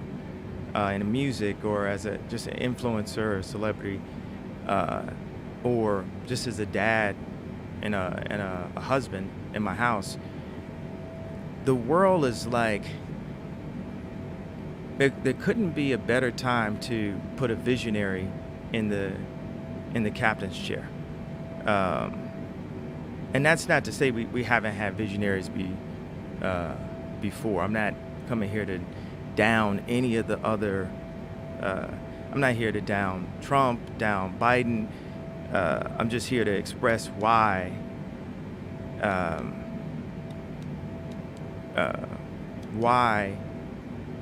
God has called me to take this position. So when you say a visionary, you think of yourself in terms of like as an artist, as a creator, as someone who has these thoughts that they manifest in terms of music and art and creation and design, the things that you do. That's why you think you're different as a visionary. Yeah, I think I'm different from, I mean, we're all different. So I'm definitely different from everybody. We're all different from each other. I mean, I do bump into people that seem to be like the same character inside of, yeah. It's like, I've that seen people, one of those before. Yeah, that people play the same role. It's like, well, I just met you before. You're Yeah. just like the head of this company over here. You're the same kind of person. Yeah, you know, I mean, I manifest, I see things. I'm a great leader because I listen and I'm empathetic and I feel the entire earth and I feel us as a species, as the human race. Like sometimes people think that utopia as almost like a negative word. That's like, we couldn't have that, but I do believe in world peace. Like the people hit me with one of the things Oprah said is she said, you got to bone up on your foreign affairs. I remember this, like, because it's Oprah talking, so I'm going to remember a lot of what the conversation was. But that's the first thing she said was, you know, foreign affairs and foreign policies. Like, just, I think the reason why I say leader and not politician and not even specifically president is this is the time. You know, when the Constitution was written, that was an innovation. Now, the world is innovated all around our political system, but we haven't innovated and simplified our political system. So I met with this gentleman, Sam, one of the founders of Y Combinator. So Y Combinator is a contract that my friend, the head of Dropbox, used, and that a lot of tech guys use, and it's a standardized deal. So one of the ideas I had when I was, as I'm in this process of innovating, I'm not in war with the music industry. It's just, it's time for us to innovate. And we need to have contracts that make sense with exactly how we sell music. So, you know, people, every vicinity, and that's like every 20 years, that's like decade is 10, vicinity is 20. And as you see now, it's like the world is just stopped for a second. And there's an opportunity to look and say, what are the things we need? What are the things we don't need? So I don't know if you saw when I posted my contract, I had 10 contracts that kept on putting me inside a labyrinth. And there's things that we don't need. Now, I believe that the distribution partner that the label is, like Prince would go and say, oh, we don't need the distribution partner, especially if Prince was, you know, really alive and thriving in this internet era. I'm the kind of person where I'm not trying to go and eliminate anyone's job. So record labels are afraid of saying, okay, we're going to hand over the distribution completely to you guys, which is, you know, that's a possibility. There's a way where both parties can be happy and that these infrastructural partners can be of service to the influencer, to the artist. Like these deals can be flipped in a way that they're just more fair. You know, a record, you know, let me just go into this specific place with the record labels for a second. Yeah, you know, please do. I know I'm talking about that for a while. Because it's a confusing thing for people on the outside. Yeah. So before, when I told my father I wanted to rap, he was very like leery of that idea. He said, this I heard this business is terrible. And, you know, he's right. Like, people are all seeing things that are wrong inside of contracts, turning blind eyes to it, and everyone's responsible. Everyone's a part of it. You know, it's like when the Me Too movement happened, you know, it wasn't just the guys that were getting tagged, and, you know, some of the guys should have got hit with it, some guys shouldn't. You know, that's not what I'm here to talk about. I'm saying that, in a way, everyone's responsible. Everyone's a part of the problem. That's why I really love that Black Mirror episode when, you know, everyone was making comments, and anyone that even made a comment, the bees, it was about these Mechanical Bees. Anyone, and this is a spoiler alert if you haven't seen this episode, but I've seen the anyone who episode. made a comment, the bees came to go get them. And that's the thing about what you put in the universe, even a thought, you put that thought into the universe. It's another thing to say something negative and put that into the universe. It's another thing to see someone being raped. That's the reason why I compare what's happening in the music industry to Me Too, because artists are raped. You've heard that term before. This is not like a new thing that I'm making up. The contracts are made to rape the artist. And I put I think about, this is like a thought that right now it's like, is this a negative thought that I'm putting into the universe? But I have to say, like, when I was going on Twitter, I was thinking about Bruce and Brandon Lee. That crossed my mind to say, this is Sony, this is Universal, and I'm willing to put the blue paint on my face and go out and do this because it's the right thing to do. Like, music, like, at this point, it loses me money. It doesn't make me money. It is my $5 billion net worth and $300 million of cash that I see a year. Music is like negative $4 million for me. So these contracts for me were kind of like Wangro and Heat, where this guy had everything, but he still said, Wangro messed up this heist that we're gonna do. Like, I look at the music industry, not music and the love of music itself, but the music industry, I look at it like Wangro, like, I blame, the loss of my mother partially on the entertainment industry. The always fighting to, represent, who you are against media, entertainment industry that's trying to tear down anybody that's not going with the flow. I see, I've got those kind of reasons personally, but vengeance is mine, said the Lord. So it's not a matter of going in for revenge. That's just me as a human being where I fall short. Like, I'm not a monk. Can you explain what you're talking about with Bruce Lee and Brandon Lee? Like, what I lost you there. Okay, so Bruce Lee and Brandon Lee were both murdered. Well, Brandon Lee died in an accident on a movie set. No, Yeah. he was You think it was a murder? I felt that's a conspiracy, right? The conspiracy was that the Chinese triad killed him the same way they killed Bruce, but the coroner's report was that Bruce died from a reaction to a medication, right? Yeah, I mean, but I think about that anytime I go to the hospital. I'm very, I'm mindful of that stuff. You think about, like, Bob Marley, they didn't just JFK or MLK him. There's like reports that it was something in his toe, or He had cancer, right? I believe he had skin cancer. yeah, like I went to go. I got a shot in my hand because just from texting and stuff, my thumb was like hurt, and then I Damn, posted. you text so much you hurt your thumb. Absolutely, just texting way too much. So I post a picture of the screen at the hospital, and then I was asked to take it down. By who? People just called me. I'm forgetting exactly who asked me, but it was like they got to my management, they got to this, and they said, take that picture down.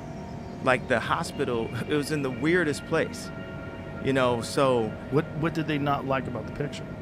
I think it might have had some information on it that they didn't want to go out, like an address or something like that. Or, it's just like, but I don't want to go down these rabbit holes. I'm just saying, like, Michael Jackson not waking up one day, Prince not waking up one day, Bruce and Brandon Lee, Bob Marley, all of these things have crossed my mind, as I'm going and saying, I need to innovate what these contracts are, not just for me, but for all artists. It's not about me getting my masters back. It's about freedom. And I say on a new song, I say, if I would put myself in harm's way to get my masters, they would put themselves in harm's way to stay the master. And there's a complete parallel to the way the music industry works and the way the world currently works, and the influence that America has on other countries and the way governments work. The influence and the way government and the way people in power, in control, deal with, disaster relief, deal with Haiti, deal with the Bahamas. Like, where is the money going? Why aren't things being built? And this concept of money, right? I asked myself this, I asked someone a week ago, like, how much is America in debt? And they were like, this many trillion. And then I asked a rhetorical question, but the dumbest question I've ever asked myself, I said, well, how much does the earth cost? Think It's about not a bad question. But how much is the earth worth? Yeah, right what is the earth Everything. worth? All the things on earth. Yeah, and it's saying we can't buy it. We couldn't make enough money to buy the earth, right? So that means we made money. So if money is the key to all people's happiness and will solve everything, and everyone's doing things for money, let's just make more money. But it's not about making more money. It's about keeping poor people poor and rich people rich, and keeping people in their place. And right now, we're experiencing the fall of Rome, or the Titanic has now hit a glacier. And there's people who would prefer to go down with the Titanic than to get on a lifeboat, because they don't want to get seawater on their dress or on their nice outfit. The people are so programmed and brainwashed into classism and protectionism. Wait, what the fuck did it just say? Water on their dress or on their nice outfit. It's about keeping poor people poor and rich people rich, and keeping people in their place. And right now, we're experiencing the fall of Rome, or the Titanic has now hit a glacier. And there's people who would prefer to go down with the Titanic than to get on a lifeboat, because they don't want to get seawater on their dress or on their nice... Wait, you don't want to get seawater on your dress, so you go down with the Titanic instead of getting a little seawater on your dress and getting in a life raft? I'm not following you, yay. Your analogy's all fucking backwards, dude. All backwards. This outfit. The people are so programmed and brainwashed into classism and protectionism that it's difficult for people to embrace innovation unless it has a tag on it that's got a name brand connected to it that says, with this innovation, you will be better than the person, you'll be better than your next door neighbor. When I made Sunday service, I completely stopped rapping because I didn't know how to rap for God. All my raps always had like, like nasty jokes on it, and then when I went to the hospital, I know you want to get into this. When I went to the hospital in 2016, I wrote Start a Church in Calabasas. And as we left from 2018 going into 2019, I said, I'm not going to let one Sunday go by without starting this church. And there's people who said it wasn't a church and different things, but to start a ministry, I'm like the little drummer boy where I'm saying, this is all I got to bring, my drum. I might not be well versed in the word, but I know how to make music, and I know how to put this choir together, and all things can be made good for God. So it quickly became the best choir of all time because all the best singers moved to California. And now, but a lot of them grew up in the church, so it's like the opportunity for them to actually get paid singing for God, because I would be funding it. And that for me was like a tithe for me to fund Sunday service. And I was 4 months in before I gave my life to God. Like, I wasn't saved, it's just I had a calling saying, just go make this church. And the whole thing, the comparison to this church to me going and saying, okay, why am I running for president? is to be in service, not service to my own ego. You know, I feel like God says to me, like, haven't I given you enough? And I gave you an ego that helped you overcome all these, you know, roadblocks and smoke screens and people telling you what you can't do. Now you need to realize when you're doing things for your ego and when you're doing things for me. This is like God, what I feel God is saying to me. Because it really irritates me when people say, God told me to tell you. So I'm very like mindful with this kind of wording. I'm saying I have a feeling that that's what God is saying for me to be in service. So the ultimate service position is leader of the free world, to be the president of the United States. It's sometimes you see me on Twitter, I'll say, I want all the smoke. I want all the problems, because the problems are the opportunities. There's an opportunity to solve things. And Kurzweil, he created the keyboard Kurzweil.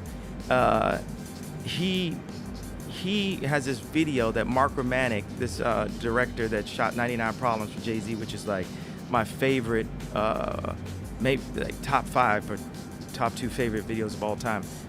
He also did Closer for Trent Reznor, and I just grew up on MTV in the 90s, and I love Mark Romanek videos. But he would share, he'd share little bits and pieces. And I remember Ray Kurzweil talking about the ability for us to have a utopia, but us being led by the least noble and the most greedy. But if someone, or when someone gets in a position of leadership that is in service to God and in service to people, period, but immediately the American people, I had this joke I was saying, like, man, no one outside of our country should be able to see these debates. This is family business right here. This is only for America to see. We can't let anyone outside the country see it. But to be in service. So I stepped away already from my rap career for a year and served God every week, sometimes twice a week, 3 times a week, never missed a Sunday until COVID.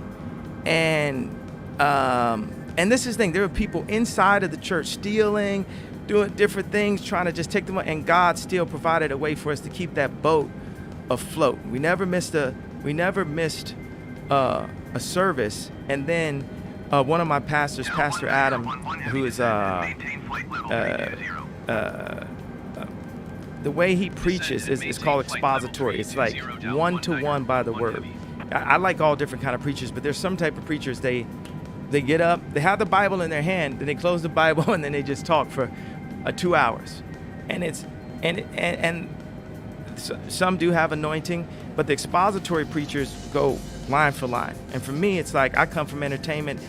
I got so much sauce. I don't need no sauce on the word. I need the word to be solid food that I can understand exactly what God was saying to me through the King James Version, through this, through this translation or the English Standard Version. So Pastor Adams was coming by my spot. I got this 300-acre spot in Calabasas that we had a little house in that I was recording.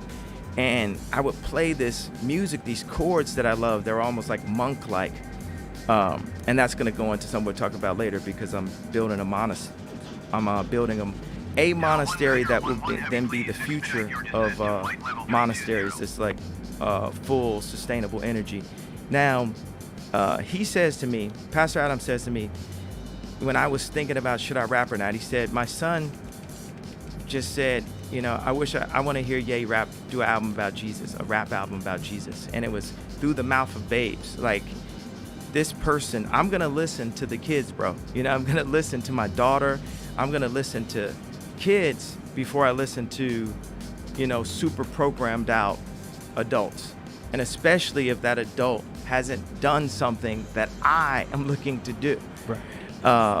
So it's so funny how people are so like free and almost arrogant with their advice. And I'm just like, why would I listen to you? You don't even ask me for any advice. I'm the most successful person I know. So So you said my son wants to hear a I'm rap the most album from Ye, successful person I know. and that was the paradigm shift for me. I use that word a lot. I like that. I like paradigm shift. It's one of my favorite words. And I made this rap album, and for a lot of people, it was the first album that they could play with a certain production level in the house with their family. Now, you could argue if the Watch the Throne production was stronger or better than Jesus is King production, but when I go and I've been working with Dr. Dre, and some of the beats would just be like, the hardest beats possible, and it's something that was very spiritual and meditative about the mix on Jesus is King, that it wasn't hitting as hard as Jesus or hitting as hard as Watch the Throne. It was like, this is how God wanted me to make this sonic painting. And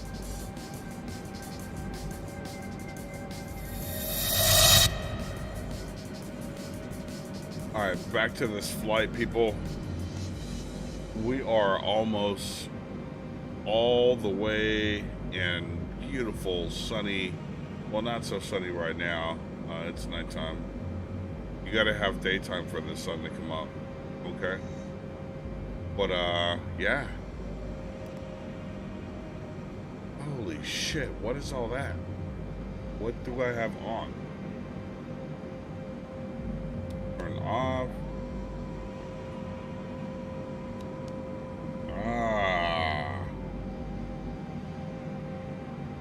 Turn off. There we go. There we are.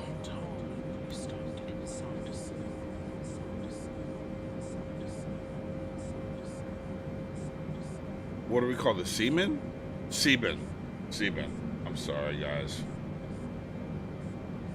My mind's a little in the gutter.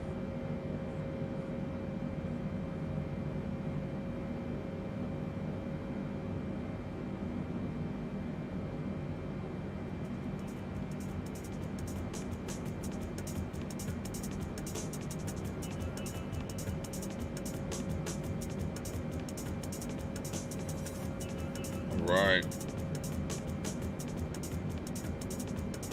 I'm gonna be proactive here.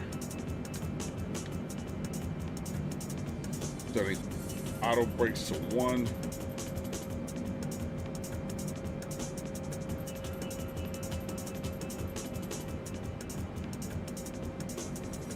Everything else looks good.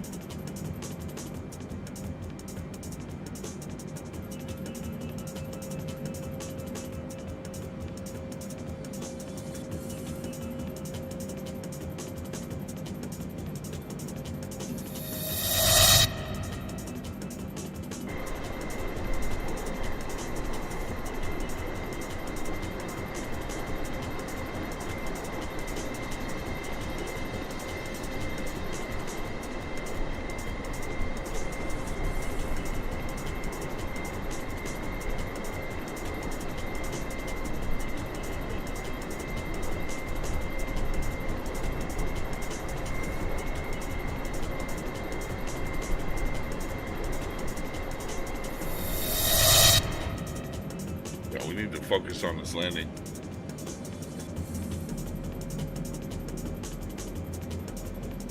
So bring it out.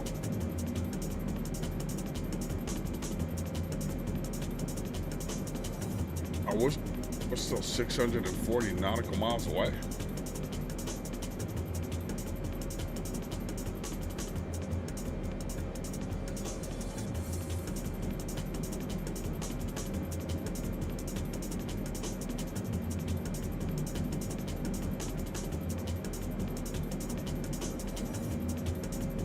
We can speed back up then.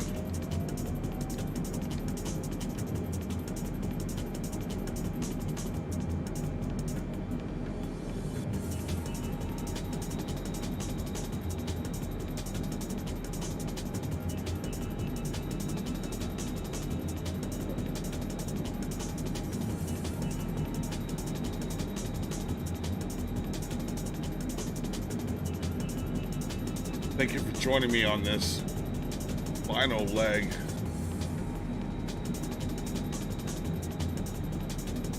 Of my Across the Pond series.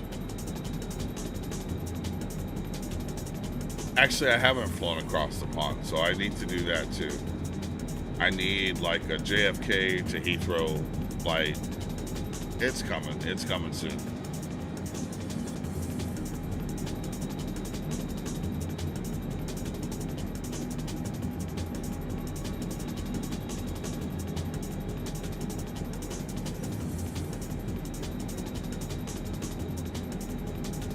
Yeah, we're about 3:20 out.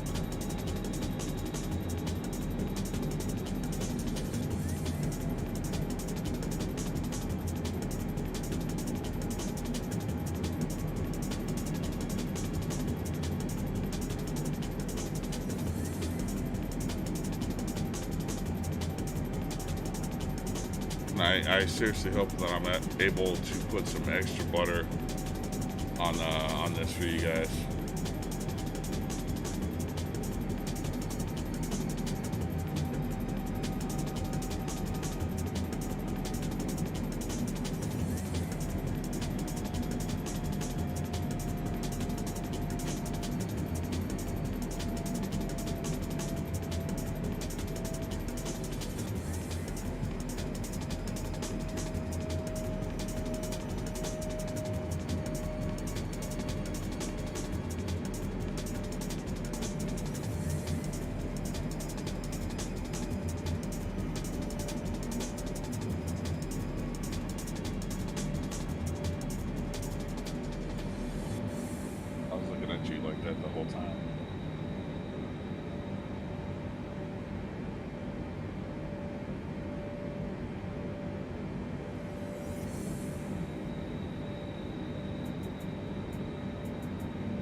Stuff to get into.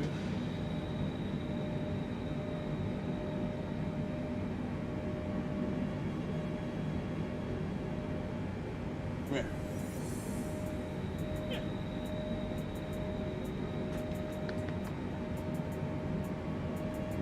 This is the puppy.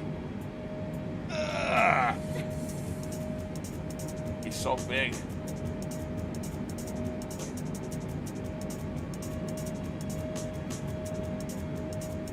This is my puppy. His name is Chase. Let go of my fucking. That codes. Now 19er on 1 heavy contact Honolulu Center on 127.6. 127.6 Dow 19er on 1 heavy. Honolulu Center Dow 19er on 1 heavy flight level 320. DAL 19er 11 heavy Honolulu Center continue to cleanse as planned.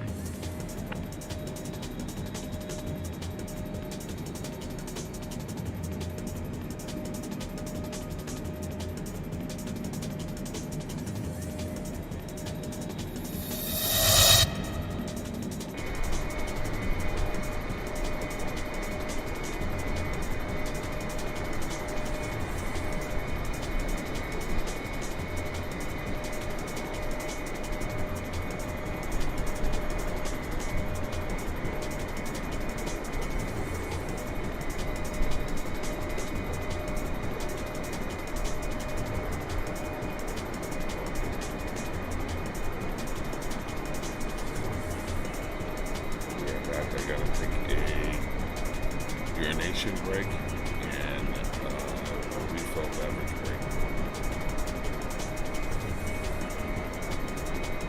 Be right back. Be right back.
They have not contacted me forever. But you know what? I'm gonna request my own to decrease by 10,000. Honolulu Center, now 19er, 11 Heavy. Request flight level 220. DAL 19er, 11 Heavy descend and maintain flight level 220. Yep. Descend and maintain flight level 220, DAL 19er, 11 Heavy.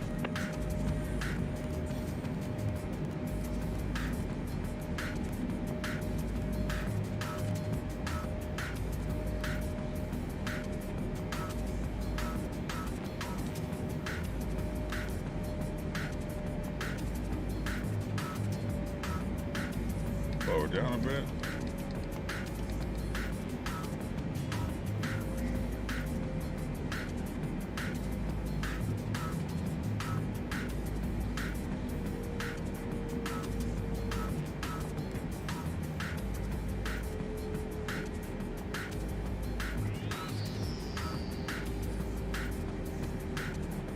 Come on, dip your nose, baby, dip your nose.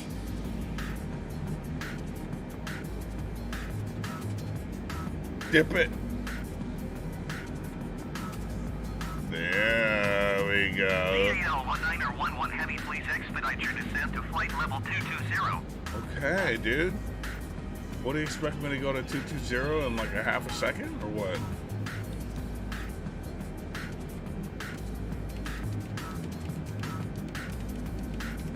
Fine, we could nosedive at 2,900 feet a minute, you know? We can do that.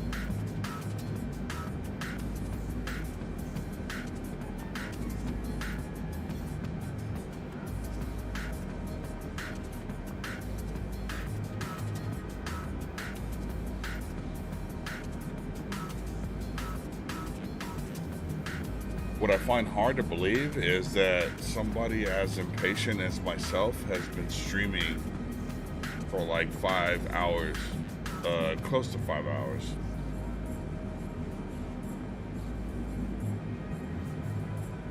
That's a testament to, I don't know how much I love you guys, you know? You guys are why I do this. What am I gonna be streaming on a planet all by myself? Like streaming to nobody? No. I do it for you guys.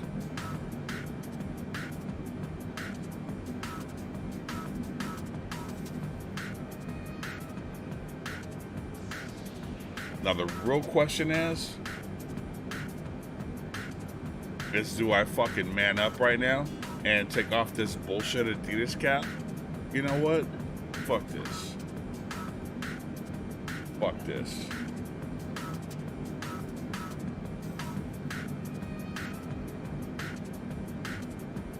You know what? Seriously.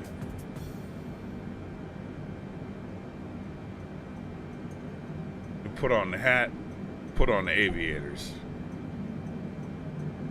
Holy shit, I can't see shit. No, I can see just fine.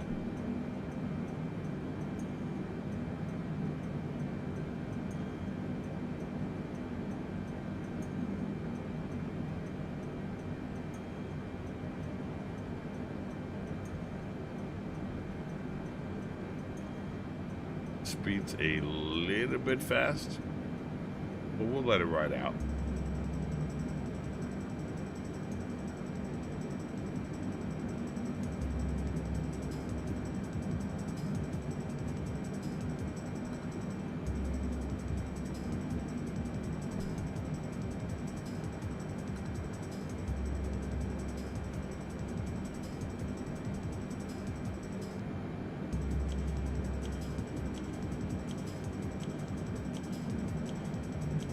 Yeah, we should be on the ground in less than 20 minutes. My calculations are correct.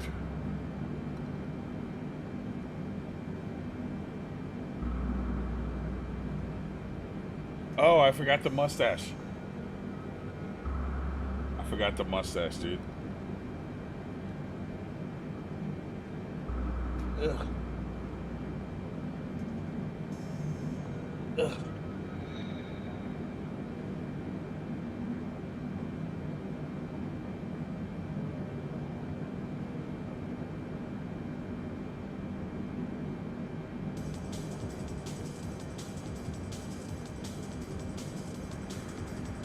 Can you feel that for me?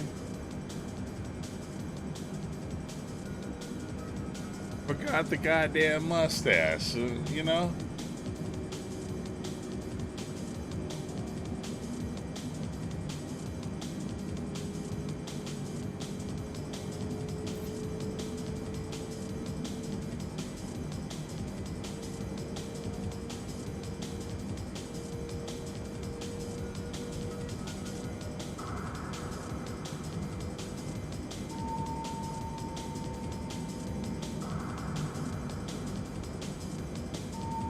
Right? It's impossible to do.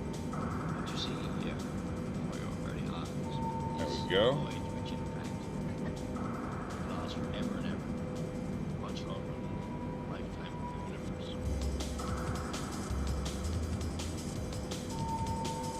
All right. That's what I'm talking about.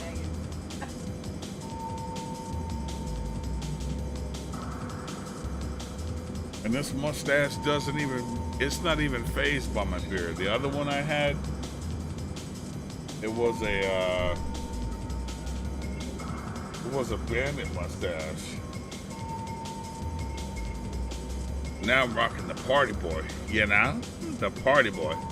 But yeah, the other ones, the other two were bandit mustaches. And they fell off halfway during my flights. Caused me all kinds of problems. All kinds of shit.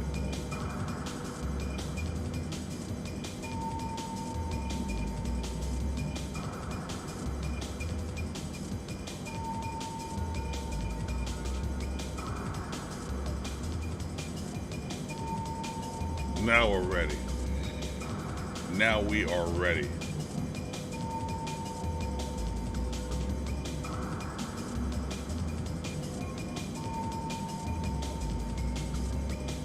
We're definitely ready.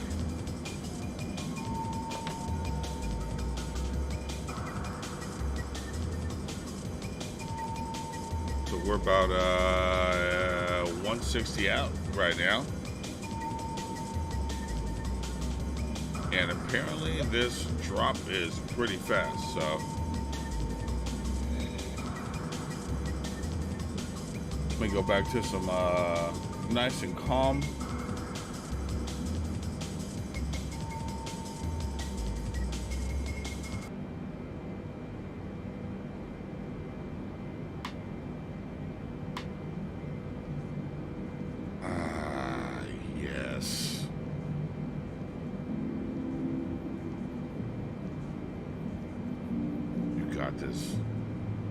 Got this, Wasky. 361 people on board. I'd be damned if any one of those souls perish under my watch.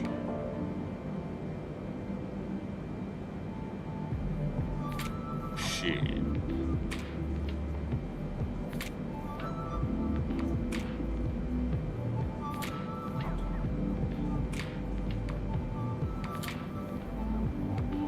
One of them 1970s pilots. I smoke.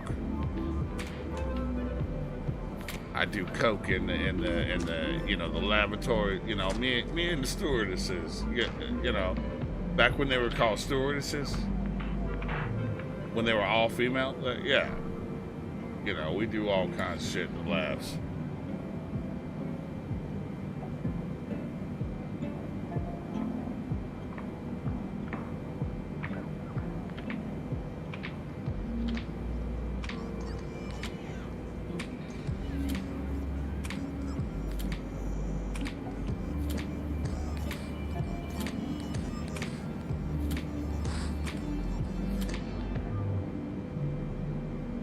Take these aviators off for a second. Yeah, those. I mean, it's pretty much nighttime, right? Like, it's pretty much nighttime. Am I right?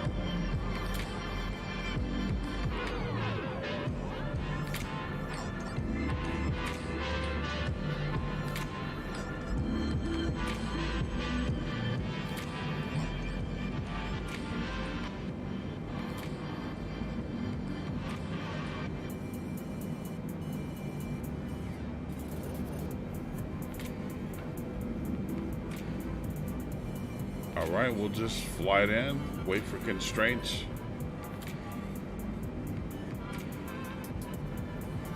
I can't really see what the constraints are yet, though.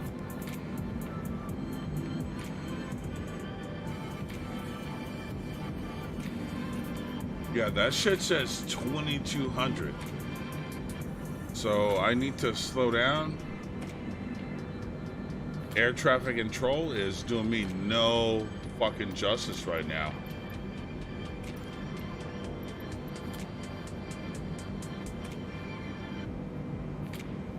Wait, what am I at? Yeah, I need to go down. Honolulu Center, Dow 19er 11 Heavy.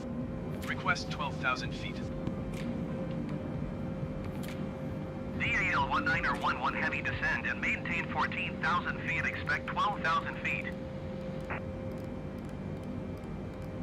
Descend and maintain 14,000 feet. Expect 12,000 feet. Dow 19er 11 Heavy.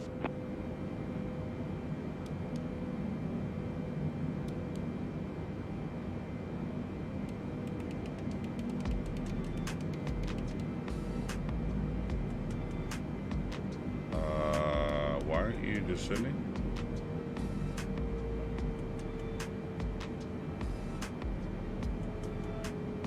Oh, it needs to slow down. I got you. I got you, old plane. I get you.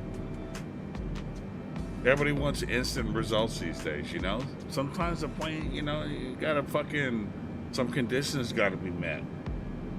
You know? You gotta be going slower than X amount, you know? Like, how you gonna descend going like fucking 300 fucking 20 miles an hour, you know?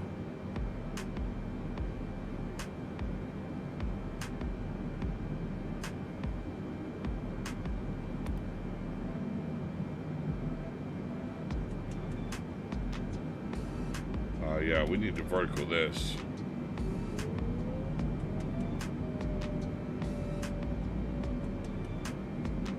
We'll go 2,500 feet per minute.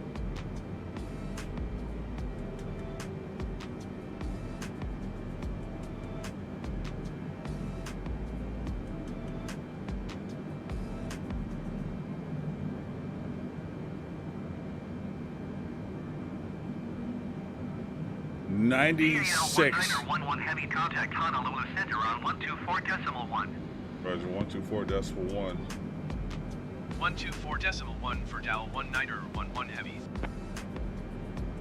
Satisfaction rate 96%. 190 descending 14,000 feet. That's the fuck I'm talking about. DAL 19er 11 Heavy Honolulu Center. Continue to sharp as planned.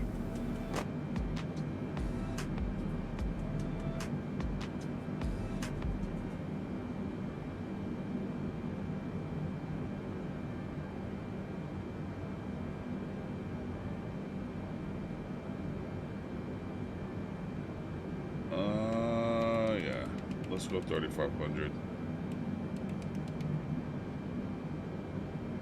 We need to get down and in a hurry. Reduce our speed.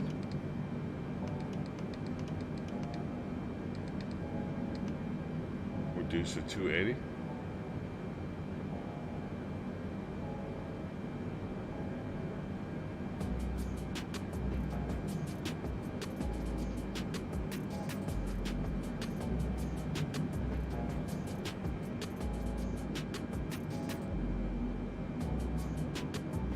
I know it's a little early for landing lights, but I'm gonna fucking forget, so I'm gonna go ahead and turn them on now. God damn. That front light is hella bright. As long as they see me coming.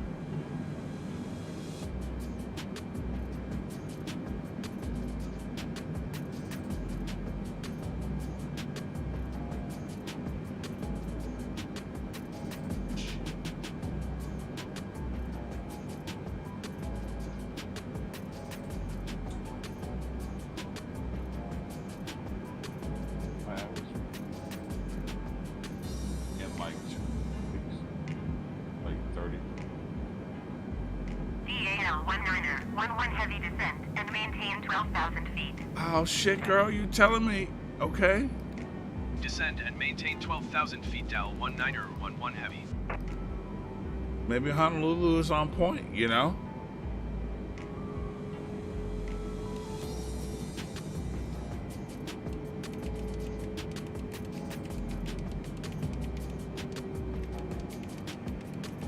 Go 2,500 again.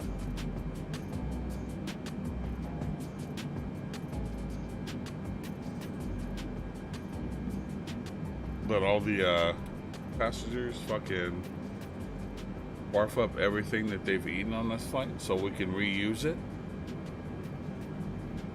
We recycle, you know?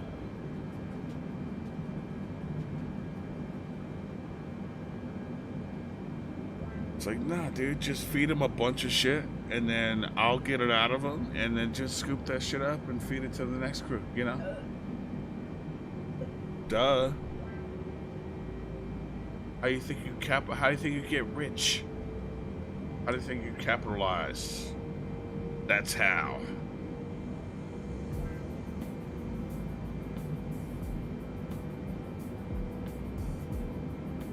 All right, we're about 70 out.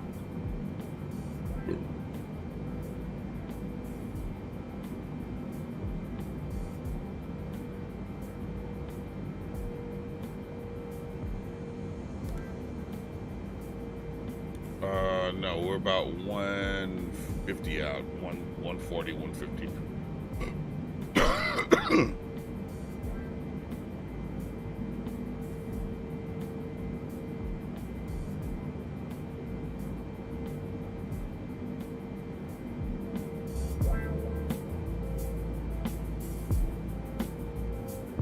Get some final shots of us coming into beautiful Honolulu.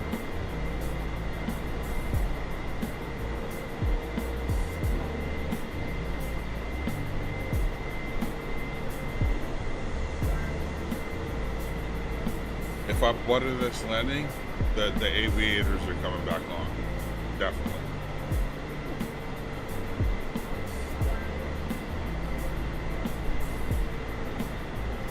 This is a huge jet and very hard to sit down like a piece of floating leaves in the wind, you know?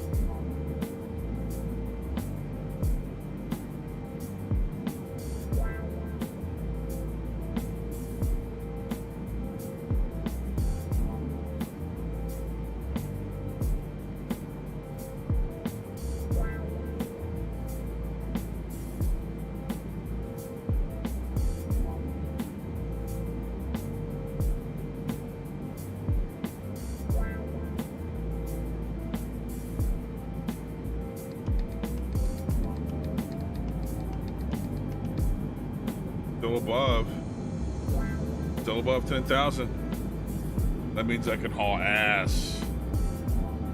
I'm gonna haul ass.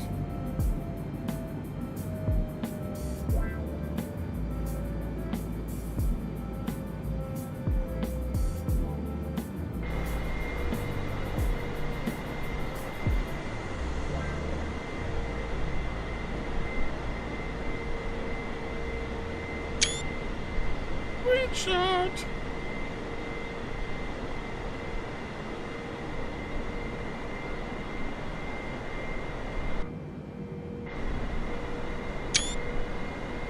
Screenshot.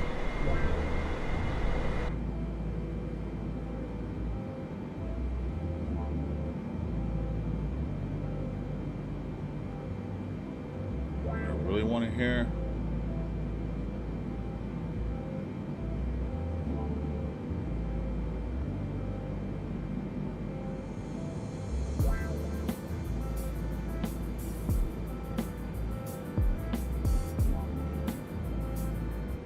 Yes. I want to hear this shit right now.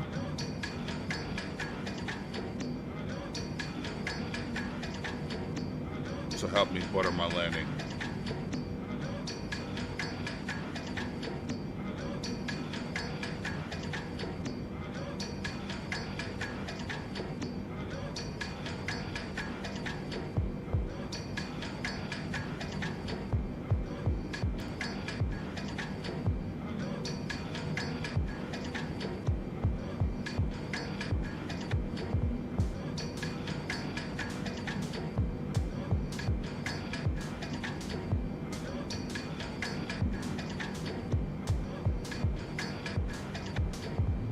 Banana Pill, what's up, homie?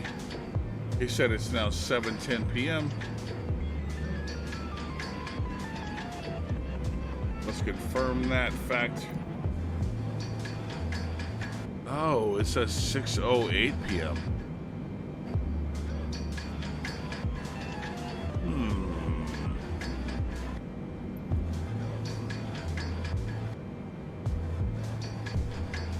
On Hawaii time?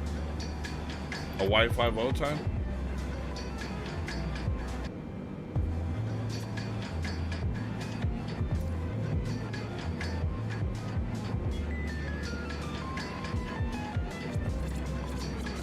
Hey, Banana Pill, would you please explain to the chat what a howley is? PAL 1911 heavy. You are neither 3 miles northeast. A howley. Nope. Nope. Not happening. Not happening. I'm not climbing. Climb and maintain flight level 200. Keep speed below 210 knots. Expect ILS runway 8 left approach via Oka transition. This is a Clear bug. to Dow 1911 heavy. Where the ATC tells you to climb when you're on final to like some ridiculous altitude, and then while you're climbing up to that altitude, they tell you to drop. And I'm not up for games tonight. Like, it's ridiculous. But I'm just gonna ignore her.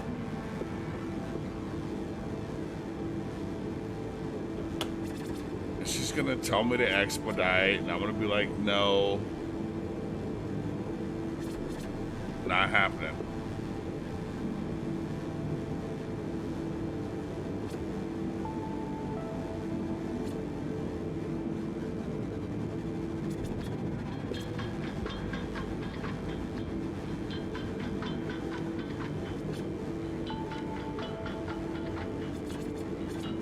GAL 1911 heavy, please expedite your climb to flight level 200. Nope. Not happening.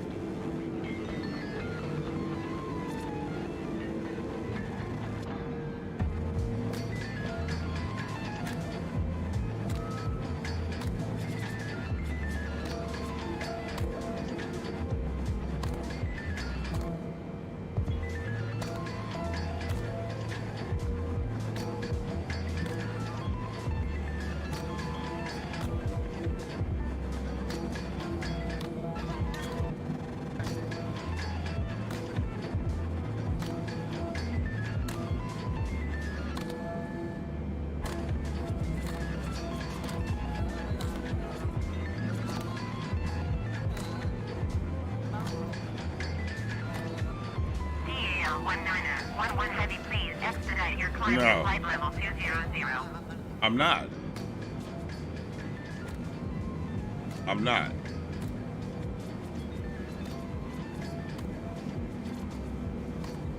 It's a bug, I know. But you don't know you're a bug. Well, you're a fucking bug. You're bugging me right now. No, I'm not going up to the altitude that I just fucking came from. It's not happening. Okay? Hey, babe. Okay, sweetheart.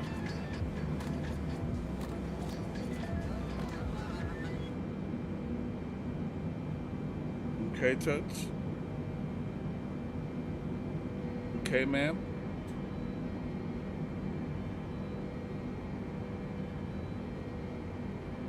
DAL 19er. No. Heavy, please expedite your climb to flight level 200. I'm just gonna ignore her.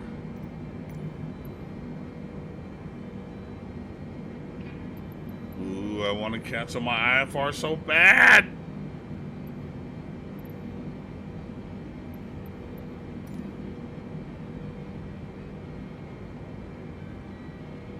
Okay, we're coming up on D-cell here.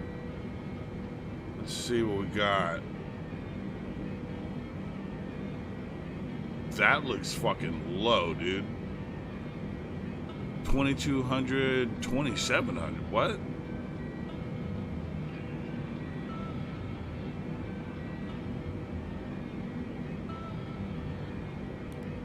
Yeah, we'll let them get a bit more in range. DAL 19er, 11 heavy, please expedite your climb to flight level 200.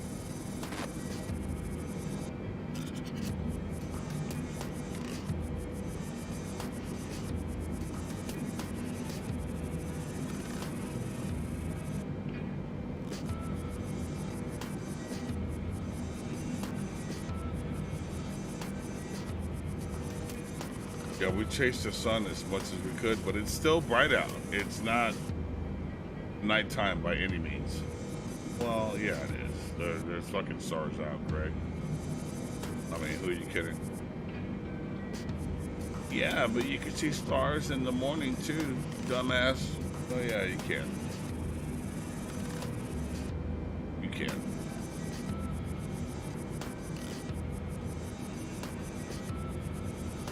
DAL 19er, 11 heavy, please expedite your climb to flight level 200. Nope.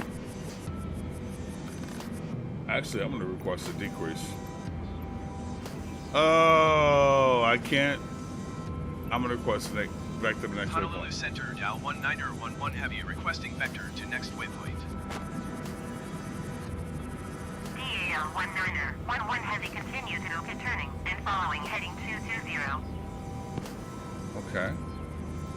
Continue to Oka turning and following heading 220, Dow 19er, 11 heavy.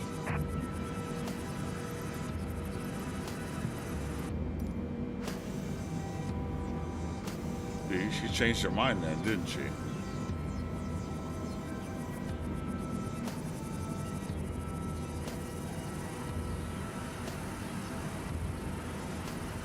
I'm still above 10,000, so I am hauling complete ass right now to get these passengers. DAL 19er, 11 heavy, contact Honolulu Center on 127. Ah, there we go.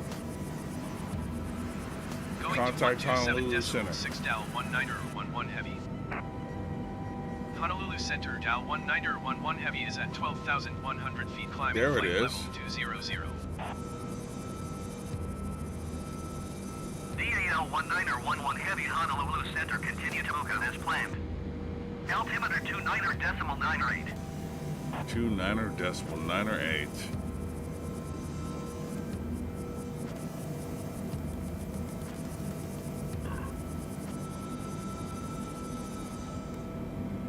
There we go.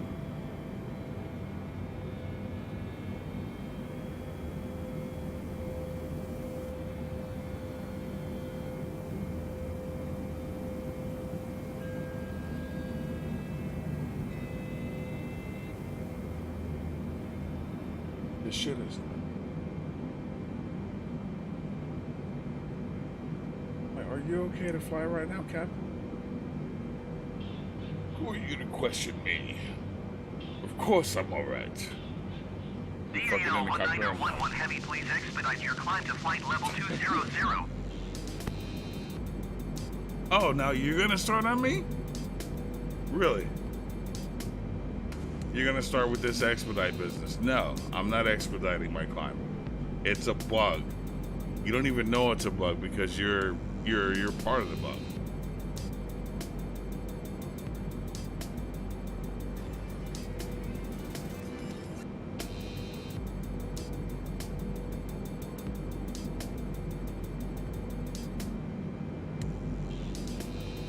Is that my runway? I don't remember that being my runway in my flight plan.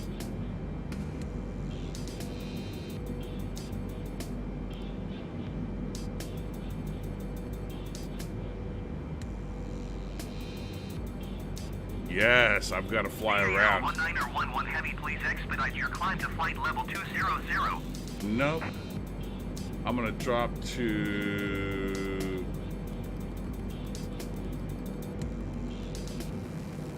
8,000.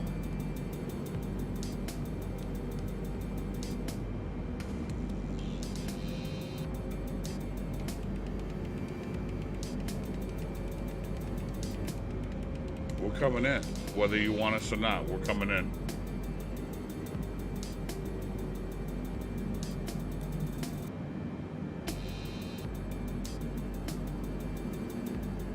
Go ahead and slow down a bit.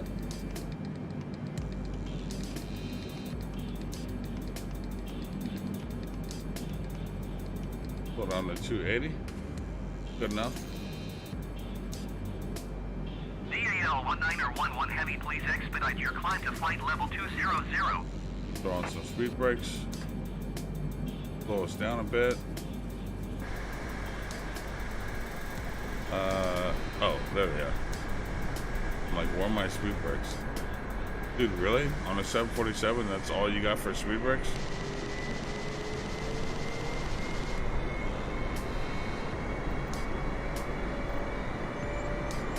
Flight attendants will be passing through the cabin to collect any trash one final time. Please ensure tray tables are stowed and seats are in the full upright position. Please also store any carry-on items either in the seat back pocket or under the seat in front of you. Please complete all Wi-Fi related tasks and stow any larger electronics. DAL 1911 Heavy, contact Honolulu approach on 118.3.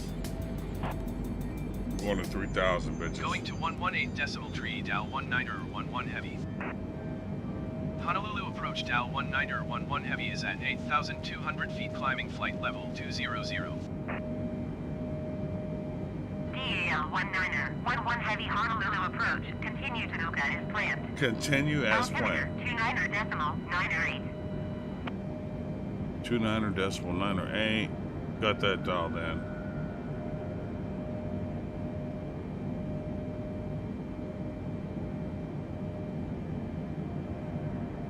Oh, that's not even... Wait, what? Yeah, that's our runway. But it's... We gotta loop back around. You see down here in the flight plan. We loop back around. Oh, 6,000, huh? I will. DAL 1911 Heavy, please expedite your climb to flight level 200.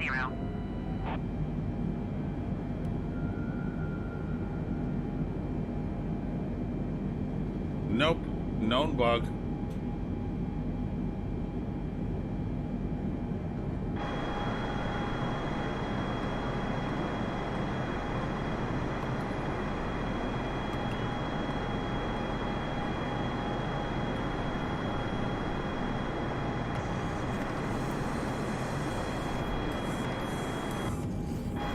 Come over to the city.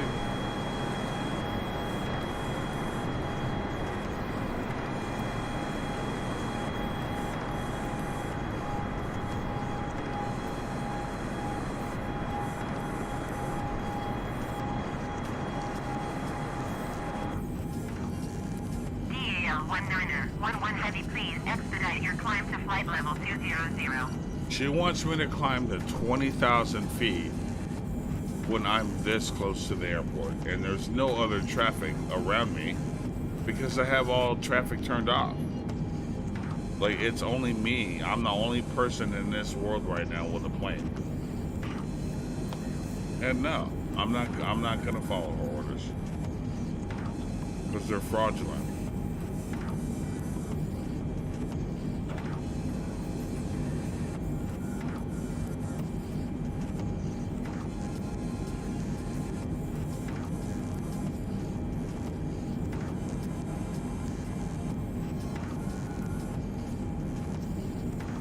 We are landing on this runway right here. Please expedite your climb to flight level 200. I think all these runways are directional, so they're made like if you're approaching me, then you see the lights. If you're not approaching me, then you don't see the lights, you know?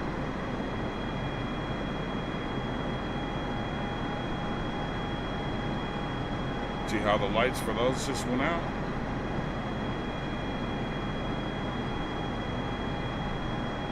And I can't believe it routed me directly over the airport. Like, that's ridiculous. Asobo, fix your shit, dude. Fix your shit, Asobo.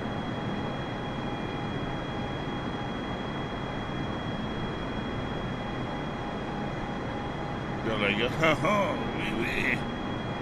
DL19er, 11 heavy, please expedite your climb to flight level 200.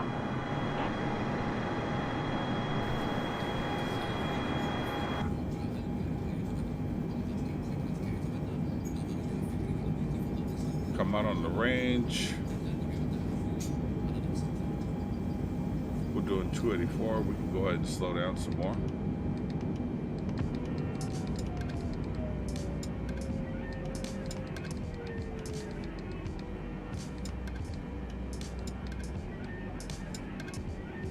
.250, Mach 4.07.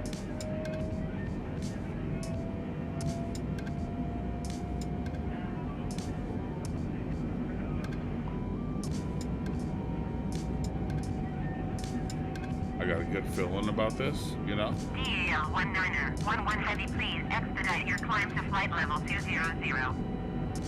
Dude, I'm gonna turn you off. Seriously. I'm seriously gonna cancel IFR. Honolulu approach Dow 19er, 11 heavy would like to cancel IFR. Fuck you. I'm just gonna fly in. DL19er, 11 heavy ISR flight plan is canceled. Radar service terminated. Squawk 7000. Maintain VFR. Frequency change approved. Now, let me see if I reinitialize. Honolulu approach Dow 19er, 11 heavy is type Boeing B748, 5 miles southwest of Honolulu, 5,200 feet. Request clearance to transition Bravo airspace. DL19er, 11 heavy, Honolulu approach. Squawk 6104. Squawk 6104 Dow 19er, 11 heavy. Okay, and enter that for me. DL19er, 11 heavy radar contact 6 miles southeast of Kailua, 5,200 feet. See how calm she is now? Bravo airspace. She's not like, oh, please expedite your fucking climb to fucking 35,000 feet, you know? Honolulu Tower Dow 19er, 11 heavy is 8 miles southwest with Kilo to land. It's a bug. It's a well-documented bug, well-known bug. Fly straight in runway 8 left. Altimeter tree 0.02 wind 031 at 27. Altimeter what?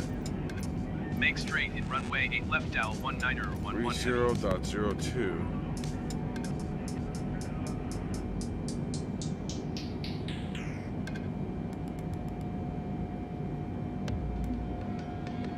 You can see I set the altimeter right there, 30.02.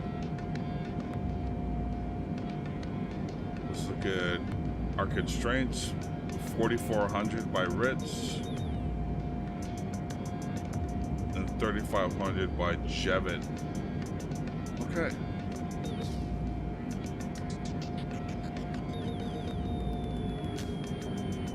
We'll go 4,300.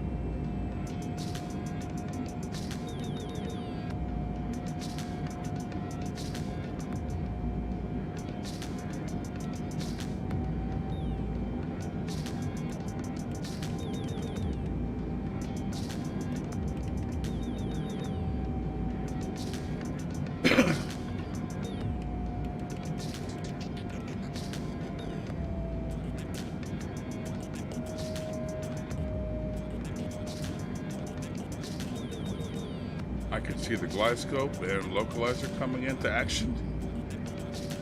I'm going to go ahead and deploy flaps.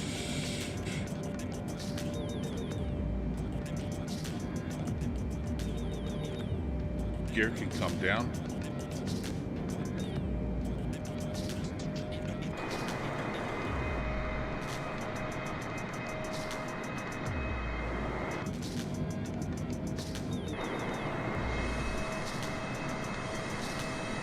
Gear to not come down. That's probably because I'm too fast. So I will take the landing gear up. Slow my speed way the fuck down.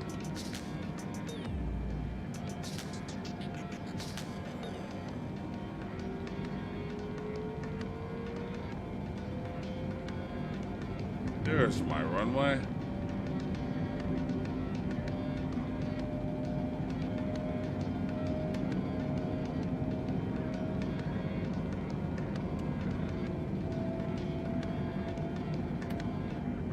Flaps at 20.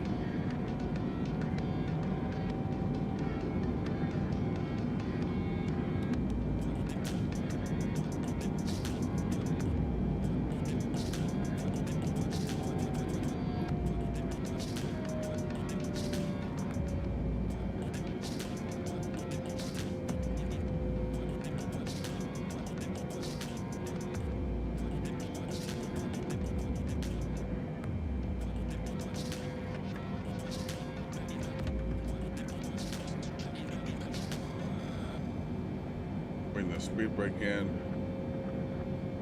Flaps can go 30 or 25, I'm sorry.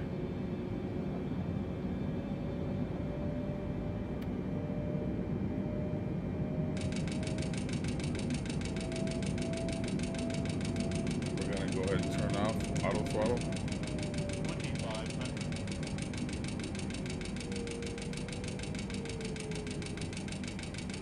We're over speeding right now.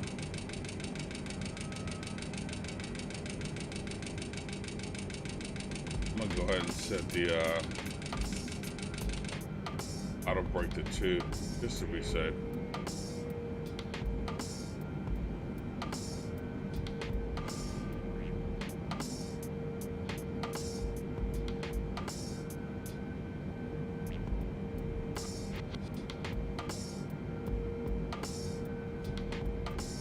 Coming down on the glide slope nicely, slowly bouncing over to the localizer.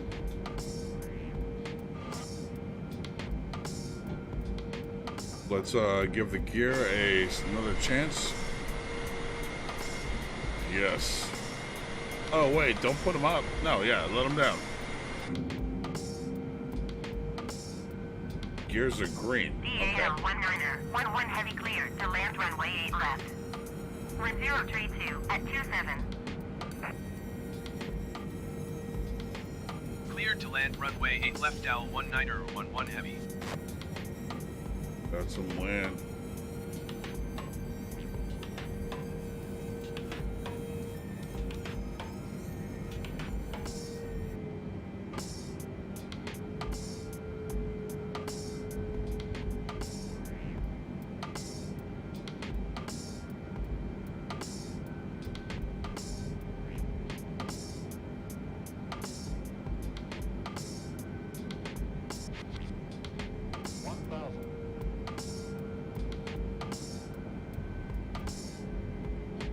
I'm gonna go ahead and take over.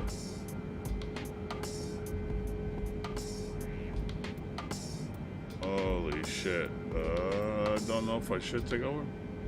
Autopilot disengage.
Stay in the center line. Yes. DAL 19er, 11 heavy exit, runway when able.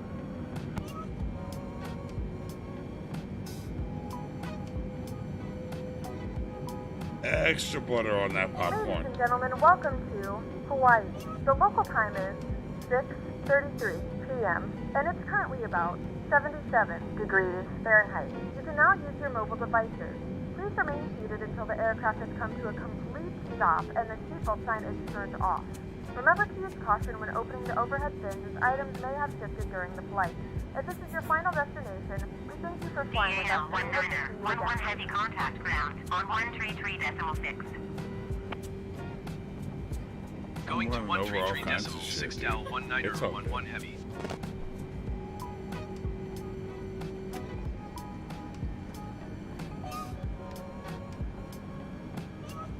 Banana Peel said butter. You know? I don't know. You say butter, I say parquet, so.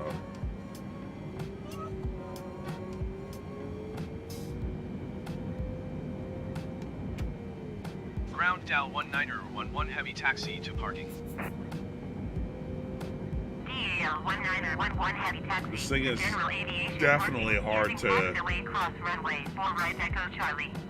move in tight spots. Like, it Taxiing is. to general aviation parking via taxiway cross runway 4 right Echo Charlie Dal 1911 heavy.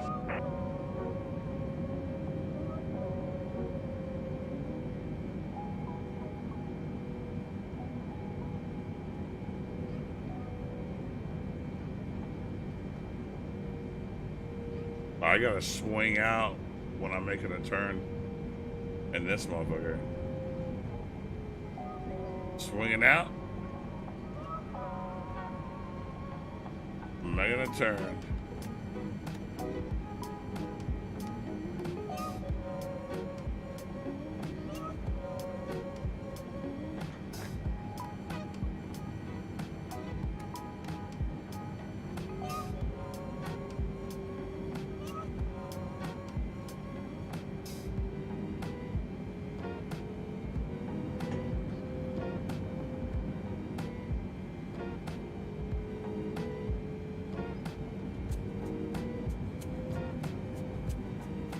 We landed 5 minutes late. Is that really a big deal breaker? I don't think so. 89% on a 89% on a 5-hour flight. I would, you know. Fuck those 11% of people, you know. Dude, if this plane would fucking turn, it doesn't want to turn unless it's doing like 0 miles an hour, and then it turns. And the A320, I haul ass on the taxiways, you know? But the A320 is all fucked up right now, so we're forced to fly other shit to meet our interest needs.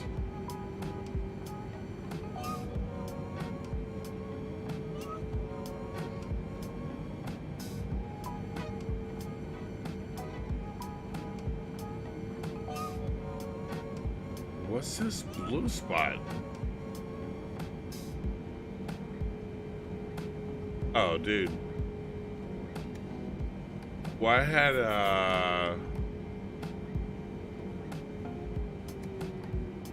them set to, I think, medium.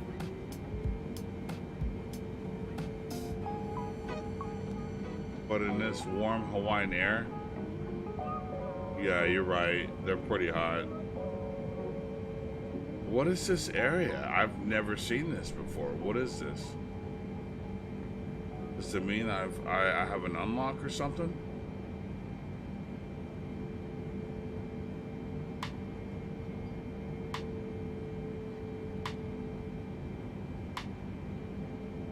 Are they waiting for, like, to pick up drugs, or? I don't know, dude.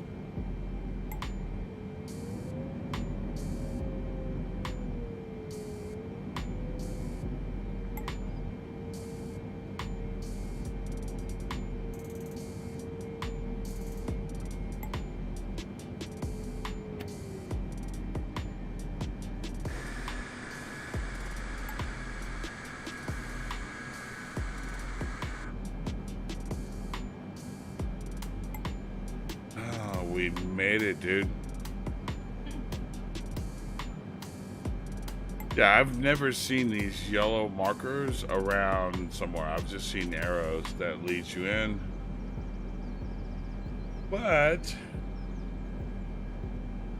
since we are fucking finally here at our destination, oh my god, that was a long fucking flight, dude. Let's go ahead and shut off. Engine 4, 3, 2, 1. Wow, those shut off fast. Let's kill PACX. Let's see what our... Wait, this flight is not yet complete. Okay. Why?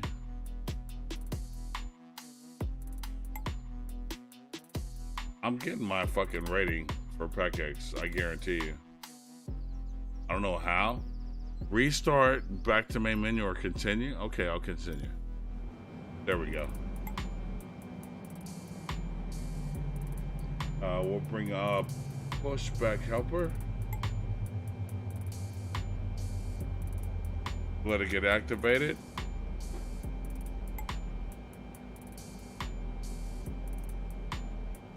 We'll call the jetway, if there is one. I don't even know if we landed at a jetway accessible. Yeah, we're out in the middle of nowhere, dude. He's gonna have to come with a truck. Let people jump off. Let me turn off some of these lights. Okay, apparently they're deboarding. Yeah.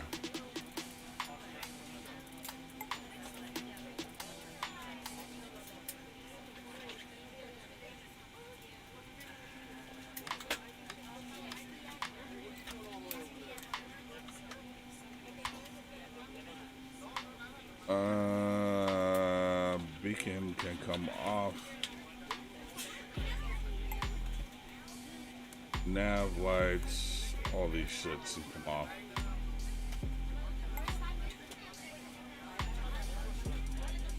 Oh, a little dizzy there.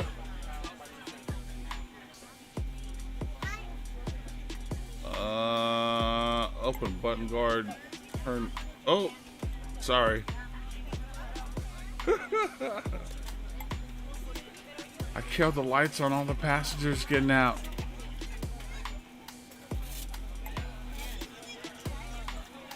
Oh, seriously, YT Gaming? When you fly heavies, it like just distinctly outlines you a gate like that? Wow, dude, that's incredible.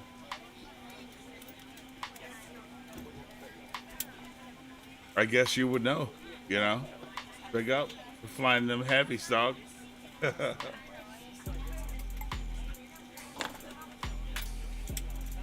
put on the aviators, and once these pilots deboard, or once these passengers deboard, we'll see what our landing rate was. I think it was pretty butter. I'm sure you guys may have seen it pop up. I didn't. So I either have to go back in the stream and see what it was, or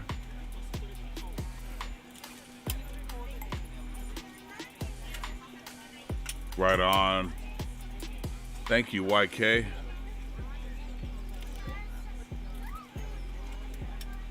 Thank you very much for the information that you have provided to me tonight.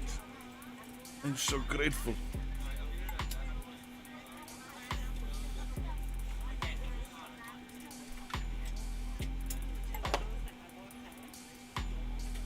Yeah, I bet you haven't flown the Airbus lately, have you?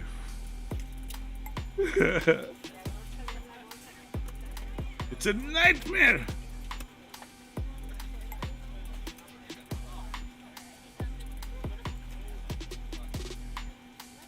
Yo, hurry up, get off,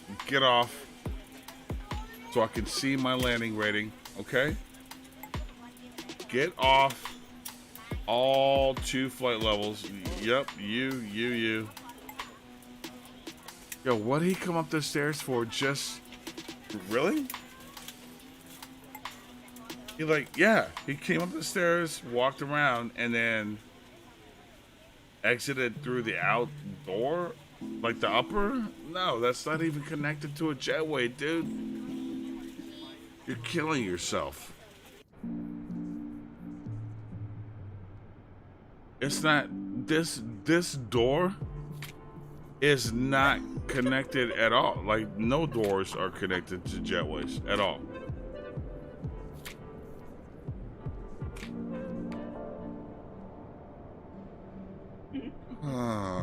Fucking people. Crazy and shit.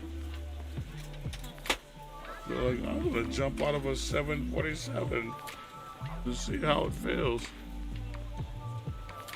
Then go right ahead.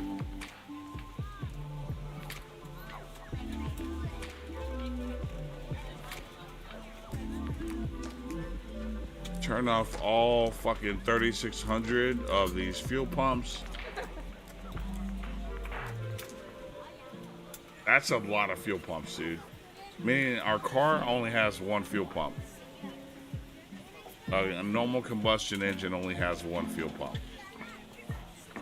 This thing has 16 fuel pumps? Holy shit!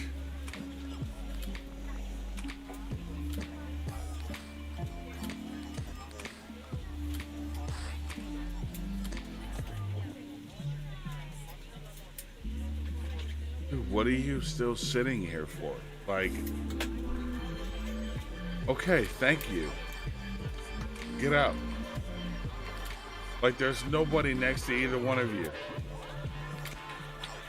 And they're going out the top door again. Which, you know, the bottom cabin got it. Like, they're like, oh, we'll go out this door here.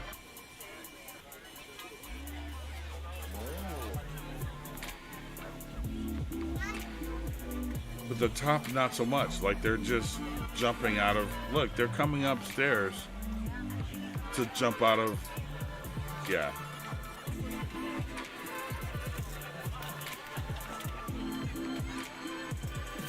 Oh, you're gonna follow him?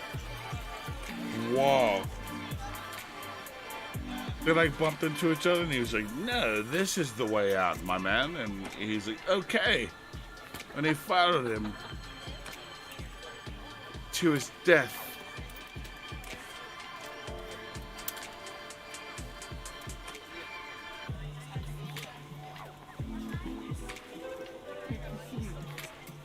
Out the top.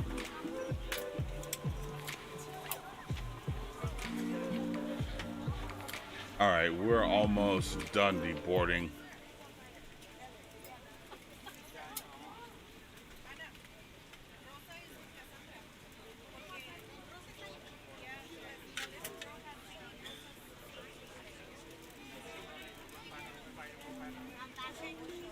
I'll be right back. All I gotta do politics.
Yeah, that plane is extremely messed up. It's extremely messed up. But it used to be golden, dude. It used to be golden. Okay, let's end flight. -203. That ain't bad. That ain't bad at all for a heavy ass 747 with 361 people aboard.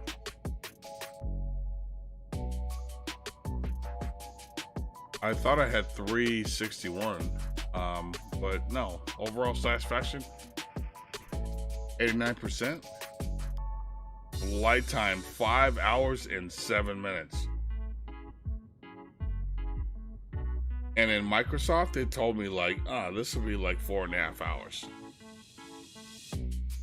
So I added 30 minutes. Like for every hour that Microsoft tells you that your flight is, you have to add 15 minutes to PACX. So I should have added a little bit more time. I would have got a better satisfaction rating. Extreme flying conditions, what? Yeah, I don't know what the fuck. Okay, I'll save. Flying was a little bit extreme. I will definitely recommend you at work. This is going to be fun, leaving the aircraft. Okay. Whatever, people. Post PACX.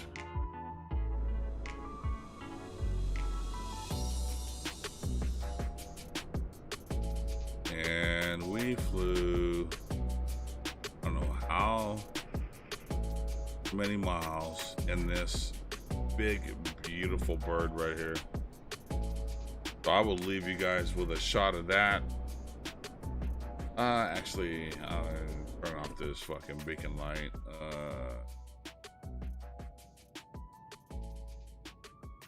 Beacon. Well, I shut everything down, so I can't even see right now. Yeah, fuck it. It's all good. And this big bird.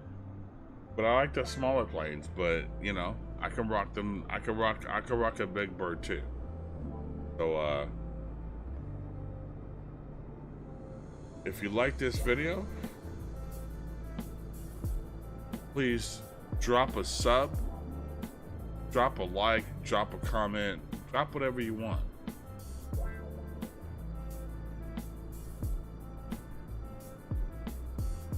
I don't really care. I'm not doing this for fame. I'm not doing this to become the next top streamer.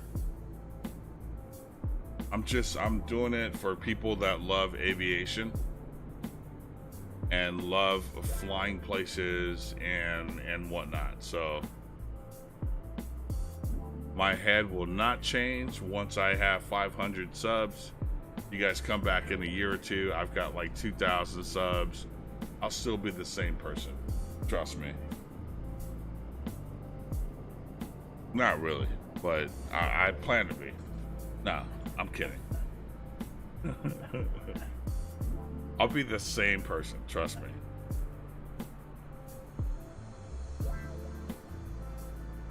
All right, guys. Peace out. Peace, love, hair grease, all the above. If you like this video, subscribe to the channel, WaskiWabit. Like the video. You know what to do. I ain't even gotta tell you. Like, I don't even have to tell you what to do. You know, people, streamers and shit, like, they're like, oh, if you like this, like, subscribe. Like, no, I ain't gotta tell you that, because if you like it, you would subscribe to the channel anyway, you know? We don't have to ask for it. It's like, oh, you didn't ask for me to subscribe, so I didn't. No, it's, come on, guys. Really? All right. Back to normal Greg mode.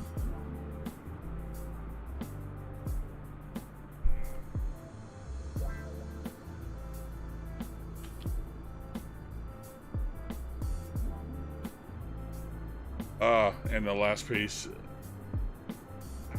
Ah!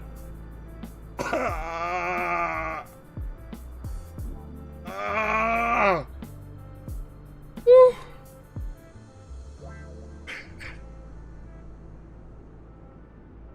Let me stick that back on there. You set a later date, and we'll see which one works best, you know? We really will. We'll get the mustache and the plain combo just right. Yo, has this song played fucking...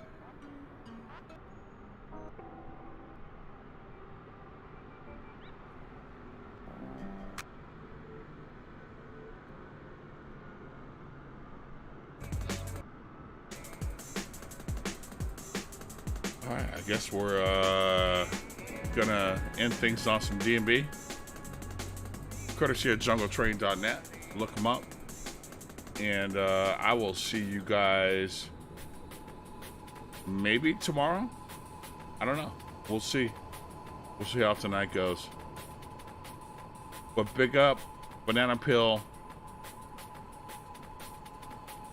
Big up YK Gaming 75. Big up to all the people that stuck around. Nick. Of course, Al Borivan. Big up to everybody. Gio. Much love, brother. Alaska. Much love. Much love. Shouts out to Alaska 559. And I will see you guys on the other side. Peace out.